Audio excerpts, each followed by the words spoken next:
Fam, what is going on? It is game day. Can I get a roll? Tide inside the comment box. What's going on, everybody?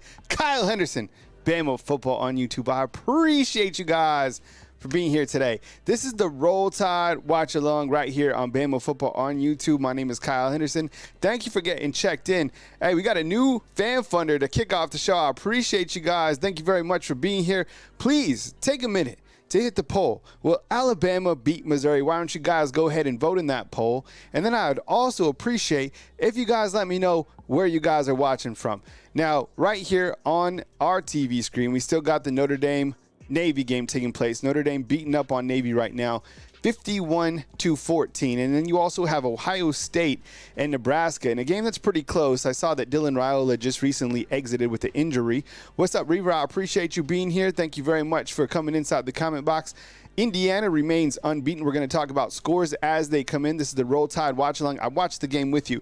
Now, we do have 85 people up online right now. Let's get those numbers up. I appreciate you guys being here. And today, we got something special that we're going to do for you. So we are having our first ever raffle, all right, that we're going to hold on Bama Football on YouTube. Now, I just purchased this, and I'm raffling it away today. So this is it. And I'm telling you, I have it right here.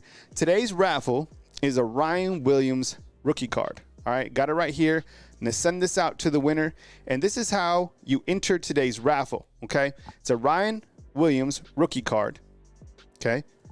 The minimum is $2 to enter, all right? So you super chat for $2. If you don't have super chat, you can also Venmo. We'll put up the Venmo link here in a second. It's Bama_football. T, if you could help me out with that. We got T up in the house. Hello, everyone. T is up in the house, so we are raffling away today a Ryan Williams rookie card. All right, the minimum to enter is $2, okay? Unlimited amount of entries, all right? But if you're going to enter, then, enter a, significant super chat so we can get you in there so you don't have to super chat a bunch of times. And then the raffle winner will be announced at halftime by way of the pinwheel. So the pinwheel is back, all right? And I think what we're going to do on, shows going forward is, we'll do some gear. We'll kind of get back to the raffles, and that's how we'll do it. So today's raffle is the Ryan Williams rookie card, right? So we're going to leave that up. I appreciate you guys being here today on the show. Kyle Anderson, Bama Football on YouTube. Now, can I get some feedback on this, all right? Do you think, and look, Brady Cook's going to play in this game for Missouri, all right? Patriot Life's already in, T. So we'll make sure and keep you guys updated on who's in for the raffle. Appreciate you, Patriot Live. Thank you so much for supporting the channel right here on Bama Football on YouTube. My question for you, inside the comment box, T, if you could also write this down, inside the comment box. Will Alabama, yes or no, will Alabama win by more than 14 points? That's the question, T. If you could enter that like 5 different times, I'd appreciate it. I'm actually going to put the Venmo on this raffle, or T, if you could, on the bottom. It's Bama_YouTube, the Venmo. Appreciate you guys being here. Thank you so much. And Patriot Life is in here. Thank you so much, Patriot Life.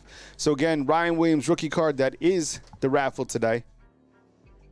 It's nice. So I actually have 2 of them, and the way that they came, I just looked it up.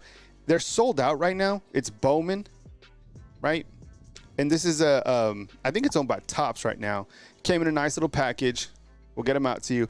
And I'm going to send out the winner. I went and bought this yesterday from Hobby Lobby. So we'll figure that out. Appreciate you guys being here. Who watched the World Series game, the walk-off yesterday? Did you guys see this game?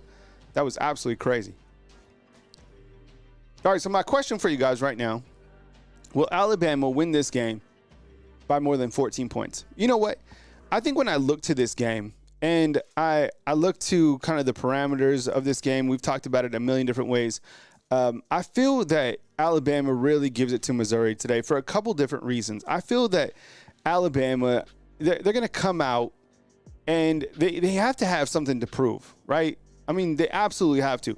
And I wouldn't be surprised to see a monster game by Jalen Milroe. I really wouldn't. And I was talking with T inside the pre-show.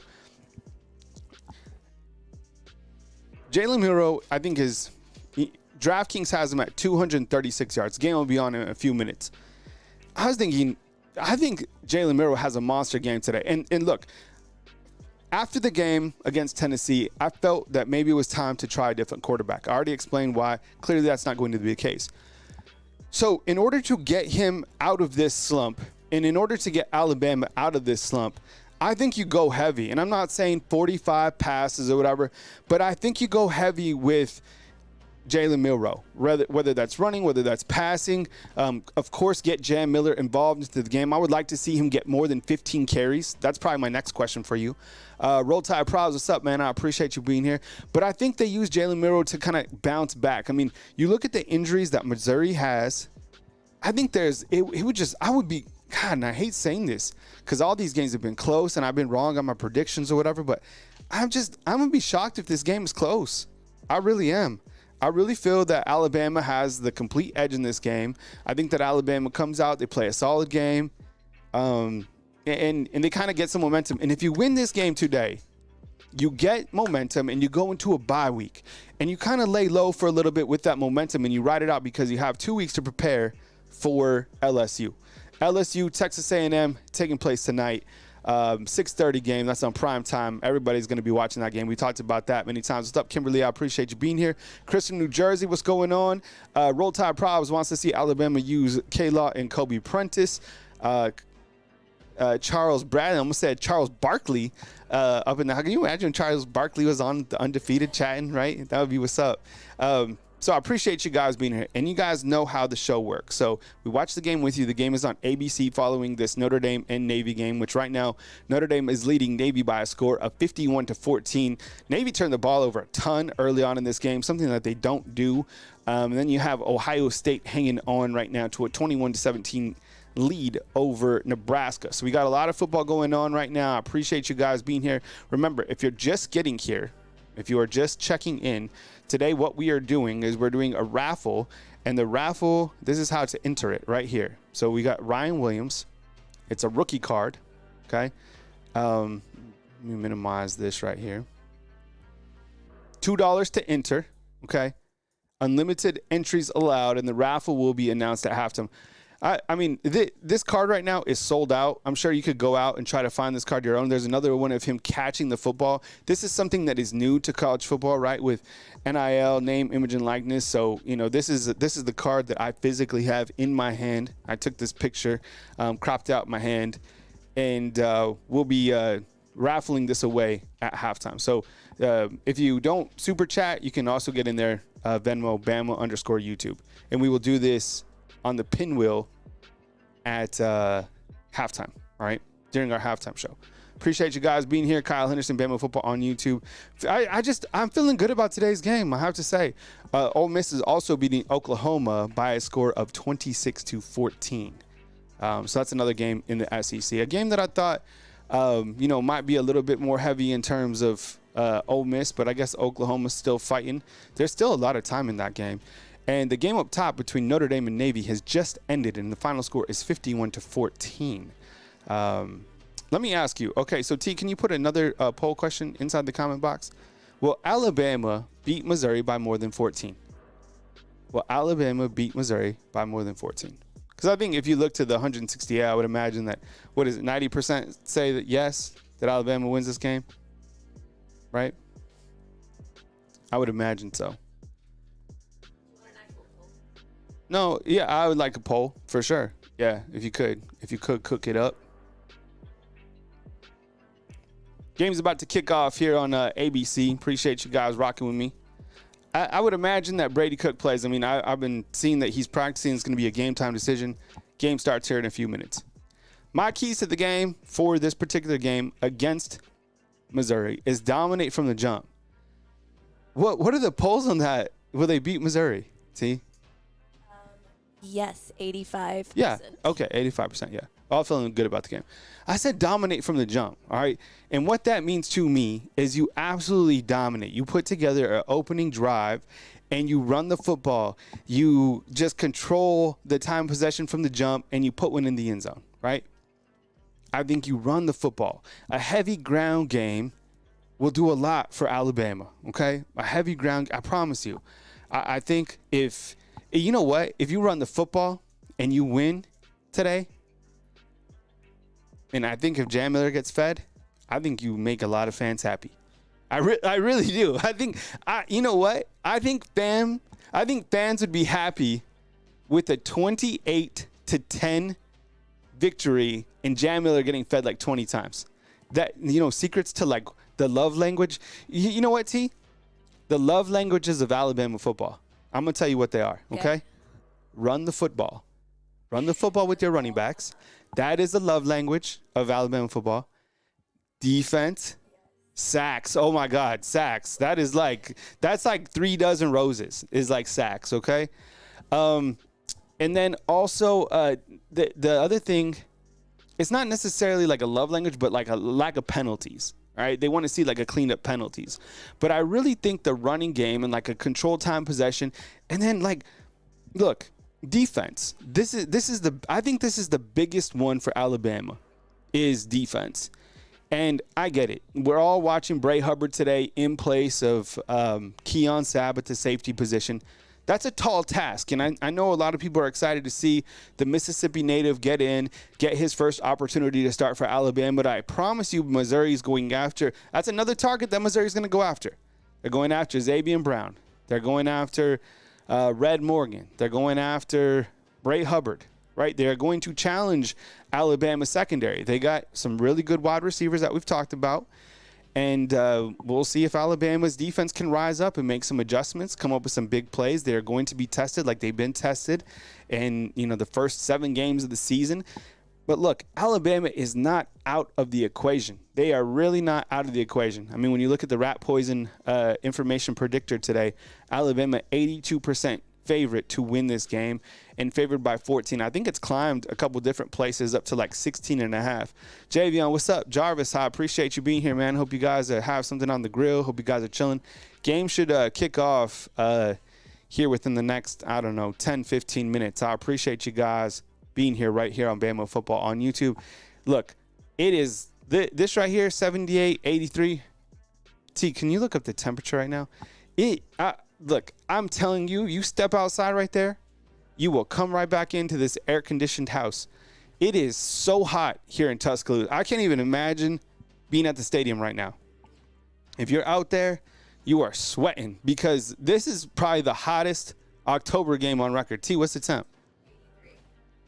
It's 83 right on the dot. It feels, I'm sure. Not, so, look, North Alabama Storm Chase had this a couple days ago. It's 83, but the feels like I would imagine is like 90. Felt like when I went outside earlier today, felt like 100 to me. All right, the last 5 for each of these teams. You know what? Missouri, this is the thing, the scary things about Missouri. They really have nothing to lose. Usually a team with 6-1 has a little bit of pressure. They have no pressure. They listed 14 guys as potentially injured or out. Their running back isn't playing. Their quarterback is like questionable. We don't know, his health stat. I mean, he's going to play, but Jarvis has it at 15.5. But they have no pressure. These guys had to come back to beat Auburn. They got blown out by Texas A&M. They have an overtime win over Vanderbilt. They beat Bill O'Brien's Boston College Eagles by 6. They really have no pressure. And nobody, you know what? And I'm sure Eli Drinkwitz loves it. Nobody takes him serious. Nobody talks about him as being a high-level coach, but I promise you, in their closed little circle, that he's like, yo, we have an opportunity today to do something special. Because this isn't the same Alabama team that we're accustomed to seeing. This isn't the same Alabama team. I promise you they're saying it in the locker room. I just came across my Facebook feed. It looked like some Alabama players were were they at Rounders? It looked like they were at Rounders a couple of days ago. People talking about this. Did you see this? I don't know. I mean, it's college. Am I shocked to see college kids at a bar? No.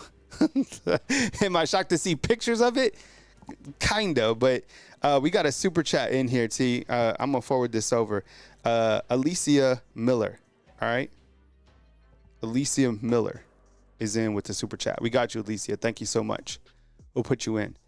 By the way, the raffle that we're doing today is Ryan Williams. It's a rookie card by Ryan Williams. This is how to enter right here.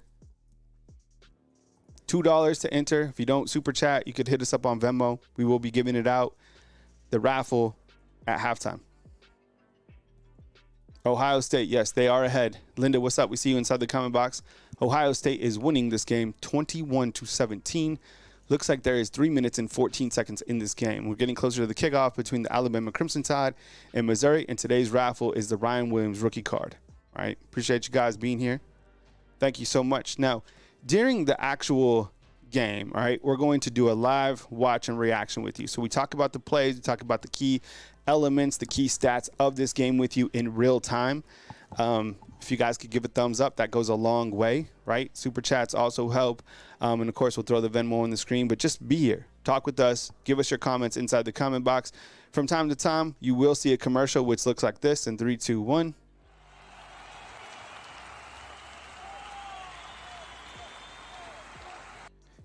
Don't freak out because our commercials don't last long right here on Bama Football on YouTube. We will do a halftime report. We'll have stats. We will go over the entire game with you right here on Bama Football on YouTube. It's really fun. I appreciate you guys being here.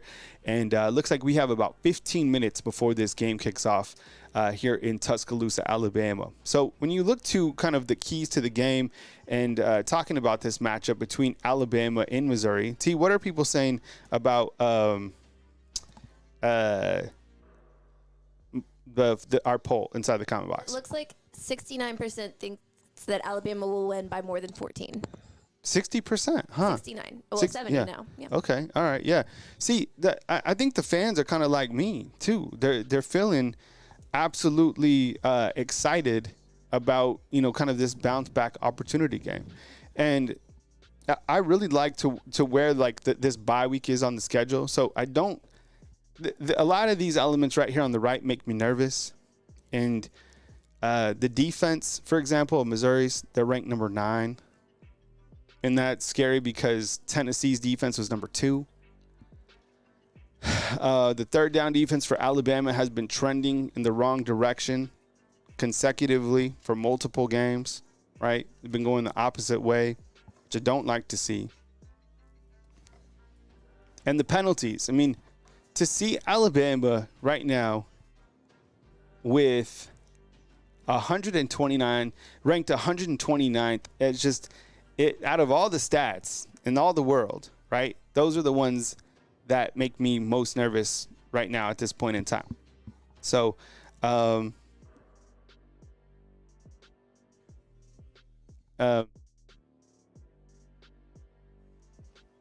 right. So appreciate you guys being here. Adam, what's up, man? Adam is coming to us from Georgia. And here's kind of the injury report that Missouri sent out earlier. Now, we are watching right here Brady Cook, who is pictured, number 12. Looks like he's going to be a game-time decision. I think he's going to play 100%. I mean, the guy went to the hospital last week, got x-rays or CT or whatever on his ankle, came back in when Missouri was losing to Auburn. Auburn's beating everybody in the fourth quarter. They were beating Oklahoma. They were beating Missouri. They lost each of those games. They still haven't won a game in the SEC. All right, so if you're ever sad out there and you're ever just walking around kind of like sad clownish, just think about Auburn. You kind of cheer up just a little bit, right? They haven't won a game. So Brady Cook comes in and slices up the Tigers, the other Tigers, because they're also called the Tigers, and they end up winning this game. So the guy is an absolute competitor. He's definitely going to be difficult to deal with if he was 100%. This other guy by the name of Luther Burden III, their wide receiver, he is scary. Okay, I don't know if you've seen him, if you know about him. This wide receiver, Adam, what's up, man? Good to have you. Yo, this wide receiver, this Luther Burden, he's scary. A healthy Brady Cook and Luther Burden scares me a lot. Now, the thing about Brady Cook is I would say a healthy Brady Cook is better than Tennessee's quarterback, 1,000,000%. They have each showed to struggle with the deep ball. So has every single quarterback against Alabama. I guess Carson did a pretty good job in the second half of that game, but overall, you know what I'm talking about.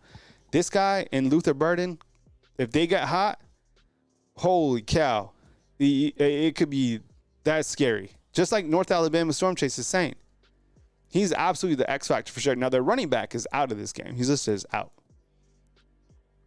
For Alabama, you have the significant injury clearly is Keon Sabb, and I would imagine that Red Morgan is good to go. He's their Husky along with Devontae Smith. And I think, look, we all know when we look to Alabama's, their defense, the secondary is the biggest area of concern. I was thinking about this. Okay, stay with me here. If you didn't have kind of the transfer portal and all the offseason shakeup, this is how Alabama's defensive secondary was supposed to look. Okay, stay with me here. The corner was supposed to be Damani Jackson coming in, okay, who's played very well. Very well. The other corner was supposed to be Trey Amos. Today I was watching the TV broadcast of Ole Miss in Oklahoma. I'm not making this up. Ole Miss, they said that he's one of the best corners that they've seen since Patrick Surtain. That's what they said. I was like, damn. So that was supposed to be the two corners. Also in the secondary, right? You were supposed to have Malachi Moore in Caleb Downs, right? So you lost two pivotal pieces. So now what you're having, and you can kind of look to this midway point of the season, this is how the secondary is going to look. And from the safeties position, you have Malachi, who has been playing like the safety we expected him to play. I mean, he has an 84 grade on Pro Football Focus. Keon Sabb, I think right now, if you ask me 100%, I think he was trending kind of in the opposite direction of where we needed him to be playing. With that said, the play against Tennessee was pretty gutsy considering he had a broken foot. You play on a broken foot. You played 30 snaps on a broken foot. That's crazy. That's amazing. King Mack, he's not there yet. Bray Hubbard will get his opportunity today. Devontae Smith, he's not an elite Husky player. The guy is absolutely a competitor. Ohio State just came with the interception. That should be the game. So Ohio State will beat Nebraska, 21-17. Red Morgan, he's a freshman, right? So, and when you look to the corners, Damani Jackson, he's been playing really well. He has, all right? But you have Xavier Brown. He's not injured. He's good to go. He's a little bit banged up this last game against Tennessee. He's fine. He'll be, full health today. And then Jalen Mbakwe, let's keep this. Will you guys please watch the TV broadcast today and make a note for this? For those of you that are real detail-oriented, help me if you see number 9 playing a little bit of safety today. That is what Coach Kalen DeBoer, he didn't say any players, but he said that a couple players could be cross-training. Cross-training means, to me, players playing different positions. Linda, I think when you look to the secondary, there is a reason to be nervous, and it's just this is fact. Now, what is scary to me is I think that this secondary, I think when you look to controlling the controllables, I don't think that you can't add players to the secondary. This is how the secondary is going to be, right? Kane, will you pop on that light, please? Actually, you can knock it down again. I'm sorry. One more time up. Sorry. Cool. All right. Thank you, Kate. Appreciate it. All right. So it looks like we have about 8 minutes, and we have Jalen Milroe on the screen. The game is on ABC. Over here in Bama, you have ABC 3340. That's our ABC. We appreciate you guys being here. There's 8 minutes to kick off. Just talking about kind of some pregame notes that we're going over. All right. Some more notes about the Alabama secondary. When you look to kind of the details of this game, you look to the players that have played significant playing time this year for the Alabama Crimson Tide, right?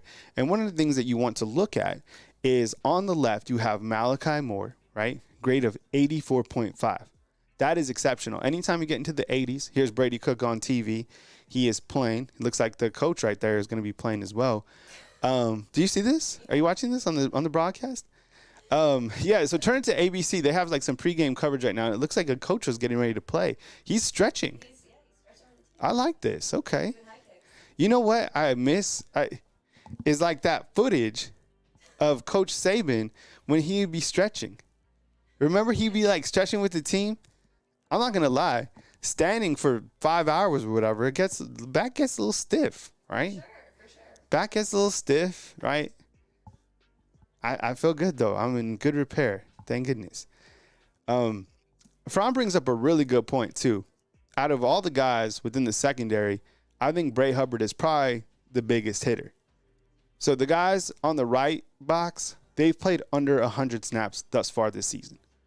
And what I did from them, because you need a higher number of snaps to get a good Pro Football Focus grade. So what I did was I just went off targets and receptions. So in under 100 snaps, this is what we're looking like in terms of targets and receptions. And as you can see, Bray Hubbard, he's been targeted 5 times, and he's allowed 4 receptions. Now, what this graphic does not show is the fact that Bray Hubbard is, number one of the biggest hitters, and he has a nose for the football. And what that means is he's a really good tackler. He has a lot of power, and he has 20 total tackles on the season. So just something to watch for. I think, when you look to an area of concern, this isn't shocking news. I'm not telling you something that you don't know, probably providing a little bit more detail than you might want to know. But, this is something that we're watching. I'm sure the coaches know this as well. Here's one more look at the Alabama secondary by grades this season. Now, when you look to the grades this season for the Alabama Crimson Tide, you have Western Kentucky. Grade was good. But the quarterbacks were trash. Let's be honest. Right? The quarterbacks are absolutely terrible in this game. All right. Then you have South Florida, right? 75.2. But you looked at the way that they had played in SEC. And what the lowest grades are against who? Vanderbilt and Tennessee. Well, what happened in each of those games? They lost. Okay, so is one thing tied to another? I don't know, but I think that's a big part of, what needs to be fixed and what could scare you when you play a quarterback like a Grant Nussmeier here in a couple weeks in Baton Rouge. Kyle Henderson, Bama Football on YouTube. I appreciate you guys being here. Here's a look at the AP Top 25. You have Oregon up at the top. You got Georgia as well. You got Penn State, Ohio State, who has just survived Nebraska. Texas takes on Vanderbilt. That game kicks off at 3:30 Central Time in Nash Vegas. Is there anybody inside the comment box that thinks that Vanderbilt could beat Texas? Are we thinking this? I don't think so, but Will you ask that question like 5 times? So Texas versus Vanderbilt. The game is in Nashville. I don't know if they did you see on social media how they said they put nets up so that fans can't throw beer bottles? I don't know if that was true or not. And I don't think it was, because Vanderbilt couldn't finish that back end of their stadium. It took them like 2 years. What's up, KTK? Appreciate you. Yeah, did you see? Phyllis just saw Coach Saban and Miss Terry at the game. I saw them too. They look good up in the box, breaking it down, which is amazing. How the hell is Saban? Saban was think about this. I just saw Saban at the game. You saw it too on the broadcast. Saban was just at College Game Day, T. He was in Indiana, right? So he just gets on a private jet, flies directly to Tuscaloosa, right? And then gets an escort right to the stadium. Man, I just saw him. He's at the. I said, who watched Game Day? Man, and you know what? I'm not mad about it. He deserves that. What we got, T? a lot of people are saying, that Vanderbilt has a really good chance against Well, Texas. Vandy punches hard. Vandy punches hard. Nobody believes in them. Yeah. All right, you got like 4 minutes before the game. Appreciate you guys being here. Kyle Henderson, Bama Football on YouTube. I show this graphic periodically. We're doing before kickoff. We'll do this, throughout the game. I'll show this graphic. But today's raffle is a Ryan Williams rookie card. All right, it's a $2 minimum entry. You can enter via Super Chat. Unlimited entries allowed. The raffle winner will be announced at halftime. All right. If you don't Super Chat, the Venmo is Bama_YouTube. All right. Patriot Life's in. I think we got a couple others as well. So, and I have it right here. It's good. And you can, if you want to, if you don't win the raffle or whatever, you can go up and support the players by going to Bowman I don't know if they have any other players. I really don't. I know that they have Ryan Williams. They have a couple different cards. I actually like the other one, too, of him catching the football. And on the bottom of this, see if I can show it. It says Ryan Williams hauls in circus game-winning catch to beat Bulldogs. You got to admit, that is a really cool card. Right? And it was a cool moment. I mean, marquee moment in the young man's career, and specifically Alabama. FMC Clips is coming to us from Cave Creek, Arizona. That's what's up. I appreciate you. I was just talking about Arizona this morning at breakfast with a buddy who went to Sedona.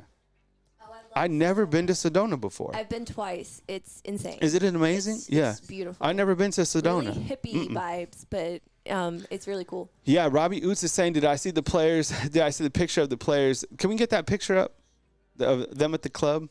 Yeah, let me find it. Yeah. So there's a picture circulating of Alabama football players. I would imagine Thursday night, college night. I mean, every night's college night here in Tuscaloosa, but the players at the club, I don't know. Somebody said Ryan Williams. I couldn't make out the players, to be honest. It says Alabama players. The way that they framed it was they put a picture of Ryan Williams, and then they put a picture of like players at the club. Like I said, I couldn't tell which players it was, but they were saying Alabama players at the club. Am I surprised by it? Like I said earlier in the show, it's a college town. I don't know. I mean, is this the first time that players are going, to hang out with their friends? Probably not. So I have no idea. All I know is there's a picture going around saying that. I saw it.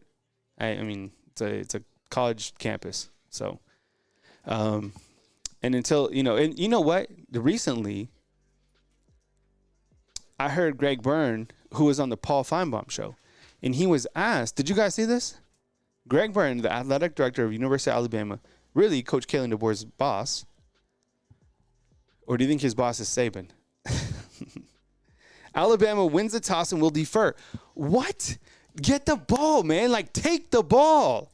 God, that already makes me mad. So they deferred.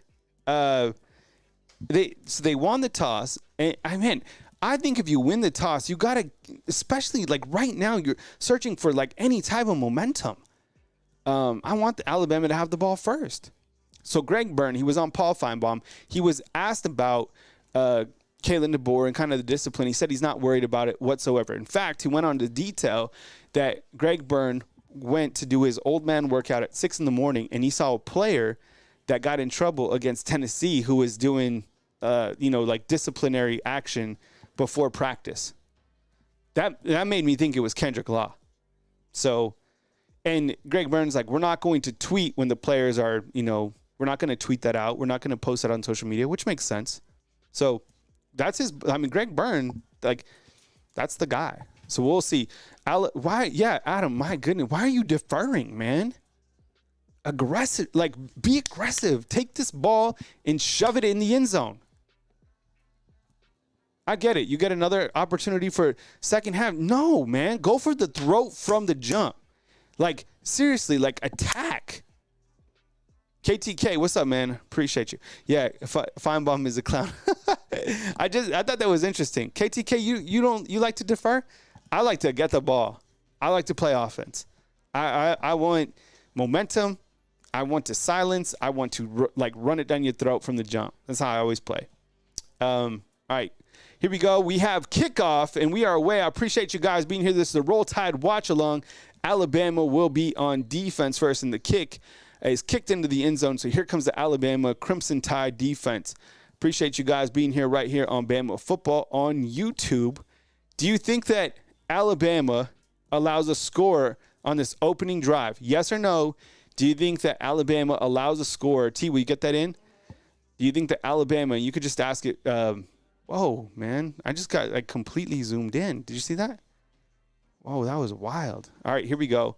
Alabama and Missouri. Alabama first on defense. Brady Cook at quarterback. Little outside screen pass. Going to be wrapped up. It's going to be a second down. Appreciate you guys being here. Kyle Henderson, Bama Football on YouTube. I'm feeling good today. I'm really excited about this. I'm hopeful for a big victory today. I like, if I'm betting, I didn't bet on this game in terms of, I did the pick 6, but in terms of them winning by more than 14, I didn't take that. I would have, though, if I did. I think that they definitely win by more than 14 points today. All right, second down for Missouri. Appreciate you guys being here. Kyle Henderson, Bama Football on YouTube. They have a wide receiver down to the bottom of your screen. It's going to be a flea flicker, and they are absolutely sacked in the backfield. Why are you doing gadget plays from the beginning? Jahad Campbell all over it, comes up with a big quarterback sack, and Missouri is going to face a 3rd and 18, and that creates momentum as well. Yeah, absolutely love that play right here. So Missouri's Brady Cook hands off to the running back, who's the backup, kind of flea flicks it back to the quarterback. Jahad Campbell was never fooled, and they come back and absolutely big quarterback sack. 3rd and 18 for the Missouri Tigers. All right. Yeah, we'll show it maybe at some point down the road. All right. 3rd and 18, you got to get off the ball on 3rd down, right? I mean, this is something that we've talked about many different times. Here's Missouri's quarterback, and he fires it. It's completed, but it's going to be short, so Missouri's going to have to punt, and you get off the field, and you put your offense on. So Missouri comes out with some sort of gadget play going on, and Alabama's defense holds, and they will get the football. What's going on? Kyle Henderson, Bama Football on YouTube. Now, I have another question for you. Will Alabama score on its opening drive, T? We get that in as well? And you can just you don't have to post like an exact poll on that, but if you could just ask, like several different times, I'd appreciate that. All right. Do you think that Alabama scores on its opening drive? I'm going to say, man. Yes, I'm going to say yes. I remember I was saying yes a lot on the last game, and sorry, I'm trying to fix the coloring of this. Man, it looks just...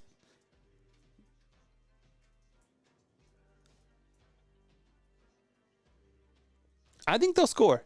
Yeah, I'm gonna go with a passing touchdown from Jalen Milroe in this opening drive. Passing touchdown, put me down.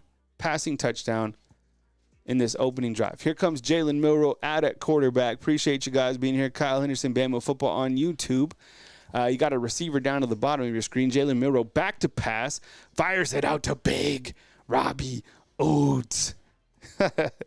Robbie Oots for like 60 yards. I like that. Robbie Oots, I mean, what not to like about that? Going to Robbie Oots. Look, he reminds me kind of like a Mike Allstott and like a Kyle Juszczyk. I'm curious to see how he does in the NFL. Be pulling for him. All right, 2nd down and 4 for Alabama. It's going to be a handoff to Jam Miller straight ahead. I don't know, like a gain of 3, but there's a flag on the play. There's a flag emoji, by the way, inside the comment box. I don't know what the flag is. Another flag already in this game. Do you think there'll be more than 15 penalties in this game? No, serious. Yeah, there always is. Yeah. Oh, my goodness. It's going to be on Missouri. This guy rips off Tyler Booker's helmet. Whoa. Holy cow. Man, that's a face mask penalty. It's a 15-yard penalty. And that was ugly, Missouri. So it moves Alabama down the field. They're going to have an awesome opportunity to get some board. There's that flag emoji. Thank you, Chris from New Jersey. Man, that was ugly. All right, here we go. 1st and 10 for Alabama. Jalen Milroe. It's going to be some sort of an option. He throws it out to C.J. Dupree. Dupree runs over a man, then is tackled by 2. Yeah, thanks for getting those flag emojis in there. So right now, Missouri has been penalized one time for 15 yards, all right? And Alabama's on a 3-play, 28 drive, right? Jalen Milroe, 2 of 2. Who's this down right here? Oh, that's Cole Adams. So Cole Adams is down. We really haven't seen Kobe Prentice in quite some time, right? When's the last time we saw Kobe Prentice? I can't remember. So Cole Adams is being. So will you write this down? Cole Adams injured. Man, that's not good.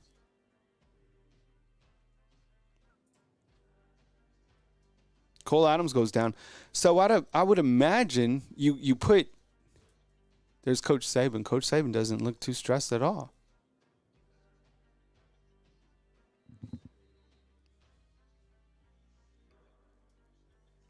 Second and 6 for the Alabama Crimson Tide. I would imagine that Prentice comes back in. It's a handoff to Kendrick Law, who gets to the outside. He picks up a ton before he's knocked out of bounds. Wow. That was impressive. That's the type of way that we want to see Kendrick Law utilized, right? Comes over on it was basically a handoff from the backfield. It was like an emotion. He gets to the outside. He's so fast.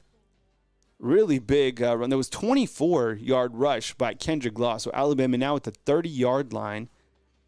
Jalen Milroe is going to dump it off to Kendrick Law again. And that's a reception. I think that's Kendrick Law's third reception on the season.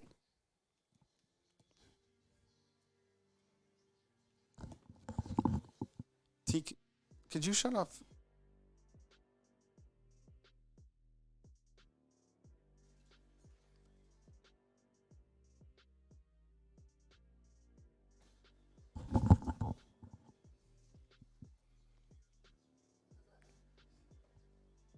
Alabama now with the 2nd and 7.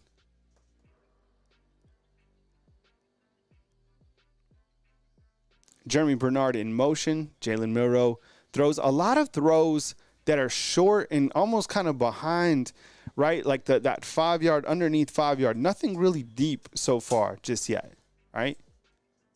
And I think that may be a way of Coach Kalen DeBoer was talking earlier about getting Jalen kind of in a rhythm, talking about not doing too much. Maybe this is what we're seeing. So far, Jalen Milroe is 4 of 4 on this drive. It's a 7-play, 54-yard drive, 2 minutes and 52 seconds. Put one into the end zone, get one going. 3rd and 5 for Alabama. It's a handoff to the outside. He is absolutely swallowed up, and it's going to be a 4th down for Alabama. Now, they didn't take anything long. I didn't see anything that I didn't really like on that drive. Although I just did see Jaden Roberts look like he was injured. Did anyone see this? Jaden Roberts looked like he was injured, kind of like holding his shoulder almost, walking to the edge. I don't know did anyone see this? At 3rd and 5, we always talk about those screen routes that I mess around with on this video game that I play. They never do any type of stuff like this. So they're kicking a 47-yard field goal. And here you go. Graham Nicholson is up to kick. Good hold, and the kick is right through the center, and it is 3-0 Alabama leads. So Alabama is leading this game 3-0. It was a 8-play, 50-yard drive, 4 minutes and 3 seconds stuffed on that 3rd down, and you get 3 points on the board. Now that I kind of look back on that, it's a 3rd and 5.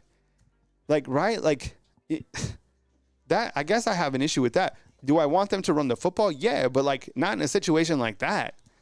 Man, Kirby, did you see that? Kirby Jones? Okay, yes or no? Who saw Jaden Roberts walking off injured? Yes or no? T, can you ask that? I did. Oh my goodness. He was shrugging to the sideline. Man, that didn't look good at all. Appreciate you guys being here. Kyle Henderson, Bama Football on YouTube. 3-0 is the score.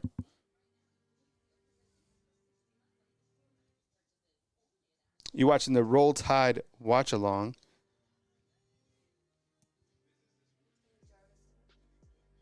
Jarvis saw it. Yeah, man. That was weird. Not as weird as this lighting for my screen, though. I guess so. If you could maybe just shut it off, I appreciate it. Thank you so much. All right. That was a big field goal. It looked good. There's been times I've been a little bit. That's fine, T. Yeah. At times, I've been a little bit kind of sus of Graham Nicholson, but that was good. That was a really nice kick. 47 yards, 8 plays, 50 yards. But a lot of passes that were like not even 10 yards, like 5 yards and below, right? Oots had a 6-yard catch. Dupree had a 4-yard catch. Kendrick Law, 3-yard catch. Jeremy Bernard, 2 yards. So nothing deep at all. Interesting. 1904 life is saying Robert's left arm injury. I'm sorry? 1904 life is saying Robert's left arm injury. Yeah. He walked off like this. So, I mean, there's your right guard. I mean, the guy's been hurt all season, like literally all season, because he had the surgery, and I don't think he's ever got 100%. I don't know. So, Alabama on that drive, 4 of 4, 15 yards. Missouri's defense, I mean, yeah, they came up with a couple stops. They gave him that 15-yard penalty. But Alabama's able to get points, lead 3-0, right? Missouri's offense came out, didn't look like, not much. Kalen is calling the plays. Man, Nick Sheridan, he's got to be another guy that, I would say openly are critical of. And you look to the last two offensive coordinators, you wonder if they were taking over Alabama is a lot different than being the tight ends coach at Washington or the offensive coordinator at Indiana. Okay. So this is kind of a guy that we continue to look at. And, Kane Womack's another one. Now, Kane Womack, we just heard that people are talking about him for Southern Mississippi. I don't think he takes that job. I'm sure Alabama fans would like to see it, but that's just kind of speculation at this point. They're talking about Brady Cook, how healthy he is. I think if Alabama starts winning by a large margin, he'll be out of the game really quick. And the backup quarterback, I'm telling you, he's not it. Drew Payne is the backup.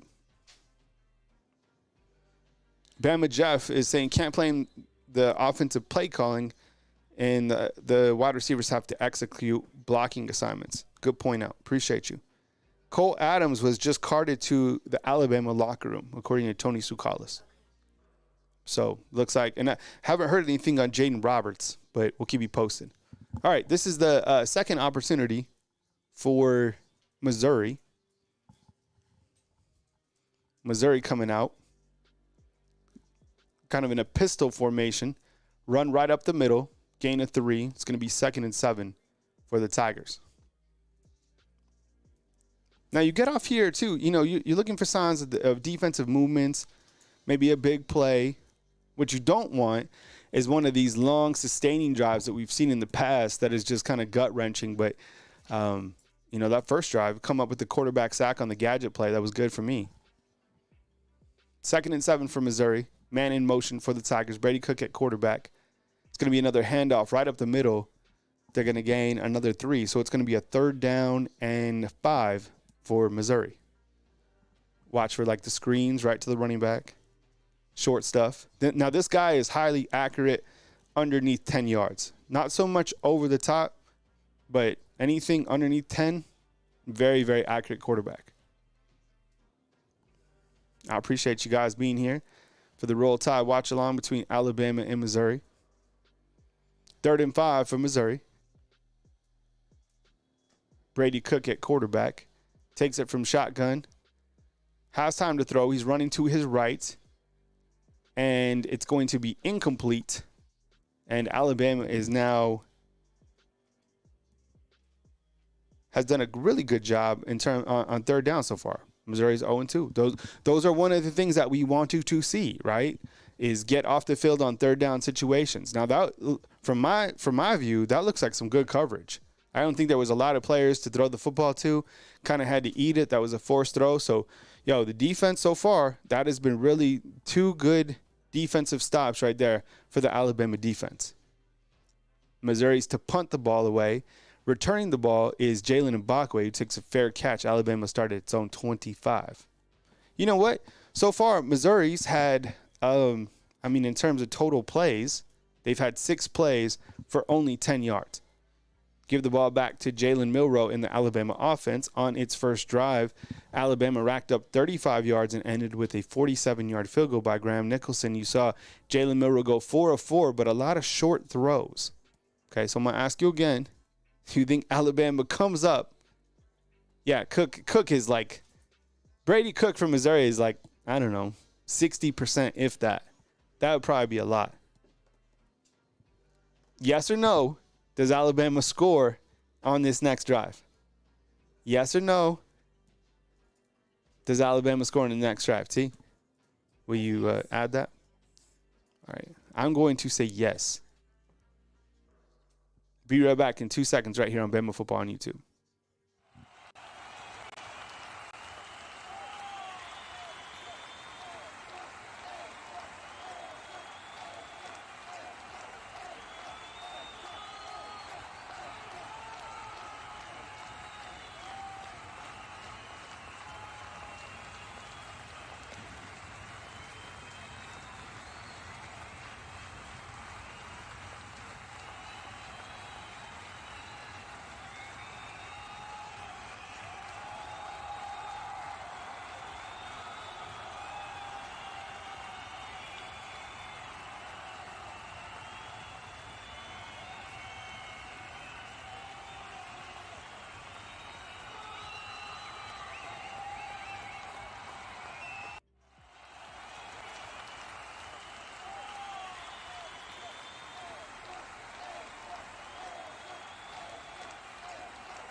All right, we're back here on Bama Football on YouTube. I appreciate you guys. Thank you so much for being here today on the show.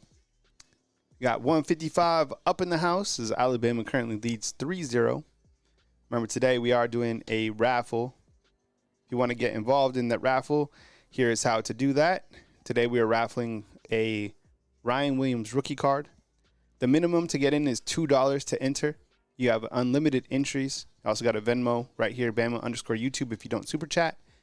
And I have it right here. Nice rookie card. You can also go out and get these on Bowman, I think, which is owned by Topps. So I think, depending on what they retail, there's a variety of price that you can look up. Chris, I see you inside the comment box. Thanks for being here, right here on Bama Football on YouTube. So far, I mean, what we've seen from Alabama's defense is what we wanted to see. I mean, you come up with 2 3-and-outs, you give the offense another opportunity early in the game. That was something. Look, when you kind of look to our checklist and our box of what we want to see in this game from Alabama's defense, those were items, right? Third down play was really critical for us. Keeping momentum. I think right now things are a little bit flat still, but I think Alabama does have the momentum, but a big play kind of gets things going. All right, here comes Alabama on its second drive of the game. It's a handoff to Jam Miller. Yo, Jaden Roberts still right in the game. I would have thought we might have seen Geno Vandermark.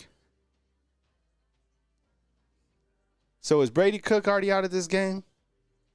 Oh, yeah. Why is that guy? Now it was his wrist. Jalen Milroe now back to pass. This is first shot kind of downfield, and it looks like, was that complete? They're going to call it incomplete. That was to Ryan Williams. Ryan Williams so far, Jalen Milroe so far, 4 of 5, 15 yards. It's going to be a 3rd and 9 for Alabama. 3rd and 9.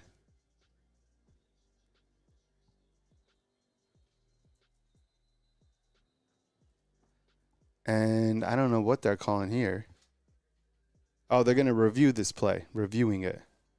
I couldn't really see if it, to me, it looked like it was incomplete, but they only showed kind of that top view from the screen.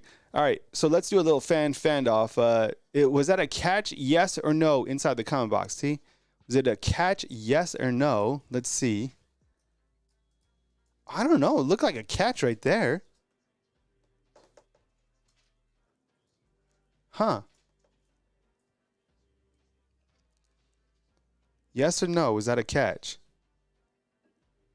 Yeah, Brady shouldn't be playing. I get it, like the competitive spirit. Cummins wants to play, but they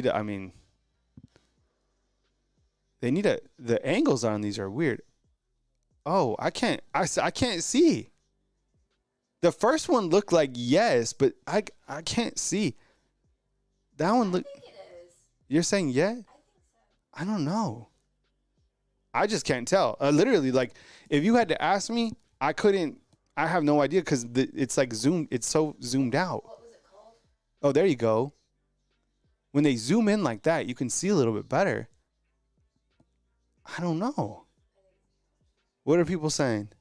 Can't see. Yeah, I literally, I can't tell. They're going to say incomplete. I don't think there was enough evidence to overturn it, right? Because the camera angle was almost too, you couldn't really see. Weird. Out of all the cameras and technologies we have, you know, you would think you could see a little bit better. We couldn't. All right, incomplete. 39 for Alabama. Let's see what they do here. What's your prediction? Screen pass to the running back? No. Deep pass to Ryan Williams? Maybe. T, what do you, oh, Kobe Prentice is on. T, what's the play? No, seriously, what would you call it? What do you think they'll do? Deep pass. All right, to who? Williams. All right, here we go. 39 for Alabama. All right, Jalen Milroe. He has got 3 wide receivers. Jalen Milroe back to pass. He's going to throw it to, look like, is that to Kobe Prentice? Can't make the catch. Yo, I would say that looked like an inaccurate pass to me. Right? Did it look like it was inaccurate? Just looked like it. So it's 4th and 9. Let's see right here. We'll get a chance to see if that was inaccurate, if we're just something else happened. So the right tackle, I mean, it came from the right. I don't know. What do you guys think? Was that, who was that on? Punting. Alabama will punt. James Burnup's first punt. Man, this offense just, ooh. You know, this offense just does not look effective. I mean, the thing is, Missouri does have the 9th ranked defense, but it's just like the play calling, it has like no rhythm at all. Ugh.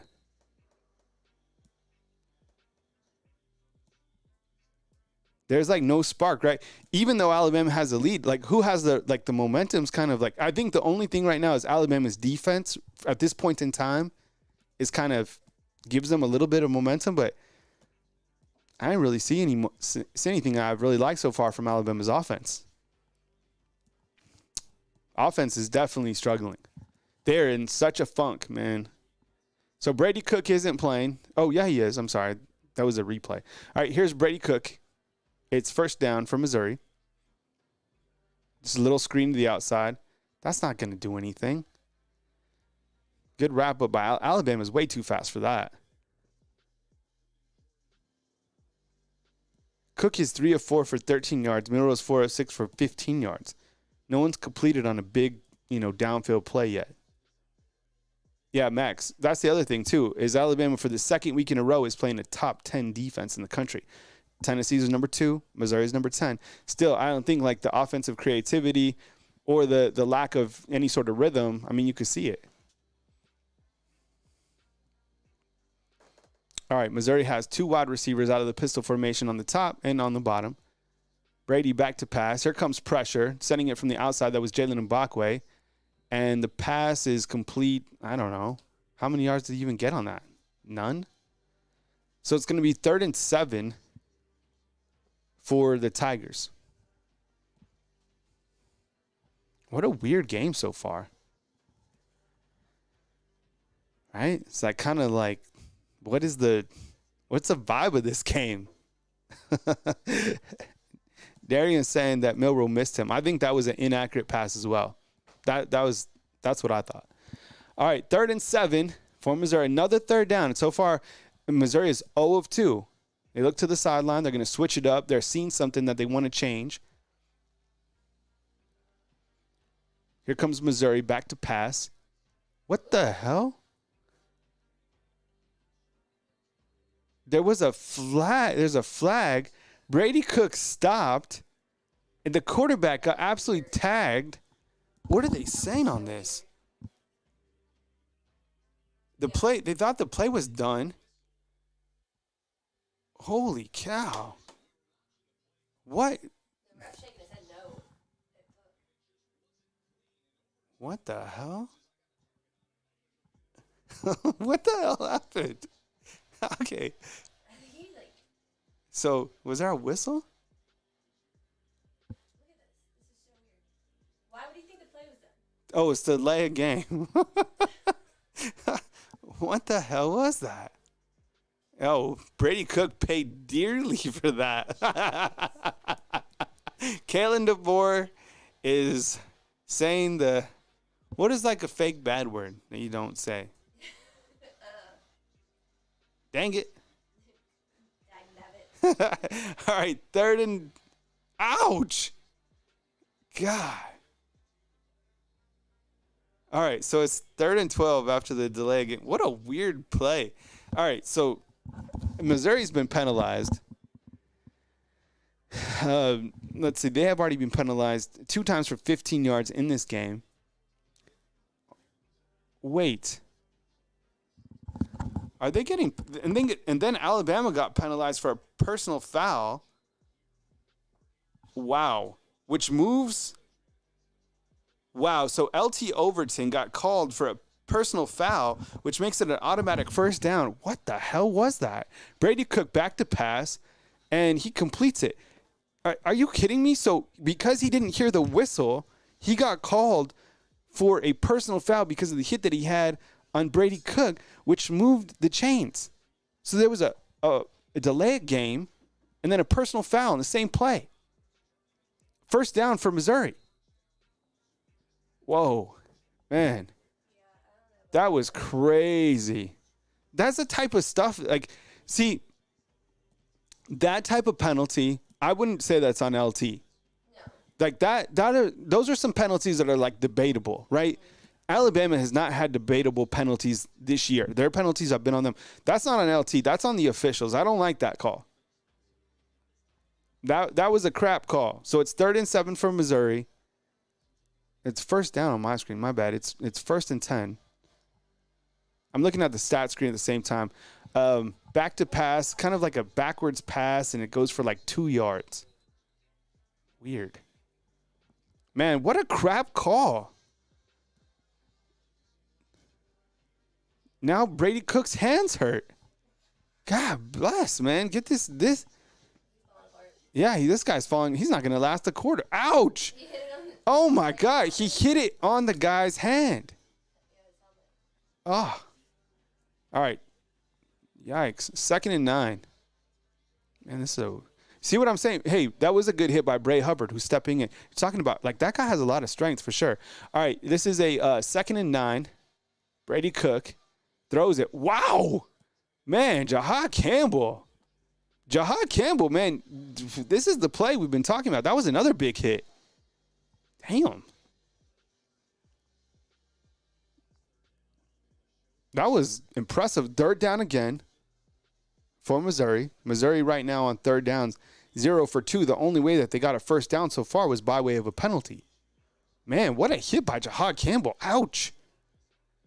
Jahad Campbell's had 2 big plays. He had the sack early on, and then he dumped that dude right there. Jahad Campbell. This is the Jahad Campbell that's like a first-round draft pick. The last 2 games, he's had these really poor grades. Here we are on 3rd down, 3rd and 4. Brady Cook running for his life, man. He's just running and running. Incomplete. Throws it out of bounds. It's going to be a 4th and 4. So Alabama so far has been pretty good. Actually really good on 3rd down, to be honest. Missouri is 0 of 3 now in this game. And you see pressure. Yo, that was really nice right there. This is, so far for the defense, this has been good. I like where we're at with the defense. And you're right, it has been a defensive battle. What's up, Brian? Wow, what a punt. Oh, my goodness. Jalen Mbakwe nearly drops the punt, kind of juggles it back and forth. Holy cow. He was like bobbling it. He secures it, and he goes out of bounds, I don't know, like the 15-yard line. Holy cow. Yikes. Whew. Man. What? So he called like the fair catch, and then he couldn't really haul it in. That's really amazing that he was able to have the concentration to bring that back in. Holy crap.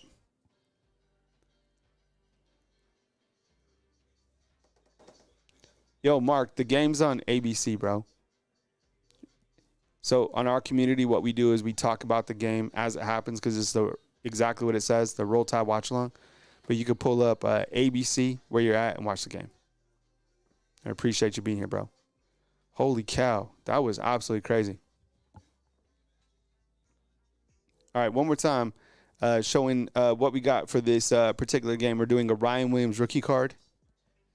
This is the raffle. $2 minimum to enter. Unlimited entries allowed. We'll do the raffle via pinwheel. T, are we good on this so far? Yep. All right. There's a Venmo code, or you could do the super chat. It's all good either way. We appreciate you guys being here. So far, I think when you look to this game, I mean, what stands out to me is Alabama's defense, to be honest. I think these are a couple things. Number one, clearly the defense is playing better football against a quarterback that is like 50, 60%. It still doesn't matter. I think the defense is playing pretty good. Okay? I mean, Missouri sat 3 drives, and they've gone for 32 yards. All right? I think that the offense, it's been pretty lackluster early on, right? I think that there really hasn't been a lot of fluid. I mean, the most exciting play on offense so far has been that, I don't know, the rush to Kendrick Law, right, for 21 yards. Milroe's 4 of 6 for 15 yards. He threw an incompletion that they had to review to Ryan Williams, and he I guess, let's say he overthrew Kobe Prentice on the right. Cole Adams is also out with the injury. And it looks like Cole Adams has jumped ahead of Kobe Prentice, which is interesting on the depth chart. But now he's off. They literally took him to the locker room.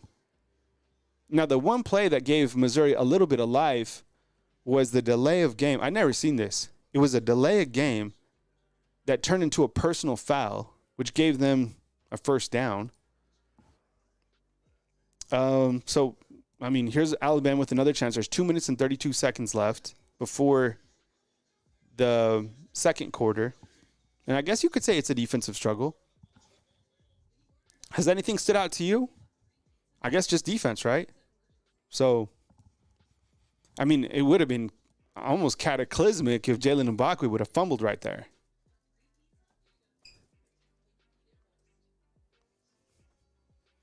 Yeah, AMH, what's up, man? I appreciate you. AMH Cap, that's what's up. Yeah, I mean, I'm sure when you watch TV, you can only see so much of the field, but, I mean, he threw an incompletion, a low throw to Ryan, and then he was off to Kobe Prentice. So, raise the bar. Matt Austin, the head ref, said he had a call like that before at Bama. Oh, wow, okay. That was weird. I'd never seen that play before. I couldn't, since I wear the headphones, I can't really hear like the whistle, so I didn't know what was happening, but it looked like Brady Cook just stopped, and then he got absolutely crushed. Here comes Alabama. It's 1st and 10. Alabama's backed up almost to the own end zone.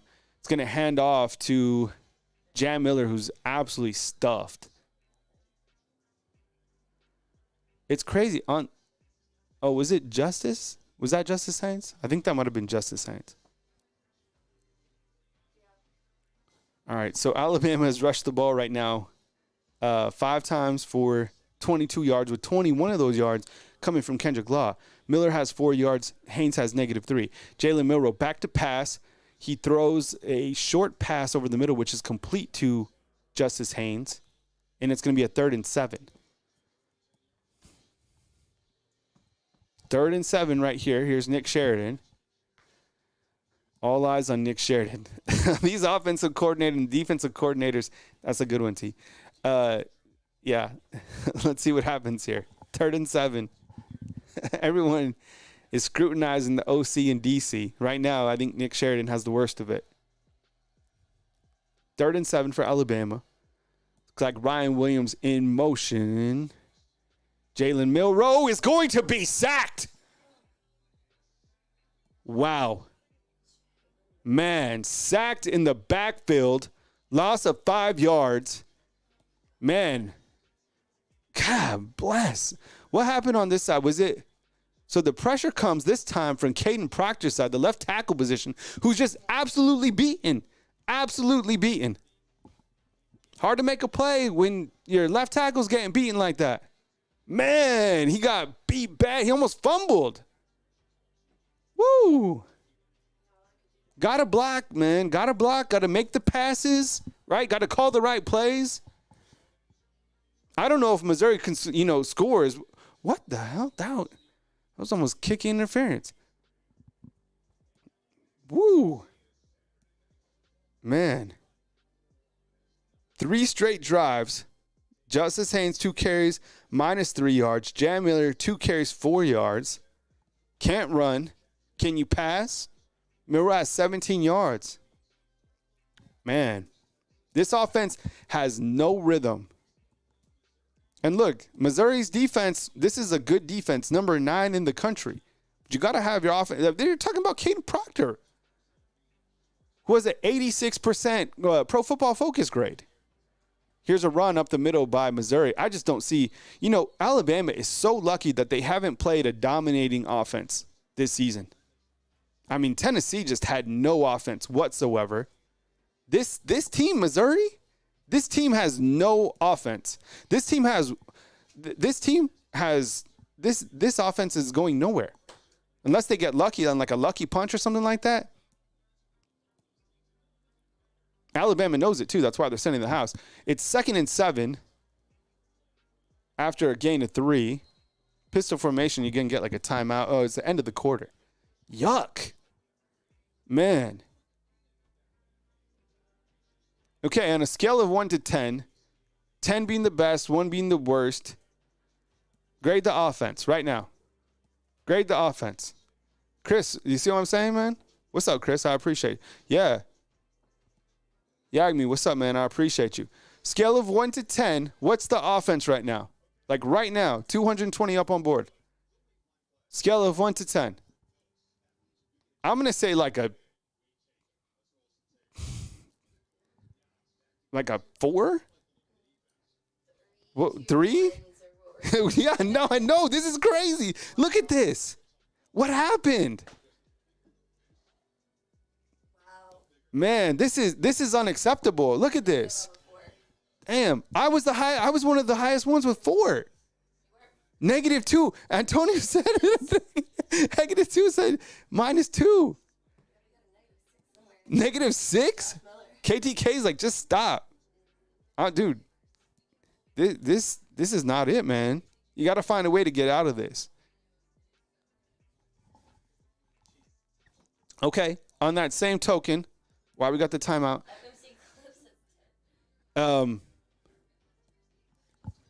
Okay. Actually, okay, so we're game comparisons right now. All right, look at this. We'll go full screen on this. When you look at the side-by-side stat comparison after the first quarter, total yards, Missouri has more yards than Alabama. That's what's crazy. And I was just hating on Missouri's offense. And Missouri has more yards than them. Missouri has 30 passing yards. I didn't even know they had 30 passing yards, to be honest. Alabama has 17 and 17. Penalties 2 for 20. First downs 2 and 2. Third downs 0 and 3, 0 and 3. So, I mean, we are giving the defense a lot of credit. You know what? So, on this same token, what would we grade Alabama's defense so far? Same grading scale, 1 to 10, 10 being elite, 1 being, terrible. I guess I'd probably say like a 7, 8 for the defense right now for that quarter. I thought they did a pretty good job. I think Missouri's offense stinks, but, I mean, they didn't really give up any plays behind. They didn't. No defensive back got beat deep. You didn't give up a big run. Third down's critical, right? 9. Yeah, okay. So now Kane Womack can breathe a little bit easier. He takes off his hoodie. He feels a little more comfortable. Game's not over. Got to finish, right?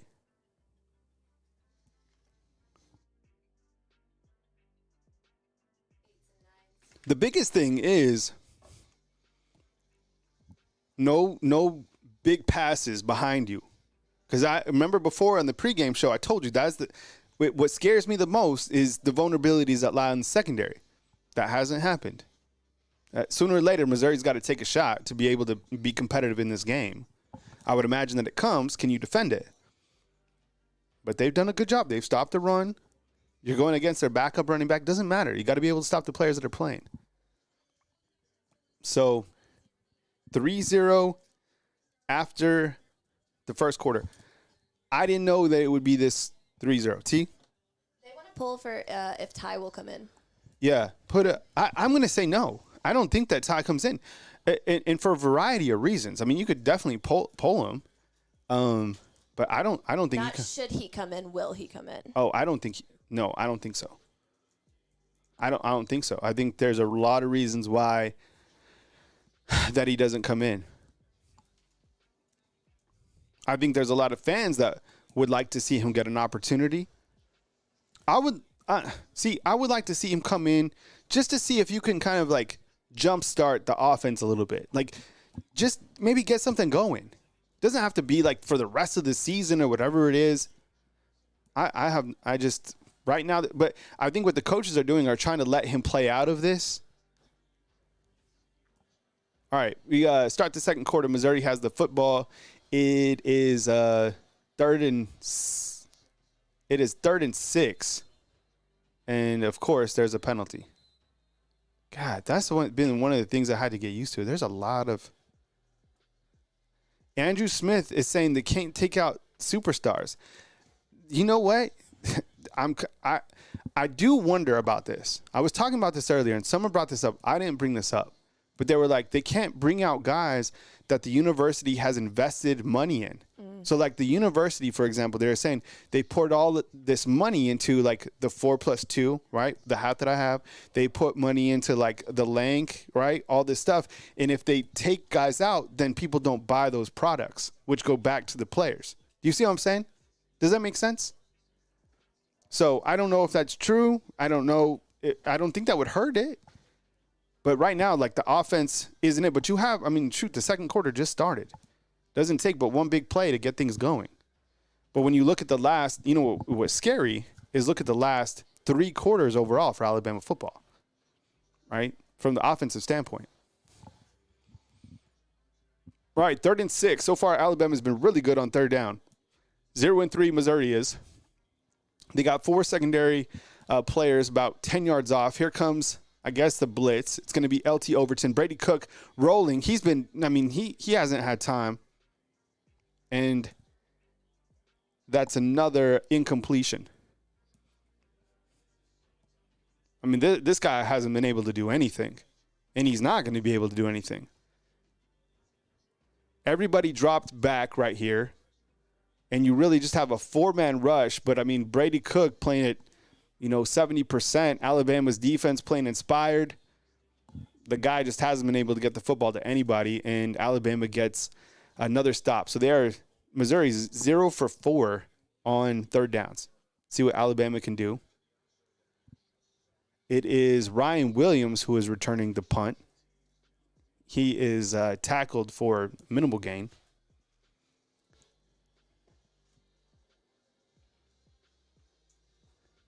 They're saying that he got destroyed. Did he get hit hard? Oh, I don't think that was a hard hit at all. No, that wasn't a hard hit. He's been hit, he got hit against South Carolina and Tennessee. He got pulverized in those 2 games. That dude, for as small as he is, he's not like Smitty small. He's tough. That dude is tough. All right, first down, pass out to Ryan Williams. Ryan Williams trying to make someone miss, and it's a Missouri player that gets hurt tackling him. See what I'm saying? That's Williams' first reception for 5 yards. What are people saying on the poll? So the options that I put are yes, no, or nobody should.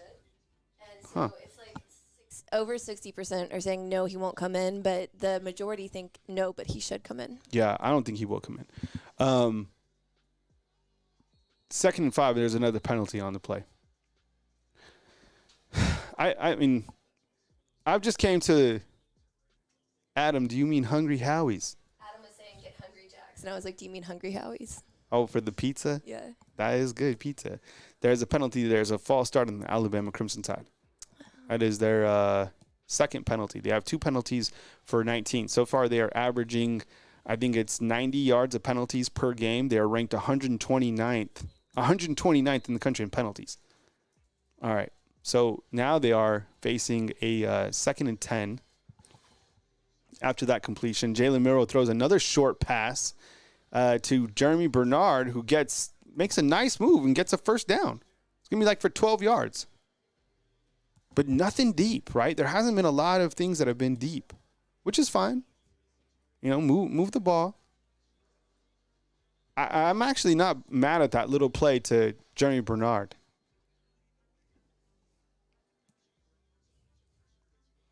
All right, 1st and 10 for Alabama, now at the 20.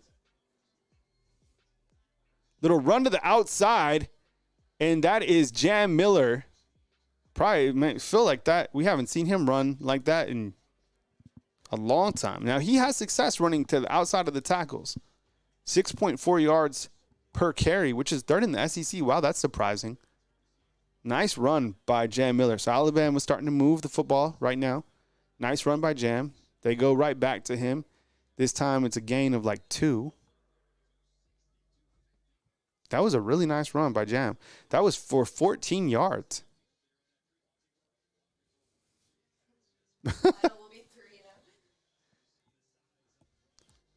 Man, just stay ahead of this team because you know Missouri's not going to put points on the board. I love how those 3 guys look exactly like the hair. The hair is big. You got to have the big hair now. All right, 2nd and 8. Empty backfield. It's a design run by Jalen Milroe. Milroe gets about 7 or 8. Okay. There's another flag on the play. Oh, my God. Who's this on? These penalties. What is this? It's on Alabama? These penalties really piss you off, huh? That's a holding call. Oh, my God. I don't even know who was on. Oh, so one of the Missouri players is down. Another flag for Alabama. That is their 3rd flag. It's their flag. And it looks like they're going to take a timeout. We'll take a quick timeout, too. We'll be right back here on Bama Football on YouTube.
All right, fam. It looks, I guess we'll go to the college football scoreboard real quick and show this. All right. I guess right now you have, in the 2 games that we're watching right here, you have Texas that is now trailing Vanderbilt, right? And Vanderbilt gets on the board first. I mean, look, this team, you know who beat Vanderbilt is Missouri. Missouri beat Vanderbilt in overtime. So, I mean, this would be, look, the game just started. But for Vanderbilt to be beating Texas, I think, we know this. Those guys punch. And those guys, that was the hardest hitting team, period. I mean, that team absolutely laid the wood. It was crazy how hard that team hit. And right now they are leading. Do we have a super chat come in? All right. Hey, Tolver, thank you so much for the super chat. We really appreciate you. Thank you so much.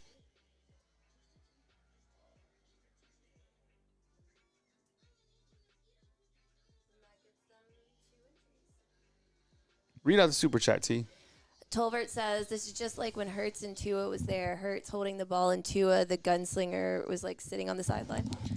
Yeah, it seems like we always get caught in these situations, right? And then but the guy who's the quarterback is like a fan favorite and like people love him, right? We've seen this before. But the other thing is you win games too. I mean, you're going to win games as the Alabama quarterback. That's part of it. So 7-0, Vanderbilt is leading Texas. Back in our game, it is 3-0. Alabama's leading Missouri, by a score of 3. Auburn. Did you see their coach Hugh Freeze got food poisoning? Did you see this? He couldn't fly with the team, so he flew up today. Jalen Milroe back to pass. It's a deep pass. He's got someone wide open. That's Kobe Prentice, and he overthrows Prentice. It would have been an absolutely I don't think it would have. I mean, you hit him in stride. That's an absolute touchdown. Kobe Prentice was behind him. Misses on Kobe Prentice is going to be a 3rd and 16. I mean, man, good effort, just out of his hands. Man. Kobe Prentice just can't come up with it. Jalen Milroe overthrows him. And it is 3rd and 16 for Alabama. Jalen Milroe in shotgun. Got 3 wide receivers and a tight end. Oh, he gets absolutely tagged. Oh, my goodness. Woo. Walker Jr. absolutely came in and tagged him. Oh, man, that was bad. Was that on Pritchett's side? Yeah, that's got to be on Pritchett's side. Yeah, Elijah Pritchett. I'm telling you, the right. I talk about this every single day on my live show. Is that the right tackle position scares the daylights out of me? Pritchett absolutely beat. Is that a targeting call? Is that Wow, man, he got what? Was that kicking interference too? Another penalty. Man, this team, why did they commit oh my goodness, man. Yo. Jeez. So Caden Proctor has allowed Milroe to get tagged. Elijah Pritchett got beat. Jalen Mbagwa, you can't even keep up with like the calamity of errors that are happening.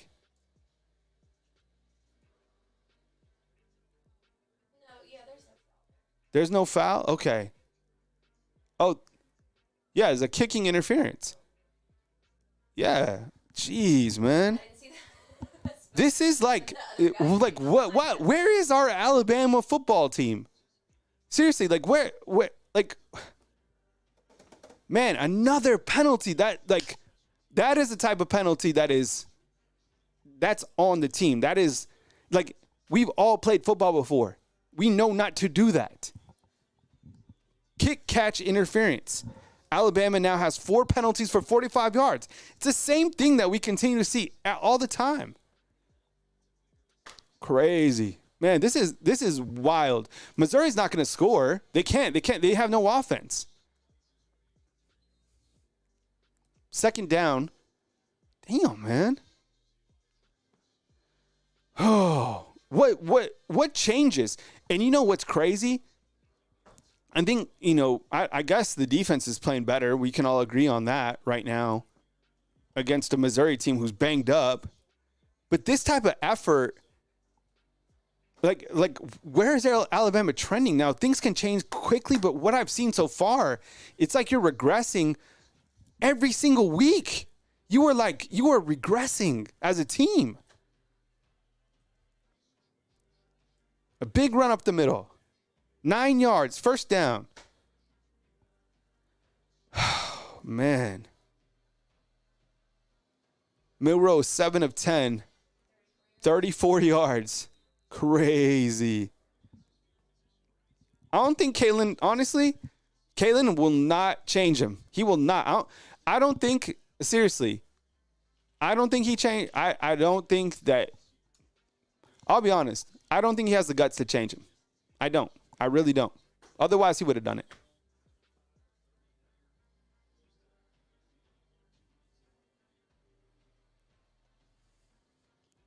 This is not it though, man. Whew. All right, Missouri back to pass on first down. Here's that deep pass we're talking about. I don't know. I think he was overthrown. I wouldn't say that wide receiver got behind Xavier Brown. That was actually pretty good coverage. Yeah, I mean, this guy, how could Xavier Brown not get better? My goodness, this guy has absolutely, he's been fighting all season.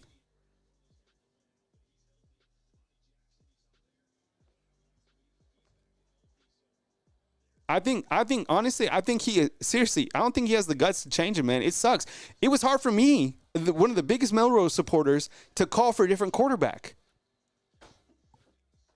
It's hard, but man, now they're just going deep. Incomplete. That was actually, I have to look at the coverage again, but it looked like that was pretty good coverage too.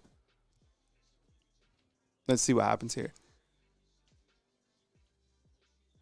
Yeah, I mean, the guy didn't come up with it. I think I would like to see Malachi turn his head around. There he goes. The ball hits him right in the top of the helmet. I'm going to say that's pretty good coverage. Right? I mean, so Xavier comes up with defense playing well. I mean, shoot. The defense is 0-4, 0-5 on third downs. Yeah, I mean, all right. Oh, my goodness, that stupid punt. All right. Get one into the end zone right now. Get some momentum going. Man, that's the one thing is Alabama's campus is so beautiful. You know where this is, right, T? Man, I love walking right. We walked that the other day. Yeah, what would that stretch be called right there? It's like right behind the Ferg. Yeah. So I don't know. It's so pretty. And then there's that museum with like the oak tree. Kind of, if you go up to the right. Oh, the International building. Yes. Yeah, right by the International building. B.B. Comer. Man, if you haven't been here and you're coming to a game, so I guess you still can come to Mercer and Auburn. If you come to one of those games, Mercer, just take a walk through campus. In that area where they showed on TV is right behind the quad. So you can walk in. The campus is it's so pretty. It's so nice. Back to this game. Jarvis is like, we need a touchdown, 100%. Here's a look at this game. I'll zoom in where I can. Let's see. Well, my internet just cut. That is not good. I'm back. You are good. All right. If our internet was to ever cut, this is what we do. All right. Got to have a plan in place for everything. Number one, we freak out. All right. And you just freak out. Just kidding. If the internet was to go out, we'll just start another stream and we'll come right back. If the big internet cuts out altogether, then we'll go to our phone and I'll do mobile. So the internet is, so who knows? But don't freak out. It's just the internet. When we looked at this game, Jalen Milroe, 7 of 10, 34 yards. Not a lot of movement from Alabama's offense. Rushing the football, it's actually Kendrick Law who has the most yards, followed by Jam Miller, who we saw have a 14-yard carry in that last sequence. Jeremy Bernard, 2 for 14. And then, surprisingly, Robbie Oots is second in the team in receiving with 6 yards. And then when you look to the total yards, this has been an absolute defensive slugfest, okay? Adam's adamant about Hungry Howie's. We did an Outback last night, which was absolutely stellar. We love I'm down for Outback again. I love Outback. Yeah, me too. It's just so hard. Out of all the restaurants here in Tuscaloosa, you can't get in. The wait was 40 minutes. Yeah. It was like waiting for one of those rides at Disney. And then total yards, Alabama has 63. Missouri has 54. Passing yards, 34-30. I guess you could say it's a defensive slugfest, right? We see it from an Alabama's fans' perspective that Alabama doesn't have any offense. We know that. So this is it right here, what I'm about to say. So we know that Missouri's offense sucks. They have no offense. Their quarterback, he has hand, he has an ankle. They have a pretty good receiver, but they're missing their running back, right? They have excuses not to be good, but Alabama's defense is playing good. Alabama's players, they're not injured. You have, I mean, Jalen Milroe was a plus, what was he, 475 to win the Heisman just a couple weeks ago. You have Nick Sheridan. You have, I guess, what we heard was the most brilliant mind in college football calling plays, Kalen DeBoer. So, like, why does this offense not go, right? I don't know. Cody's saying Texas Roadhouse. Love Texas Roadhouse as well. Those biscuits. Well, you could marry one of those biscuits. Jalen Milroe back to pass. Down the field, a wide open Jeremy Bernard. He steps out of bounds. Otherwise, he would have had a lot of room to run. There you go. That looked good. Okay. See, they're going to let him dig out of this, which is, look, it's his team. And it doesn't take long for guys to get momentum, right? All right, 1st and 10. This is another run. Now, that looks good right there with Justice Haynes. Good to see him running up the middle, right? Want to see a little bit more Justice Haynes. And people have been critical of Justice Haynes. He said it hasn't been running hard. Texas cut to a cut screen of them, and it's 7-7 in Nash Vegas, Texas and Vanderbilt. Another tough run by Jam Miller. And people have been critical of his running style. So I think, getting him and see how he runs in between the tackles. People have questioned, honestly, his physicality, which I didn't think that we'd do ever about Justice Haynes, but in the repetitions that we've seen, we haven't seen a great amount of, reps from him. A Jam Miller runs downhill. He's tough. No question about his physicality. Nice little drive he got going right here from Alabama. 3 plays, 37 yards. A nice connection with Jeremy Bernard.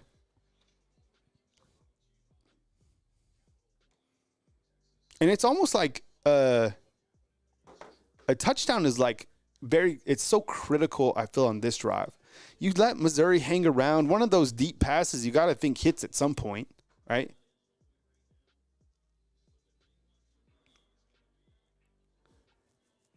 Yeah, I don't know. I've kind of went away from like talking about the quarterbacks because I don't think there's going to be any type of change at the quarterback position. So I just keep saying it's his team, Who has the ball? Nobody knows who has the ball. It's Jalen Milroe who gets to the side, and it's a, gain of 8 or 9. Pretty good fake on that. Because there's almost like no point about just like wishing on a star, right? You just have to talk about like what is happening.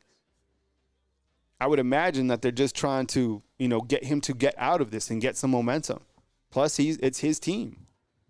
Jalen Milroe, 2nd and 1. This is actually a pretty good drive. It seems like, guys are even running fast. I don't know. This is a good drive.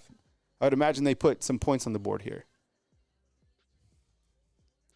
You talk about the wear and tear, Jalen. I mean, this guy's gotten absolutely tagged twice in this game, and he's absolutely fine. 8 of 11, 60 yards, 73% passing.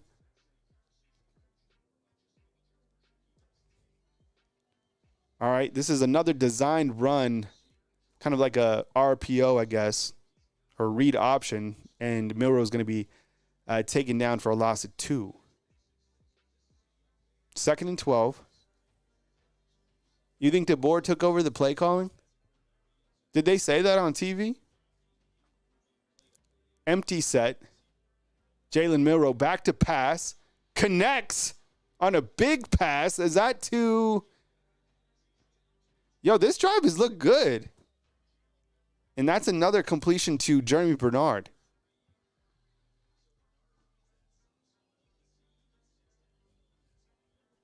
You got to admit, that was a pretty good throw. Another run up the middle for Jam Miller. 1 yard gain. That was nice. I do like a lot of things about Milroe, but I mean, other than this drive, I mean, even dating back to the Tennessee game, the offense hasn't been what it's supposed to be like. And look, DeBoer is not going to change quarterbacks. He's not. So this is the quarterback that we talk about. You get one in the end zone right here, a lot of momentum. You go up 10-0. Jalen Milroe with 2 wide receivers up top, 2 on the bottom. Or he has Robbie Oots, rather. I think he has C.J. Dupree, too, so he has 2 tight ends on. That's that design quarterback run that they like. Milroe gets to the outside, and he gets about 9 yards. 7. So it's going to be there's a flag on the play. But I would imagine there's so many fans that are just so frustrated with Alabama's offense. It's another penalty against Alabama. It's going to be holding. It's just, I mean, it's typical. That's the 5th penalty. 5th penalty. That's another holding call. And that's on the running back, Justice Haynes. Let's see what happens here. Yeah, he was holding on 24. So Robbie Oots is saying that Kalen DeBoer is calling the plays. Wow, that's going to be huge. I mean, you got to admit, the offense does look a lot better this drive. I mean, it's about time. 2nd and 19. Jalen Milroe back to pass. He is incomplete going for Ryan Williams. Man, Ryan Williams is like made of iron too.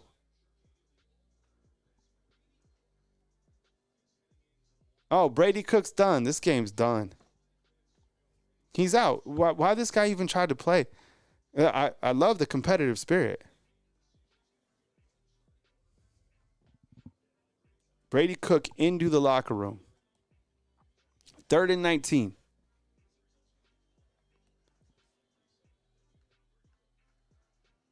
Brady Cook to the locker room. It's 3rd and 9 for Coach Kalen DeBoer. Rumor circulating that Kalen DeBoer is calling the plays.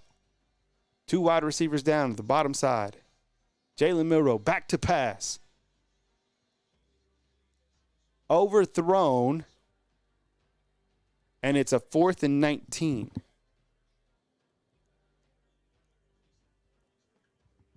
Overthrown.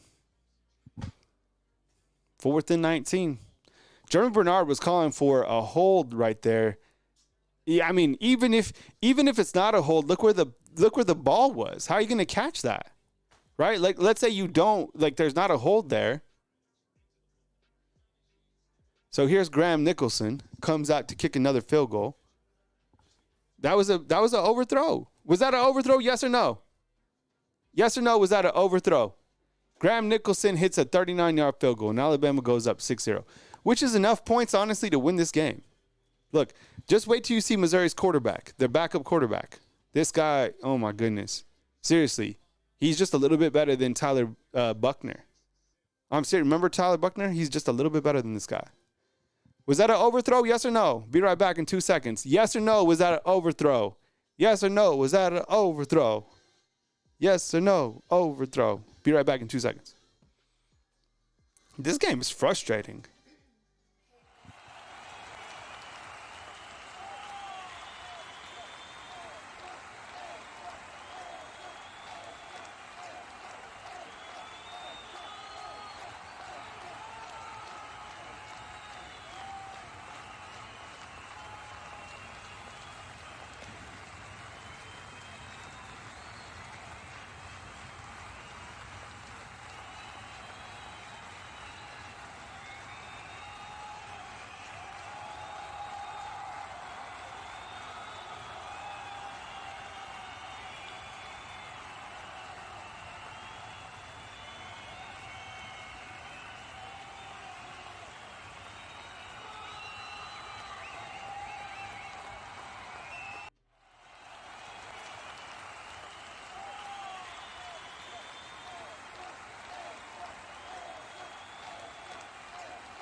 All right, fam. What's up? What's up? You guys ready? All right, 6-0. All right, see what happens. I think that Texas has now gone up on Vandy, 14-7. So I'm sure you have it. You know, if you have YouTube TV, you could bring up the 4 games, which is, I think, one of the coolest things that has happened. Because there's NFL Red Zone for on Sundays. But for college football, you could have the 4 screens. Right here in Tuscaloosa, it's 6-0. And Missouri now has their backup quarterback. I'm telling you, this guy is going to be in trouble. They're going to have to run like the Wildcat. Basically, that's what they just did. And they ran for 12 yards. So it is Missouri's backup, Drew Pine, third school in 5 seasons. He's been around. People, you probably remember the name. This guy struggled last week. We haven't, you know what? Austin Mack hasn't played one play this year. All right, they're just going to, I would imagine they just run the ball. And that is a gain of none.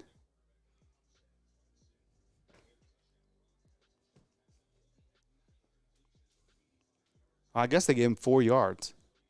2nd and 6 for Alabama. Man, this is a frustrating game. You know who's been doing pretty well is the I haven't seen Austin Mack in any videos, nothing. I haven't I see stuff of Dylan Lonergan, but I don't see anything of Austin Mack. No, that was King. Okay, yeah. No, that King Mack's the secondary player. Hey, nice wrap up in the backfield by LT Overton. Stuff in their backup. So now Alabama's playing their backup quarterback and the backup running back. This is the JV team from Missouri, right? And they come up with a good stop. LT Overton's playing great. And there's Jahad Campbell again. So it's 3rd and 6 against the Missouri backups. Get off the field, get the ball back to Alabama's offense. You go up 13-0 at halftime, and you get the ball back. I would just be shocked if Missouri scores in this game. There's a pass downfield. It's going to be I told you, this guy is terrible. Big interception by Malachi Moore. Malachi Moore running all over the field. Big time interception. You get the turnover chain. This guy, I'm telling you, this is like the worst quarterback in college football. You put the turnover chain on, and Alabama with a big pick.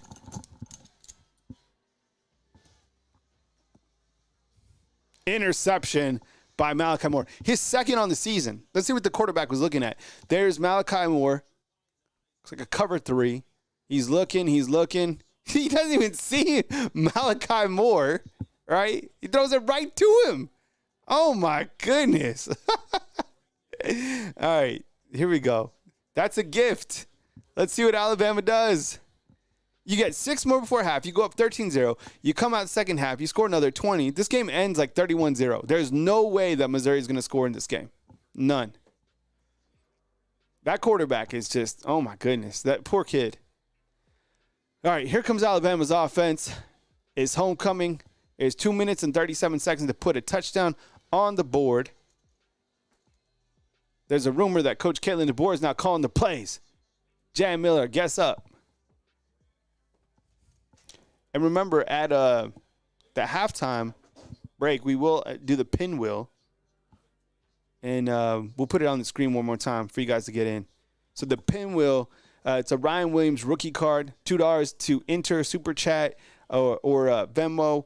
We'll announce the raffle winner via pinwheel at halftime. We'll also go over scores from around the country halftime. 2nd and 6 for Alabama just before the 2-minute warning. Jalen Milroe back to pass, goes deep. I thought I saw a penalty, and it's Emmanuel Henderson who goes up and catches it. Big time grab by Emmanuel Henderson. What is the flag?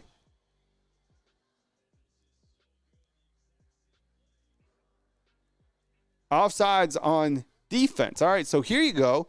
Here comes Alabama's offense. You got to put one in. I mean, shoot, you could put 2 more touchdowns on the board right here. Let's see. Jalen Milroe gets good. There's a false start. Jalen Milroe sees it. Good pickup by Jan Miller. Wide open Emmanuel Henderson. Jalen Milroe throws an absolute dart.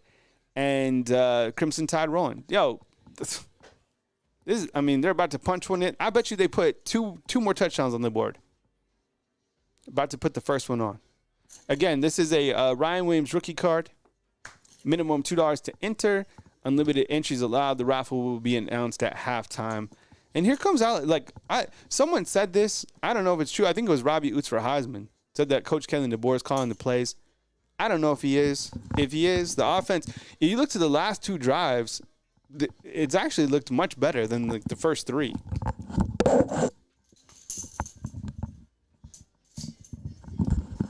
Whatever the case is, they're about to put their first touchdown on the board. And we know that Missouri's not going to score, so 13-0. What's up, Byron Russell? Craig, what's going on? Appreciate it. What's that? Isn't this card sold out? Yeah, the card is sold out. What do you think they do here? Do you think they throw a pass to Ryan Williams? No, I'm serious. Yes, I do, but I hope it's a. It should be. Look, T, how many years do you play football? Oh, yeah, so many. What would you do right here on 1st and 5? At 1st and 5? Yeah, what do you do? What do you do? Do you pass it? Do you run it? I would run it on 1st and 5. To who? Who's your running back? Jam? Yeah, right? Yeah. And guess what? If it's 2nd and 3, do you pass it? No. You run it, right? Yeah. What if it's 3rd and 1? Do you pass it or do you run it? You run it. All right, run the ball. Do you think it's a running touchdown? You know what'll happen? Jalen Milroe will run this in. It's either going to be Jalen Milroe. I think it will be a Jalen Milroe design run, and then I think it'll be a jam for a touchdown, something like that. Let's hope. It better not be an interception in the end zone. Oh my God, can you imagine that? Can you imagine if they get the ball and they throw like a fade? Yeah, that was against Tennessee. They won't do that. They will not throw the ball here. Oh, yeah, jet touch pass. Ooh, I love this. Raise the bar, saying a jet touch pass. I love that. That's what I ran when I had to win in overtime. Remember I did the jet pass with Jeremy Bernard? All right. You know, Daniel Hill, he was out. I think he's available now. But, yo, they definitely got to run the ball. People are going to get so pissed if you throw a flea flicker. Missouri tried that, man. You got to feed Jam. 100%. You got to feed it. Yeah. Andrew, what's up, man? Kayla. Double reverse pass to No, I like this. Chris, this makes the most sense. I think running the ball to the outside left with Caden Proctor based off the analytics makes the most sense. Right? And you know what Alabama likes to do in this series, though? They like to go with like an empty set, or they like to go with the 2 tight end set, and they like to run with Jalen Milroe to the outside. So let's see right here. It's going to be a handoff. There you go. Right in the end zone. Jam Miller up the middle. Touchdown. There you go. Whew. Man, it feels like stress just fell off. And a Jam Miller 3-yard touchdown run puts Alabama up 13-0 pending the PAT by Graham Nicholson, who has been really good today, knocking in 2 long field goals. So Alabama scores. It was a 3-play, 35-yard drive following an interception from Malachi Moore. Again, the defense has only allowed 67 yards of offense, and Alabama goes up 13-0. Now, there is a minute 54 remaining in this half, and Alabama, it looks like to me that they have all 3 of their timeouts. I think this team needs as much momentum as possible. I say get another 3 and out. Missouri is 0 of 6 in this game, and you put 1 more back on the board. Seriously, why not?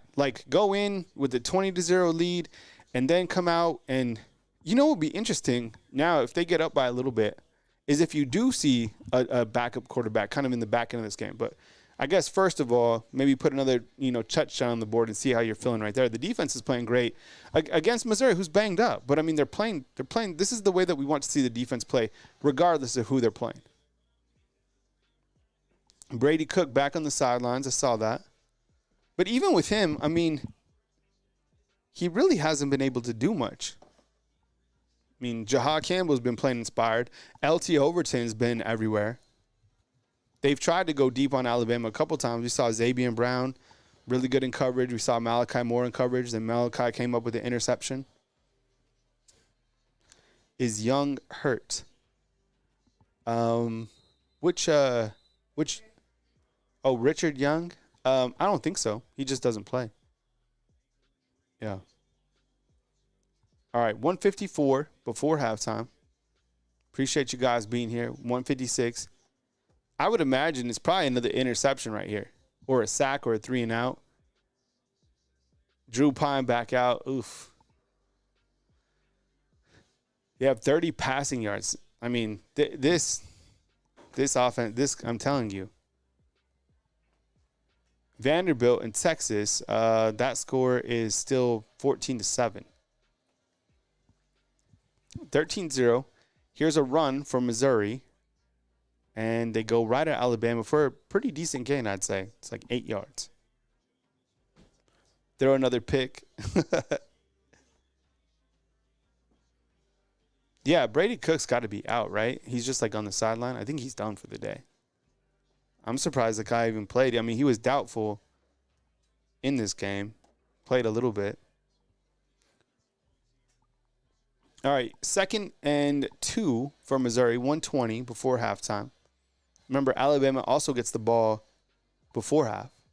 It's a handoff to the outside, and Missouri is going to try to get the first down. It looks like they do, but wrapped up by a ton of Alabama's defense. See, you know what's going to happen here is you go into halftime with momentum. You win this game, you get momentum, and then you go into this open week and you heal up. You develop a really good game plan, and you prepare for LSU when you take it to them. You just win out. And you know what? People are going to like the way that the defense played in this game. And this is going to continue to help Alabama overall. I know game's not over, but the way that they're playing, I like what I'm seeing. 13-0, 45 seconds. Kane Womack's going to get taken off the hot seat. 35 seconds. Missouri's just trying to get to halftime.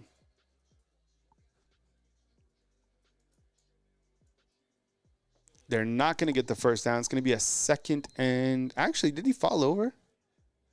27 seconds left before halftime. We'll do the raffle. T, are we good on the raffle? Yeah, did you get any more? No. So I think we're good to go on it.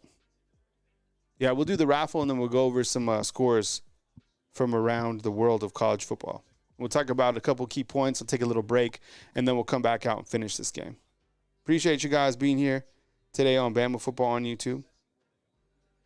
Yeah, Alicia's in there 1, 2, 3, 4, 5 times. Yeah, I have them in there as, I think, Okay. Craig, what's up? I see your comment inside the comment box. Andre, what's going up, man? Ken Robertson saying the quarterback's not allowed to throw the ball. Yeah, it looks like they're checking out Jahad Campbell, which is very concerning. Man, he's one of my favorite players on defense, period. When he's playing at his highest level, that guy was like a top 15 pick. All right, there's 27 seconds left. I mean, just stop him from scoring at all. Drew Pine, back to pass. He just kind of dumps it off. He barely completes that pass, but it's going to be maybe 9 yards. Hunter, it looked like Campbell was injured to me, right? It looked like they were talking to him on the training staff. Yikes. Darian saying Texas and Vandy close. The last I saw was 14-7 Texas. Show 44 saying shoulder. Man, we'll look at that after. Completed pass, Damani with the big hit. 15 seconds. Robbie Oots for Heisman, FMC clip says. There's a timeout. It is 13-0. Man, the only way that they could maybe get points is a long field goal or beating Alabama downfield because they don't have any timeouts left. So you call 2 plays right here, try to get something going. But I don't know. Alabama's defense has played really well. Yeah, I saw that loaded.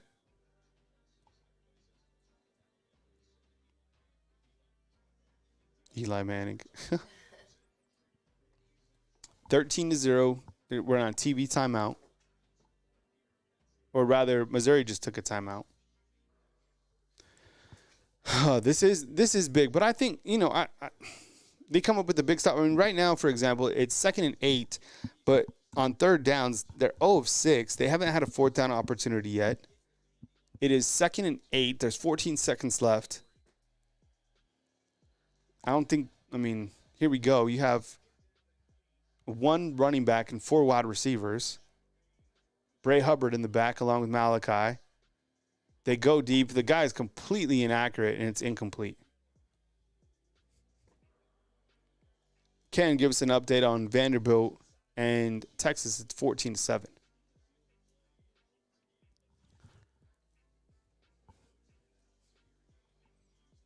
Ten seconds left. Way overthrown.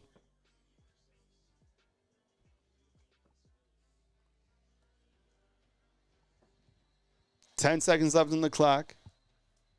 Clock is stopped by the officials. It looks like Alabama's going to take a timeout.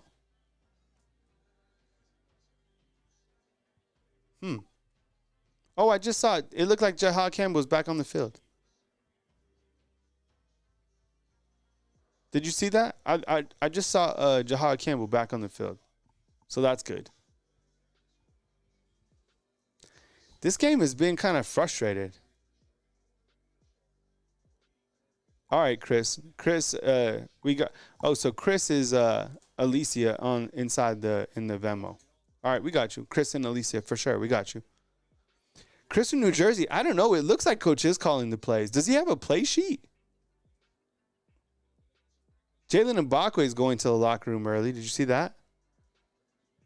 So we have Mbakwe who went to the locker room. Yeah, Campbell is balling. And then we had Cole Adams, too. Those are our injuries. All right, 10 seconds left. It's 3rd and 8. Missouri is 0 of 7 on third downs so far. Let's see what happens here. Here's a pass. It is bounce is off the wide receiver. The receiver should have caught that. Now it is 4th and 8. 6 seconds left. You should have caught that 100%.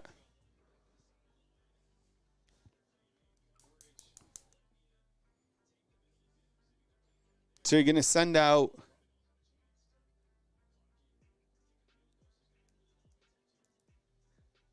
I guess they're just going to kick a really long field goal or try to. I would probably just throw a bomb. It looked like Mbakwe is hurt too. That's another guy that you can't have injured with the secondary. This is a long-ass field goal. How far is this? 59 yards? God, the teams always do stupid stuff like this against Bama. The kick is up. No good. Stop. And it's going to be returned by Kendrick Law. Kendrick Law trying to get something going, gets to the outside, gets a block. He's got a couple more blockers. He spins off the field. Oh, my goodness. Yo, that was crazy. Is this going to be the kick 6? Oh, my goodness. That guy, look, he's scary with the football. I mean, that guy is scary. I thought he was going to take that to the house. 13-0 at halftime. Wow. That was okay. That halftime. You know what? Let's do this raffle real quick, and then we'll go to the halftime. So real quick, I'll give you guys 1 minute to jump in the raffle. It's a Ryan Williams rookie card, $2 to enter, unlimited entries. We're gonna do the raffle right now on the pinwheel. T, can you just send me the names, and then I'll do the pinwheel on this side? And then we'll do we'll look at the scores and stuff like that from around college football. All right, give me 1 second while I navigate all this. Will you guys, what are your takeaways from that first half? Why don't you guys have done that? Yeah, T, you could go ahead and email that to me. And email the list for the pinwheel that we used too, if you could.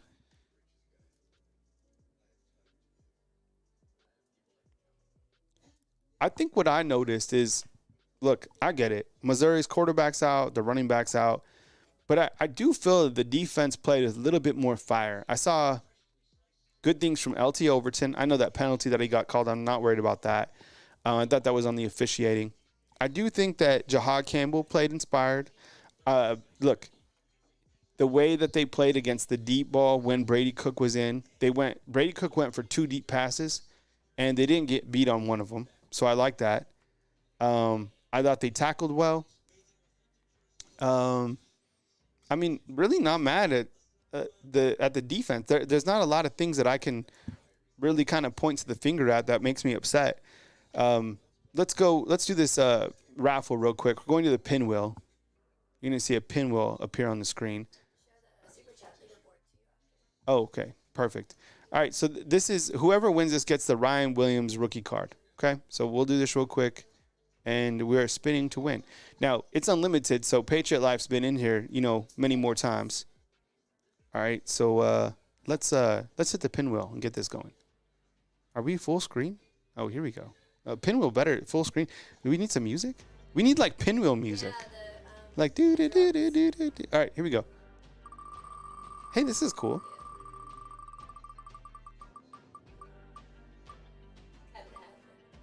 Hey, Chris Waldman gets the Ryan Williams rookie card. And people are clapping. I don't know who that is, but I'm one of them. Hey, so, Chris, will you please take a minute to email us? All right, the phone line is not open, but this is the email at the bottom of the screen. I'll let you screenshot that real quick. You just won yourself a Ryan Williams rookie card. All right. King Family Reacts, what's up, man? Screenshot this, email us, and we'll get your info. We'll send this out to you. Chris Waltman, appreciate it. Thank you so much for supporting us right here on Bama Football on YouTube. All right, let's go over right now the stats and kind of some things that stood out right here on Bama Football on YouTube. Professional Certified Hater, we'll get to you next time. I appreciate you being here. Let's look at the stats from this game. Alabama currently leading Missouri at the halftime break by a score of 13-0. I think a good place to start is the game comparison. I think when you look to this game, Alabama's offense definitely started out flat. They didn't have a lot of rhythm. We were, criticizing Jalen Milroe and kind of his inaccuracies, and he definitely got sacked twice, and that was on the right tackle and the offensive tackle. I'm not sure what happened, but I'm not sure if you noticed this. There are 2 scoring drives, and one was a field goal, one was a touchdown. The offense seemed to have a little bit more fluidity. Somebody inside the comment box, I think it was Robbie Oots, said for Heisman, said that looked like Kalen DeBoer is calling the plays. I don't know if that's true or not, but something happened because the offense looked like they started to get things going.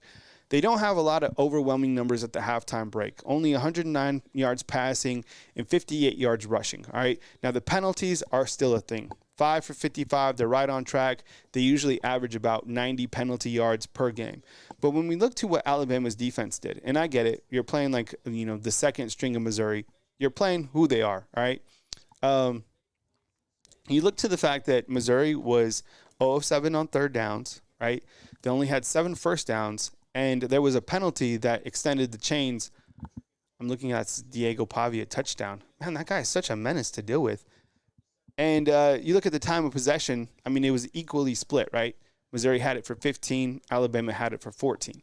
Now, when you look to the individual statistics of this game, and I know a lot of people are calling for another quarterback. I don't personally think it's going to happen. We've talked about that on many different ways. Jalen Milroe, let me ask you this. How would you grade Jalen Milroe in this first half of the game? Okay, our rating system is 1 to 10. 10 elite, 1 trash. He's 10 of 15, 109 yards, 67% completion. There were times he was definitely inaccurate. There was times he stayed too long in the pocket. But he did make some throws on that last scoring drive. He made some long throws down the field, right? Jam Miller right now, 8 carries for 31 yards and a touchdown. I like how they utilized him inside the red zone. All right, so getting some – someone said – Naomi said 8. Yeah. Robbie Eust is saying 2, 3. So it probably – if you were to quickly, average these out – actually, 6, I'd say. 6, right? Yeah, so, okay, 6, which, The numbers are getting lower now. Yeah, okay. Probably 5, 5-2. Jeremy caught a pass. Emmanuel Henderson. Right now it's been pretty quiet for Ryan Williams. Robbie Oots has 6 yards. So there we are for the offensive side. And when you look to Missouri's statistics, I mean, not really anything to write home about. This guy's going to be in major trouble. This Drew Pine guy, I mean, he came in and threw one pass and was intercepted by Malachi Moore. So, damn, I just saw Quinn Ewers is 18 of 19 for 205 yards and 3 touchdowns. Damn, he is absolutely balling out of control. So, you know, my takeaways right now, look, I'm not surprised to see Alabama leading this game. I think the offense, something happened because there's a little bit more fluidity, which gives me a little bit of hope going into the second half. Alabama doesn't really make good second half adjustments, but this Missouri team is just, they're not a good football team. They don't have an offense, so there would be absolutely no reason, in my opinion, to think that Missouri somehow develops some sort of game plan to be able to come back to this game. The defense is going to continue to control the tempo, and I think it's the offense that's responsible for maintaining and manufacturing points on the board. Do we see another quarterback in the fourth quarter? If I had to bet right now, I would probably say yes, and some cleanup time, but I don't think you're going to have, you know, another quarterback like start at half or anything like that. This is Jalen Milroe's team. They're riding it out. And as mentioned, Jalen Milroe, 10 of 15. When we look at the college football scoreboard, we'll go around the horn real quick. The big one tonight is LSU taking on Texas A&M. We talked about this game in many different directions. Each team is undefeated within SEC play. You also have Kansas taking on Kansas State, a battle for the beautiful state of Kansas. And then you got SMU taking on Duke later on in the evening time. Penn State on the road taking on Wisconsin, and Florida State, 1-5 now in ACC play, taking on Miami. Right now, I think we're all looking at this game as well, Vanderbilt in Texas. Now, what we see from Texas quarterback, and as we talk about the quarterbacks, look at Quinn Ewers, 18 of 19, 205 yards with 3 touchdowns in Nash Vegas, as the Longhorns have a 2-touchdown lead right now over Vanderbilt. And then you have BYU is still undefeated, beating Gus Malzahn, remember, former Auburn coach, by a score of 24-20. And then you have Oregon at the half leading Illinois 35-3. See, I told you it wasn't Illinois. It was Illinois. Shut up. All right, so Oregon up 35-3. And when we look to scores that took place earlier today, you have Ohio State 21, Nebraska 17. Nebraska was leading that game for a short time. I know Raiola got a little bit banged up. And then our beloved Navy Shipman took it on the chin today against Notre Dame by a score of 51-14. Washington gets beat by Indiana, who is now 8-0 on the season. And Ole Miss and Lane Kiffin, they moved to 2-2 in SEC play, beating Oklahoma by a score of 26-14. Jackson Dart, 22 of 30 for 311 yards. And then the game on Thursday night, which was crazy, Pittsburgh beat Syracuse. Did you see this? Kyle McCord threw 5 interceptions in this game? 5 interceptions in this game, and I think 3 were taken to his house. All right, so Kyle Henderson, Bama Football on YouTube. I appreciate you guys being here. You know, this offense, as much as you want to ride on the offense and you're like upset about the offense, the last 2 drives were actually pretty good. So, and what makes it complicated, and what we're going to debate and talk about after the game, is can this team put together and manufacture really good drives against an even better opponent, which will be LSU. Now, we're watching that game between LSU and Texas A&M tonight for many different reasons. The game of the week in the SEC.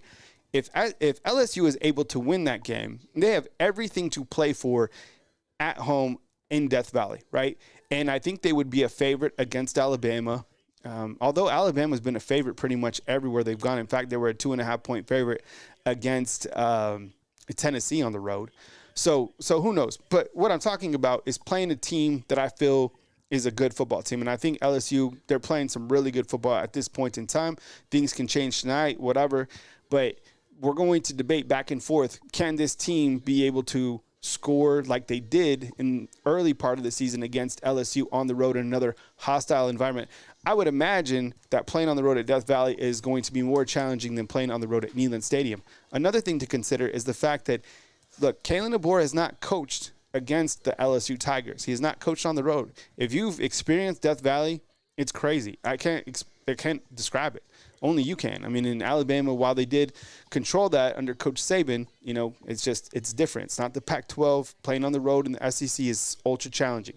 For the rest of this game, I would like the defense to continue to work on just play by play, right? Continue to do the simple things, tackling, coming up with interceptions, getting pressure on this backup quarterback. And I would like to see Alabama's offense continue to ride out with momentum, keep running the football, kind of feed these running backs. Give them the wear and tear rather than your quarterback. I'll be back in just a minute. Yeah, LSU also has a bye week and 2 injuries that we are keeping track and keeping watch of. And when you guys go read your recruiting sites and, all your other team sites, it looks like Cole Adams was carted off, probably a lower leg, and then Jalen Mbakwe was seen walking to the locker room.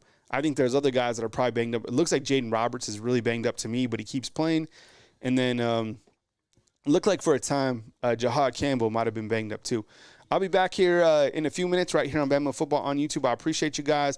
Remember, following the watch-along right here, we'll go right into Coach Kalen DeBoer's press conference and do our post-game reaction right here on Bama Football on YouTube. I appreciate you guys being here and talk to you soon right here on Bama Football on YouTube. Don't go anywhere. We'll be right back to knock out the second half on Bama Football on YouTube.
All right, fam, here we go. We start the second half. It looked like they had to change sides. They came out like on the wrong side. Do you see this?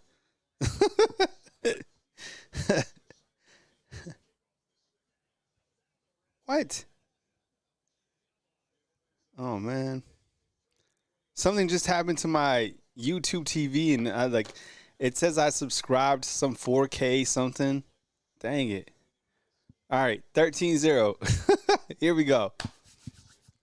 You got to think that this offense starts rolling. I mean, the way that they started playing in the second, I think the last two drives kind of caught my eye. Here's Emmanuel Henderson. He's looked pretty good returning kicks, too. Him and Kendrick Law.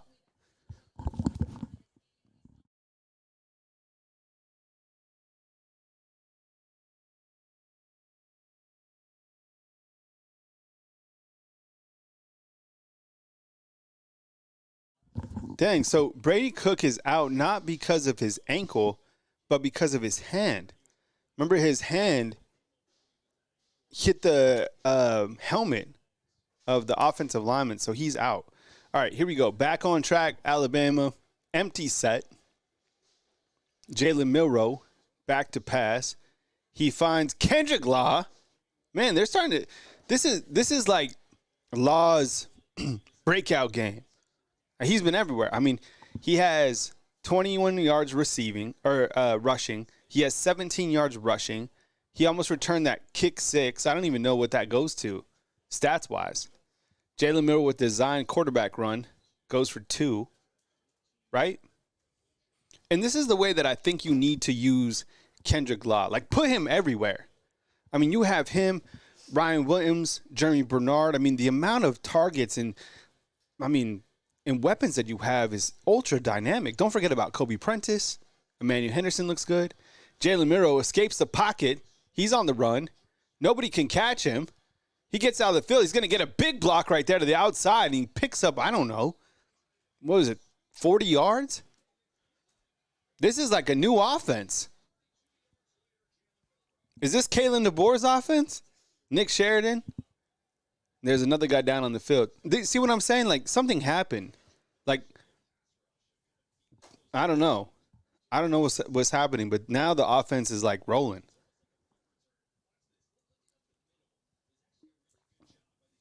Let's see what happens here. You still have the same offensive lineman. You're an empty set.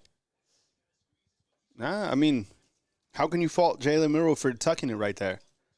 I thought he was going to run all the way to the end zone. He gets the big block right there.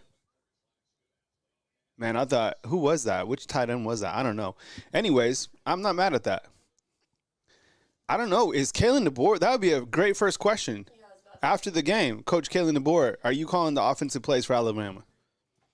I don't know if he would say yes or no to that, but it would be worth a. Oh, man, that was a hands to the face probably. But this is different to us because things are moving. Wide receiver up top, you got 2 tight ends actually to the right of your screen. Jalen Milroe is going to throw wide open. Yo, I like that too. That was nice. Nice little hit to Dupree.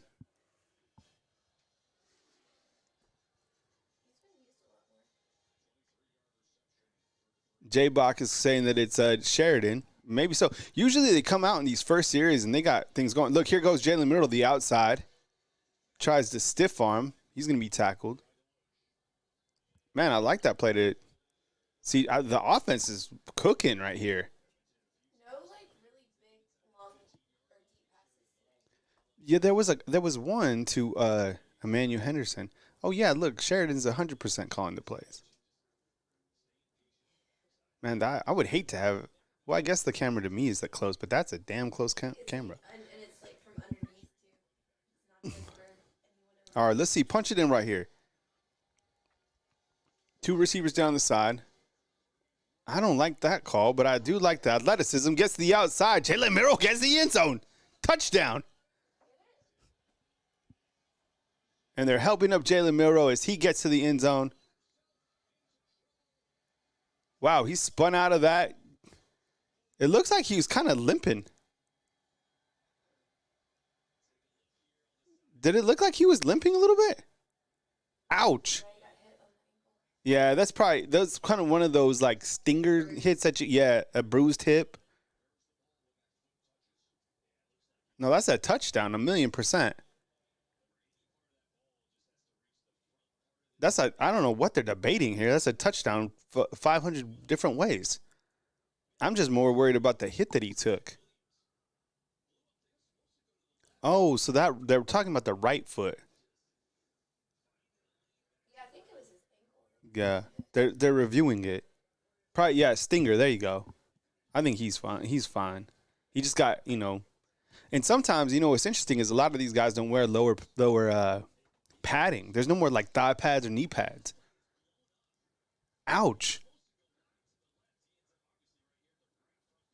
I guess you think they put this at the 1? Some of these plays are so silly that they review. Ouch.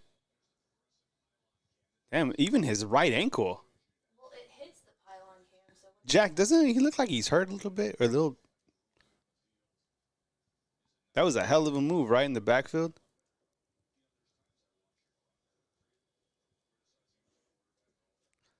I mean, what wasn't to like about that drive, though? They literally were like a buzzsaw.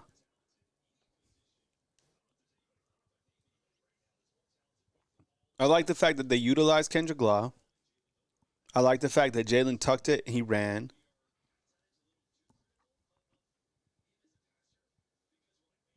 I don't know. There's a play stands, touchdown. All right. There you go. Play stands is a touchdown.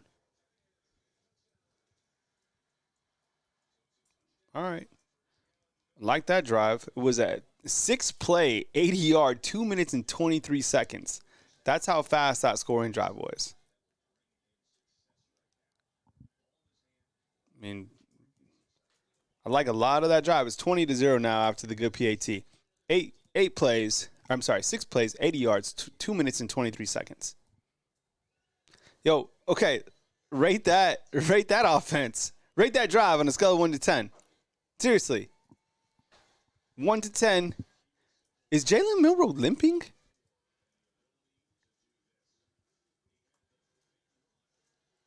One to 10. I'd say that's probably like a 8 or a 9 in terms of the offense. 7, 10. Yeah, I mean, what didn't we like? 8.3. Neil's like 5. Neil's like that really hard math teacher.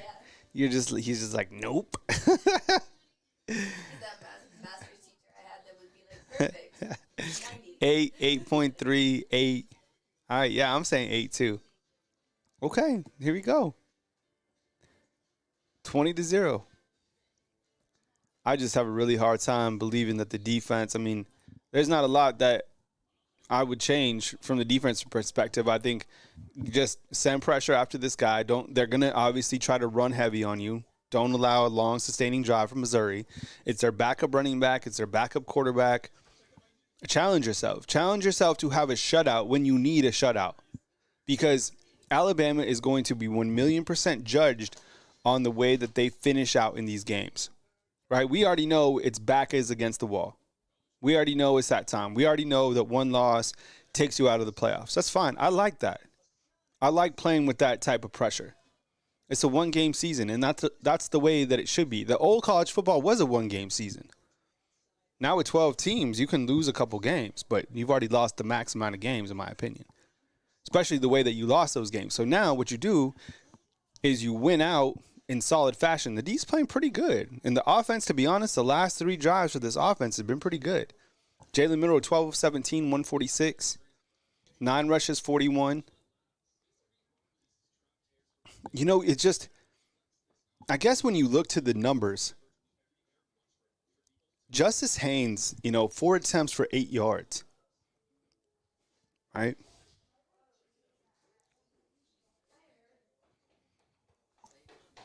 That's kind of a question mark that I have, like, when I look to the offensive stats.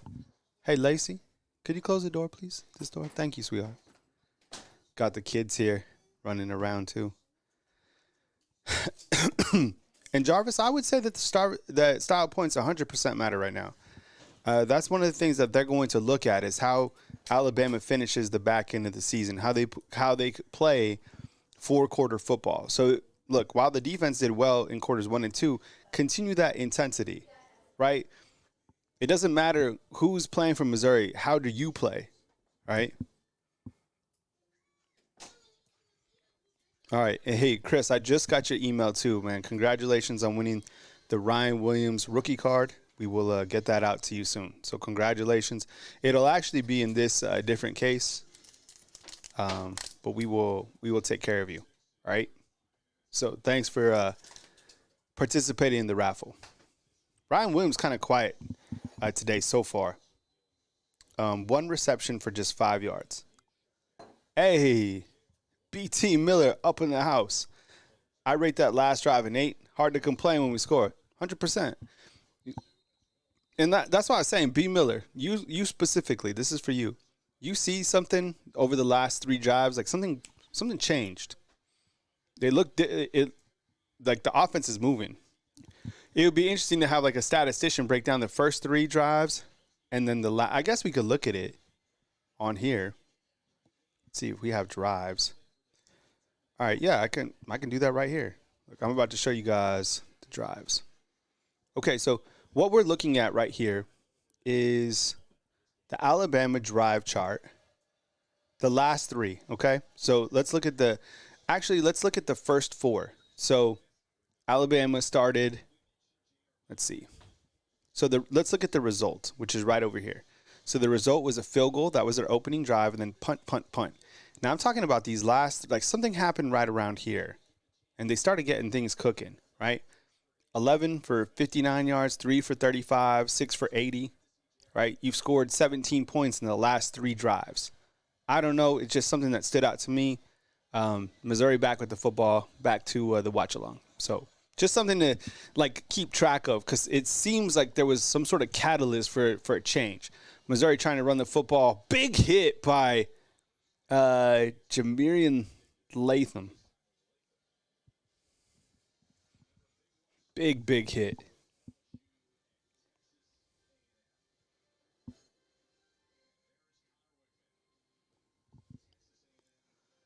Big game tonight, Texas A&M and LSU. We'll be watching that. Following this, we got Coach Kalen DeBoer's press conference and my instant reaction. 11 minutes remaining in this third quarter. It's a 3rd and 10 for Missouri. They have not completed a 3rd down so far. Don't want to talk about the no-hitter, but I like where we're at for the Alabama's defense. Quarterback is scrambling. He has a lot of room to run. He's going to be tackled by Bray Hubbard, and they do get the first down. Missouri now 1 of 9 on 3rd downs, but they moved the ball a little bit. Raise the bar, saying need LSU to win, so if we beat them, it looks better. Yeah, good point out right there, 100%. Yeah, we were talking about that at breakfast, too. Like who you want to win. Nice hit right there, Deshaun Jones. Deshaun Jones is in. I haven't seen Jalen Mbakwe out. Remember he went to the locker room? I haven't seen him, so keep your eyes. If anybody sees Jalen Mbakwe, let me know. Because you don't, I mean, that secondary is getting thin. Like really thin.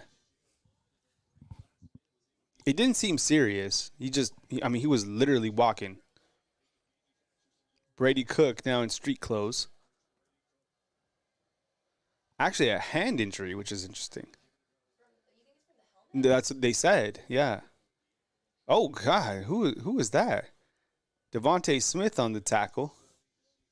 He's been quietly having a really good year, too. He's like pro football graded out, like 74. Yeah, they said Brady Cook is out because when he threw that pass, his hand hit the back of the helmet. Like he karate chopped. Probably like, I don't know, fractured. Look, I did that not long ago on a refrigerator door. Yeah, I remember you karate chopping that refrigerator, right? Yeah. that refrigerator don't have the potato salad you want. You karate chop it. Exactly. All right, 3rd and 1 for Missouri. They come out in a pistol, and they're going to be able to get it. Good play call right there. That's a tough play to stop.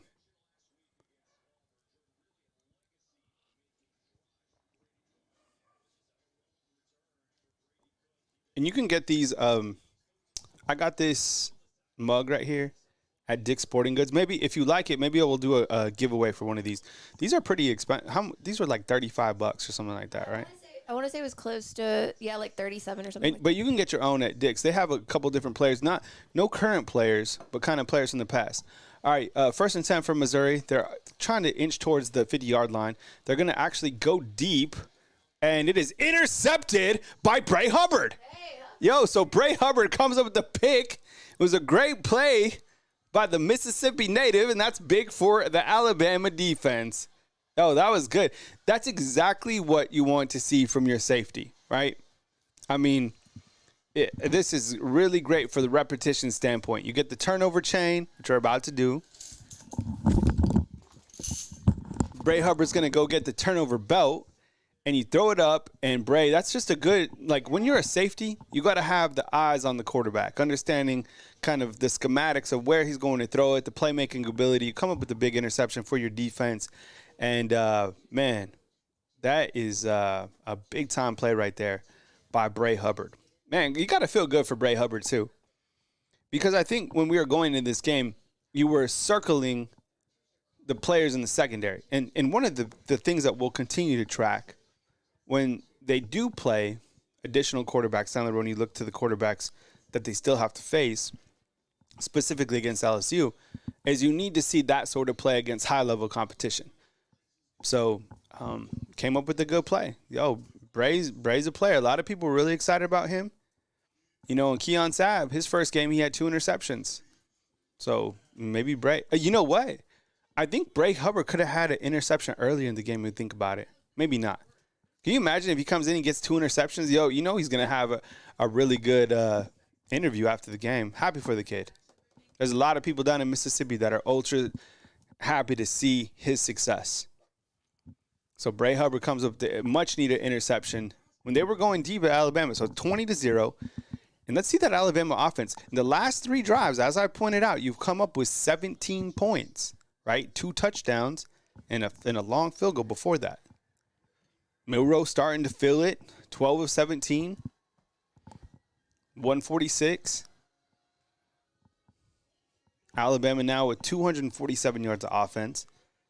Missouri now has, how many turnovers do they have? Is that their second turnover, right? I think that's their second turnover. And on 3rd downs, they're 2 of 9. Yeah, so, this is good. This is exactly the game that you needed Alabama to have.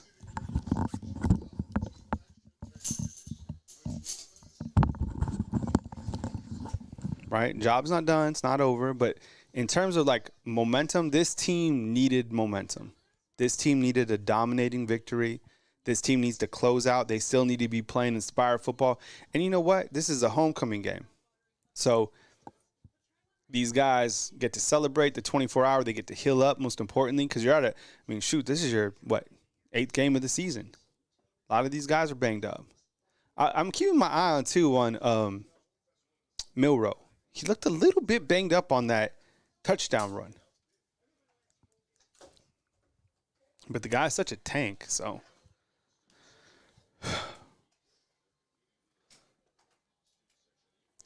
Neil, I think why they're calling him Thumper is Bray Hubbard, man, that guy, I would imagine that he's the hardest hitter in the secondary.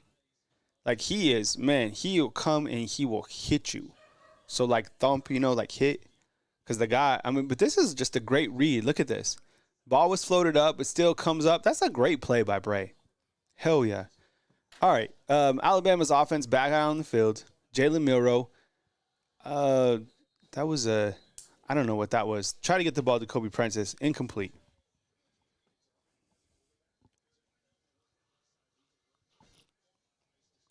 Second and 10 for the Tide.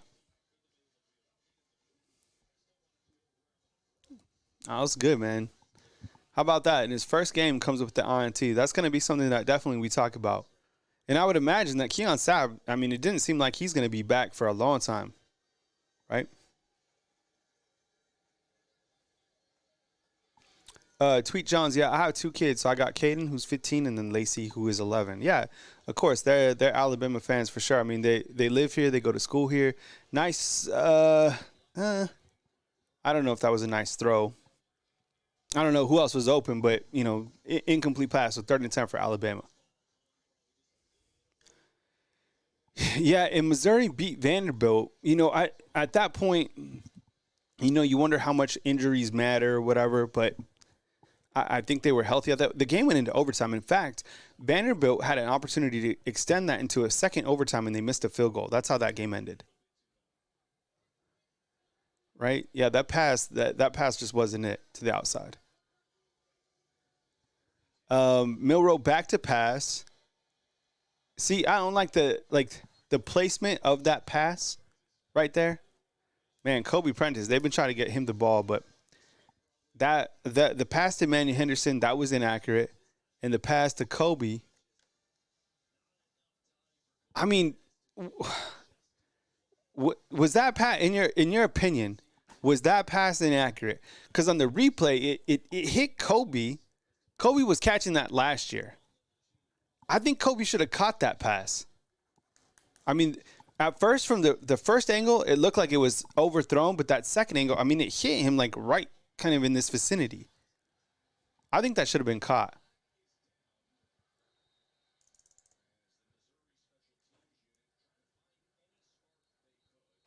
That guy's last name is Littlejohn. You're right. I think that ball was catchable, in my opinion. What happened here? There's another flag. I think this is going to be against Missouri.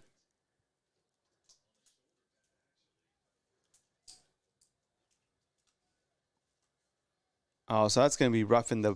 Yeah, roughing... Poor James Burnup, man. Is he okay? His last name's Littlejohn. Yeah, Burnap is like... I mean, yeah, you can't mess with him, man. Yeah, no, he is one of the best players on the team for sure. Yeah, someone said don't mess with Burnap. We're going to war. Hey, that was definitely roughing the kicker.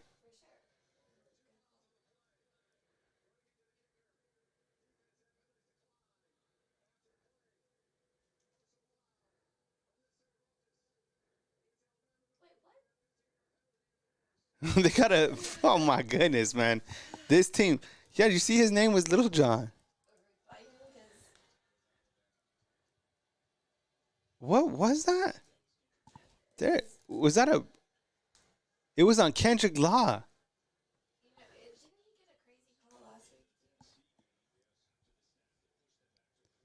Okay, they're showing the replay here. So here comes Kendrick Law. Oh. I'm not. Come on. That was weak. They're going to overturn this. They definitely got to overturn this. See, there's been 2 penalties this game that have been crap. The one earlier in the first half, whereas the delay of game and they called it LT, and that one right there. Like, those are debatable penalties. That shouldn't be a penalty. Let's see what Matt Austin's saying.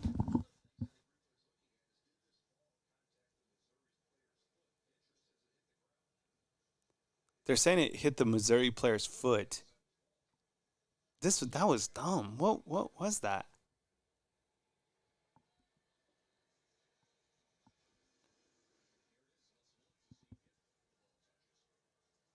We can't see right there. They called that on Kendrick Law. Come on.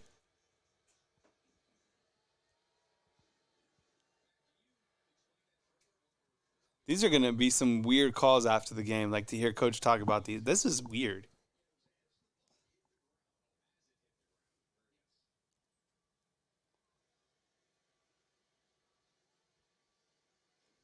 I don't even know what to say. Okay, so James Burnham gets like completely smashed. And the ball, I don't see where it hit.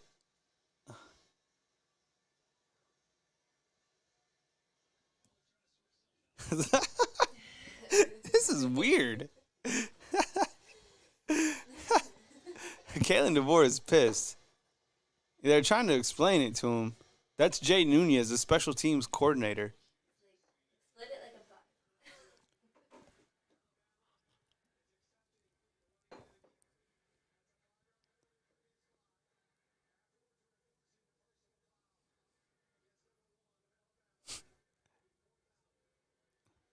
So it's all that for a fourth down. Yeah. What a weird. Yeah. So why wasn't it offsetting penalties? So it was running into the kicker, and then it was a personal foul on Kendrick Law. So weird. Okay, so it's fourth down again. Just go for it. This is really weird. There's been some this officiating crew has been strange. Look, DeBoer is still, yeah. So now it's fourth and that was seriously like one of the weirdest sequences. So now it's a 4th and 20. It's a 4th and 20. Okay, so burn up. He's okay. He punts it. It's a booming punt. And all that for... Yeah. Okay.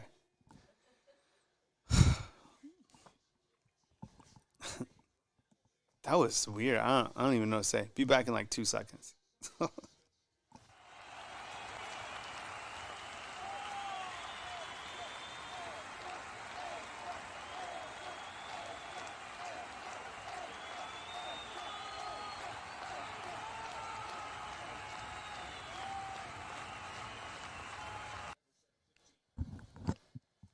All right, Missouri with the football now. It's 1st and 10. Quarterback rolls out. Drew Pine connects. That actually wasn't too bad. That's going to be a first down. Moving the chains a little bit.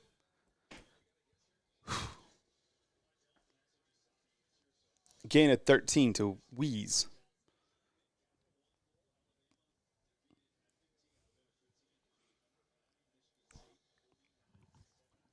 Looking at other scores from around the world of college football. What else we got? I think Texas is starting to run away with it.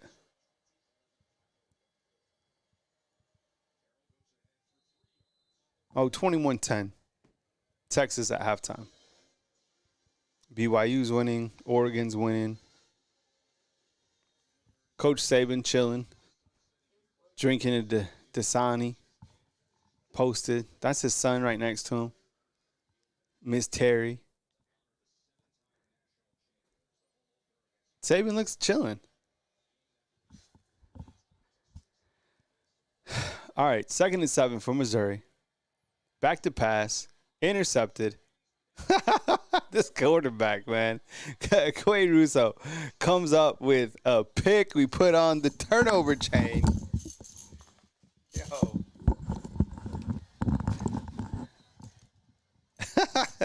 This guy. Another interception. This secondary coming with it. That's the first career pick. Wow, that was a really good effort right there. Diving for the ball. Drew Pine, I'm telling you, this guy, woo. That's an interception. Alabama will take over. We'll be right back in 2 seconds. Alabama's defense. That was the 3rd interception of the day. Be right back.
So Alabama right now has a 20-0 lead. They're back on offense right now.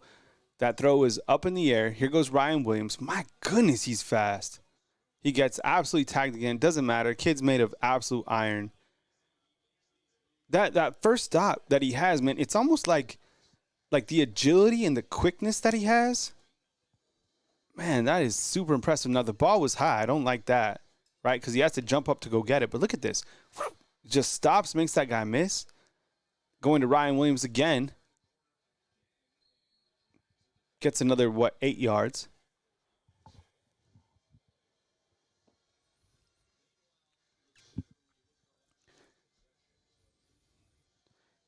See, Kerry, you know what's interesting too, or like to compound on what you said about Ryan Williams, is like that agility and that speed burst that he has. Like, you can't even coach that. Like, you just have that. Oh, here we go. Justice Haynes getting to the outside.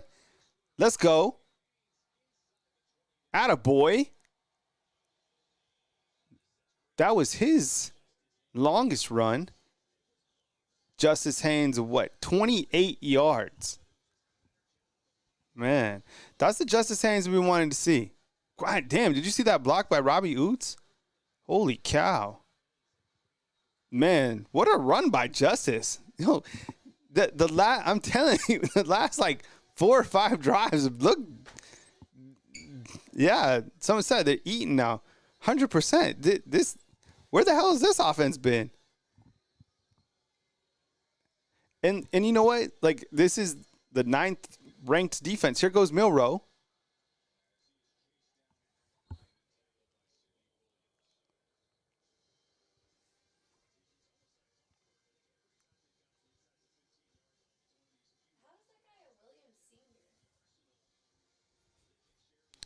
Williams Sr. What would that mean? I don't know. How does that work? Wait, so there's a guy in Missouri called Williams Sr.? Yeah. All right, 3 wide receivers for Alabama. See if they can get in the end zone again. After a gain of 4, Milroe looks to the sideline. That was a hell of a block by Oots over there. It's a handoff to Jam Miller to the outside. Stiff arm. He gets in. Touchdown, Alabama. Yeah. They get to the outside. They run the ball in. Yeah, there's no way Sheridan's calling these plays. Oh, man. This is the same thing I remember when Alabama's defense was doing bad. They'd be like, Pete Golding's calling the plays. And then when the defense is doing good, they're like, Saban's calling the plays. I don't know. All we know is the last 4 drives have equaled 24 points or whatever it is. So, man, look at this blocking out here by Kendrick Law. Holy cow. Damn. Did you see this? How are we going to stop that? Look, I understand. Missouri, this team is not very good. I think they're pretty good on defense. Look at this dude with the hair right here. Look at this. Look at this block out here by Kendrick Law. Damn. So the way I'm looking at this is, I don't care. Like, I get it. Missouri doesn't have an offense. That doesn't. You still, like, what I want to see is you execute. I don't care who it's against, whether it's Western Kentucky, Missouri, whatever it is, like, execute. And that is what Alabama is doing right now. And when this team executes at a really good, like, the things that I look for is like that block by Robbie Oots that sprung the run by Justice Haynes, the block downfield by Kendrick Law, which allowed a touchdown, right? Like, the playmaking ability by getting the ball to Ryan Williams. Like, those are the things that I look for in a game like this. 27-0. Look, Alabama beats this, battered and bruised Missouri team 10 out of 10 times. But the way that they are playing, and the penalties for Alabama, they have 6 for 70. I would say -2 of those penalties have been debatable or haven't even been penalties, in my opinion. That's been more on the officiating crew. So I would say Alabama has 4 penalties right now for way less than 70 yards. And the defense, look, the defense in this game, when we look at the statistics, we talked about third down defense, right? Like, how are they doing on third down defense? You're seeing them fare really well on third down defense. I go to my keys to the game. These are the things that I wanted to see in this game. dominate from the jump. I think they struggled for the most part to do that, but they didn't lose momentum. Run the football, heavy ground game. I think we're seeing that. They are running the football. Jalen Milroe has 2 rushing touchdowns, and they've blocked downfield. I think they've done a pretty good job getting Jalen in rhythm these last 4 drives. Nothing beat by Missouri. That is something that we've seen as well, right? They haven't been beat over the top. I know the game's not over, but still. We're in second half adjustments and Eli Drinkwitz. So, when you look to those keys to the game, I think you've hit on several of those points so far. So, and the penalties, like I said, that's another thing where I don't think it's been nothing like way over the top. Kind of your general penalties, and 2 of them have been trash. So, a lot to take away from Kendrick Law today. I think outside of that penalty that I think was a little bit sus, you've been able to utilize him by running the football, right? You got the football to him in open field situations and kind of let him do his thing. Kendrick Law in this game, a player that we really wanted to see, has 2 receptions for 17 yards. I'm sorry. Yeah, he had and 1 rush for 21 yards. And then he returned that like kick 6 or whatever, like 50 yards. I don't even know where they list that in the stats. Missouri coming back out on offense. And how do you stop the run, right? You're going to have to stop the run heavy because this guy can't throw.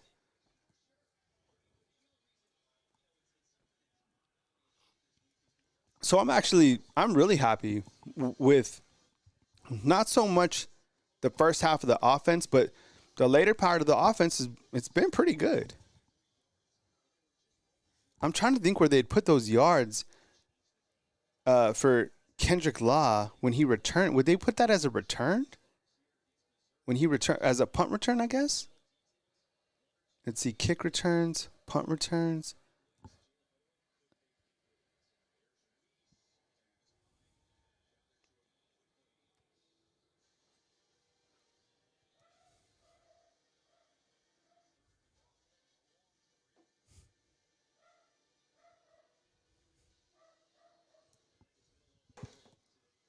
Third and 4 for Missouri, who is 2 of 9 on third downs.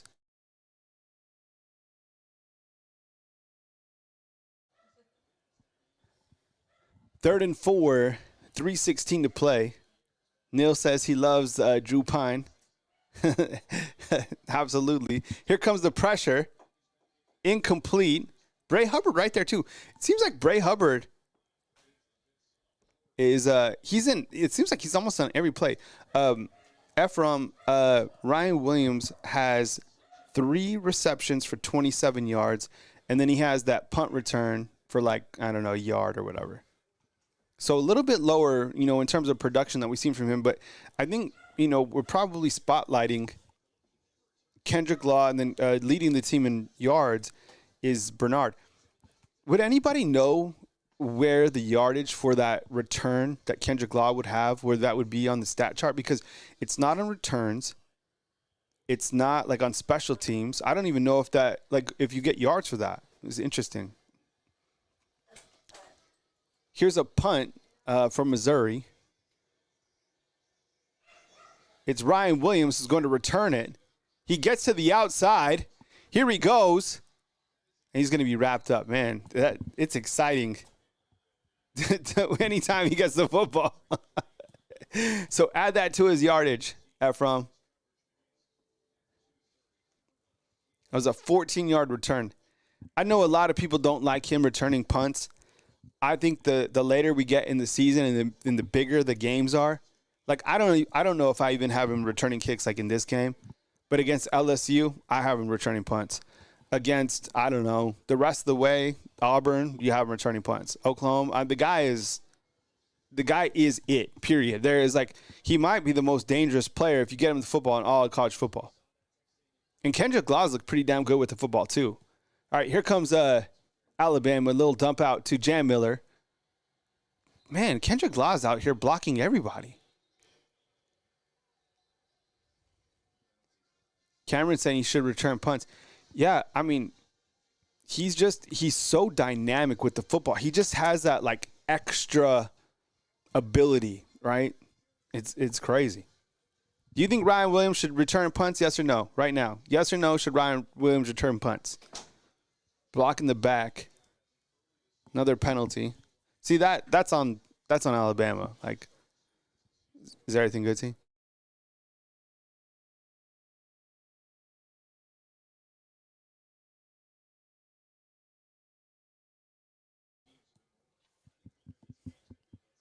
Now it's a 1st and 25. Alabama has been penalized 6 times for 70 yards.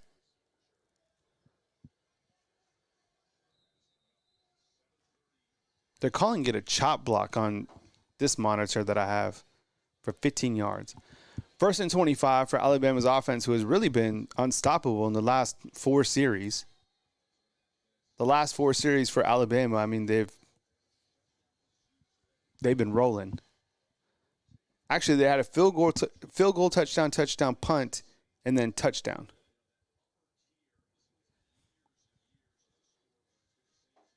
Second and 20.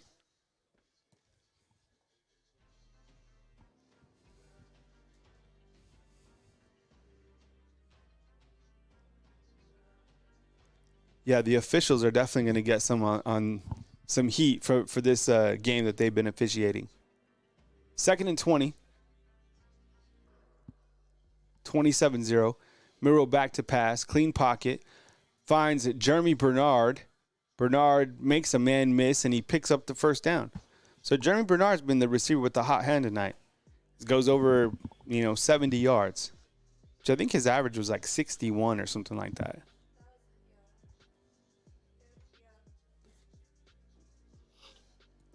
First down for the Crimson Tide. Good play.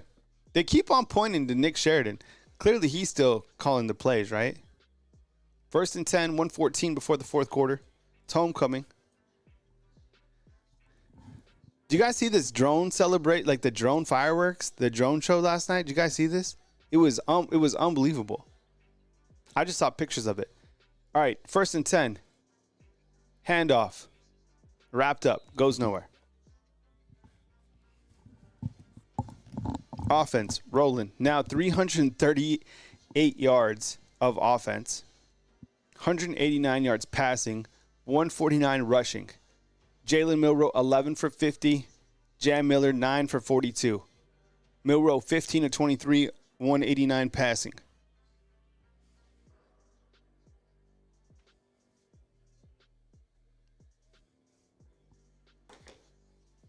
Milroe back to pass.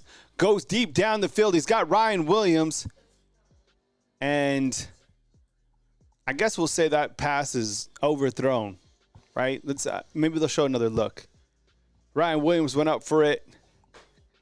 I mean, it looked like he did get his hands on. Let's see right here. These are, pretty good coverage, man, running with Ryan like that. I would say overthrown. Did you guys say that was overthrown? Right? It looked like that was overthrown. 3rd and 11. Overthrown, right? Yeah, it looked overthrown to me. All right, 3rd and 11. See what they can do here. 2 wide receivers up top. Well, you got C.J. Dupree. Jalen Milroe fires. See, that is that inaccuracy that we've seen. So let's see the replay on that. Now it's a 4th and 11.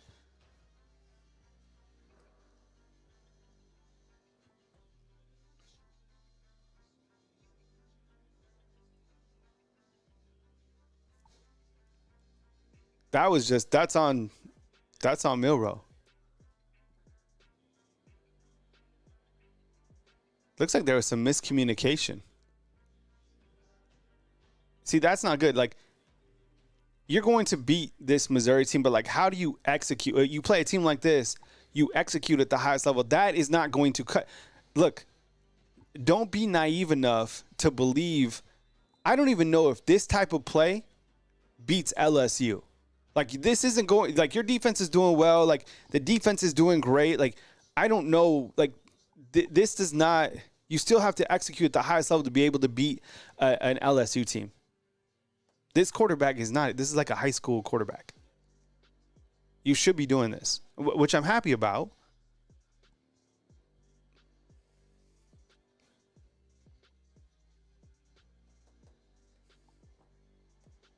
That was terrible.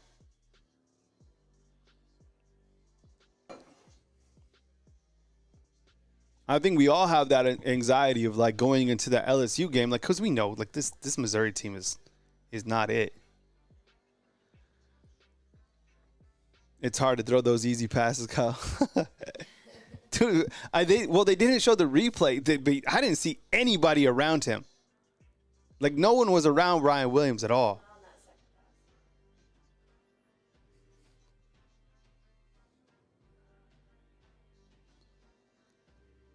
I want to talk about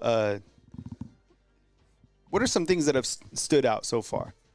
I'm going to say, let me ask you this. As I get ready kind of for my post game and my reaction, can you list something that has stood out to you inside the comment box right now? It could be anything.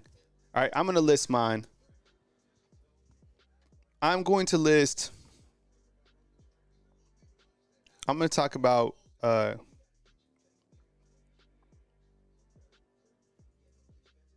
Kendrick Law.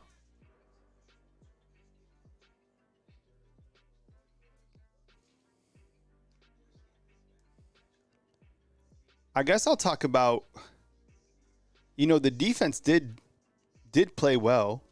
So defensive performance.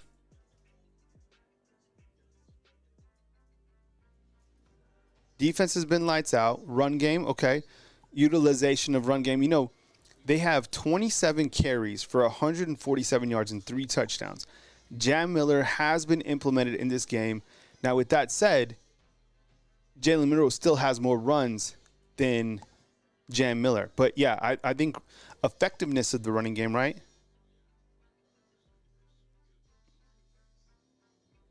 All right. Milroe's inaccurate passes. Okay, we can hit on that. That's going to get hot. Milroe's accuracy, I'll write down. Okay. And let's see.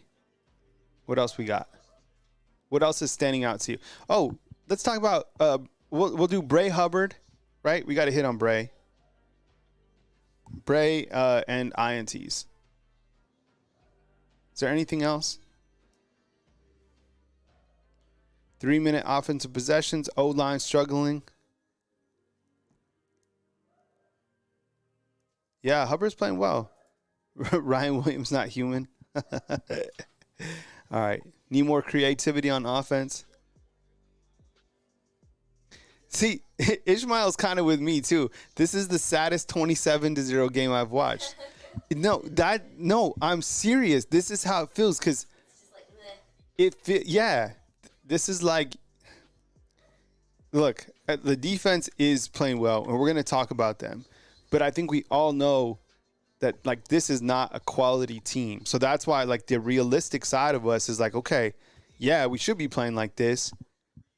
But do we have enough to, win out? I mean, and you look at the teams you're playing. Look, let's just not talk about LSU. Mercer. I thought this was Urban Meyer on this Bachelor show, T. No, I thought this was Urban Meyer. Are you guys watching this commercial? It's like Bachelor. What is this? The Bachelor thing called? Like the Golden Bachelor. Oh yeah, the Golden Bachelor. What is this? The Golden Bachelor. I thought I promise you, I thought one of the guys talking to one of the women was Urban Meyer, and it took my train of thought away. All right, so look, one of my buddies, I promise you, one of my buddies just texted me, Milroe can't pass. Worst 27-0 game ever. Should be 50-0.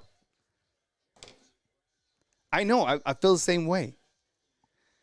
There's another quarterback in. J.R. Blood. Blood? Blood? Remember that YouTube? Kyle, what happened to all the explosive plays? There's no more explosive plays. Right? When is that's another good thing. When is the last big play happened?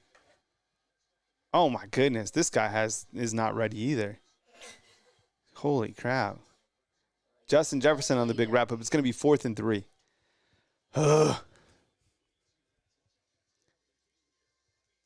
KT, what's up, man? KG, the producer, what's going on, bro? Do you think that we see Ty Simpson? You're up 27-0. This is their 3rd string quarterback. People begging for. I put the chain on a little while ago. I wore it like 3 or 4 times. I like to take it off because I think it's like bad luck if I keep it on. What's the score for Texas? And it's 24-10. 24-10. Oh yeah, today was the parade. I was gonna go get a burrito downtown, but I didn't want to fight the traffic for homecoming. Homecoming's cool. They do a really good job here. And like I said last night, they had like the drone fireworks down here. Or were those fireworks? No, it's a drone show. Yeah. All right. Jalen Milroe still in. Here we go. 1st and 10. 13 minutes left. Handoff. It's going to be a powering run by Justice Haynes. I think this is the most yards that we've seen from Haynes in quite some time. It's like a 12-yard run. You got to look at Justice Haynes too, right? Miller Haynes. Writing that down so I don't forget it. Yep, I live in Tuscaloosa. I've lived here for 8 years. 8 years. Yeah, I live out by Lake Tuscaloosa. 1st and 10 for the Crimson Tide. Another run by Jamil. I'd imagine they just kind of sit on this. Damn. Do you see Danny Lewis was like getting choked?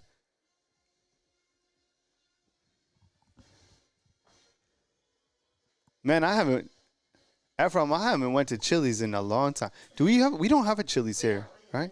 Was there ever a Chili's here? Yeah, there was. It used to be, I'm pretty sure it was down like kind of where the exit to Birmingham is on McFarland. Huh. Down. Like by where that Best Western. 2nd and 5 for Alabama. Jalen Milroe still in at quarterback. Handing it off to just Jam Miller.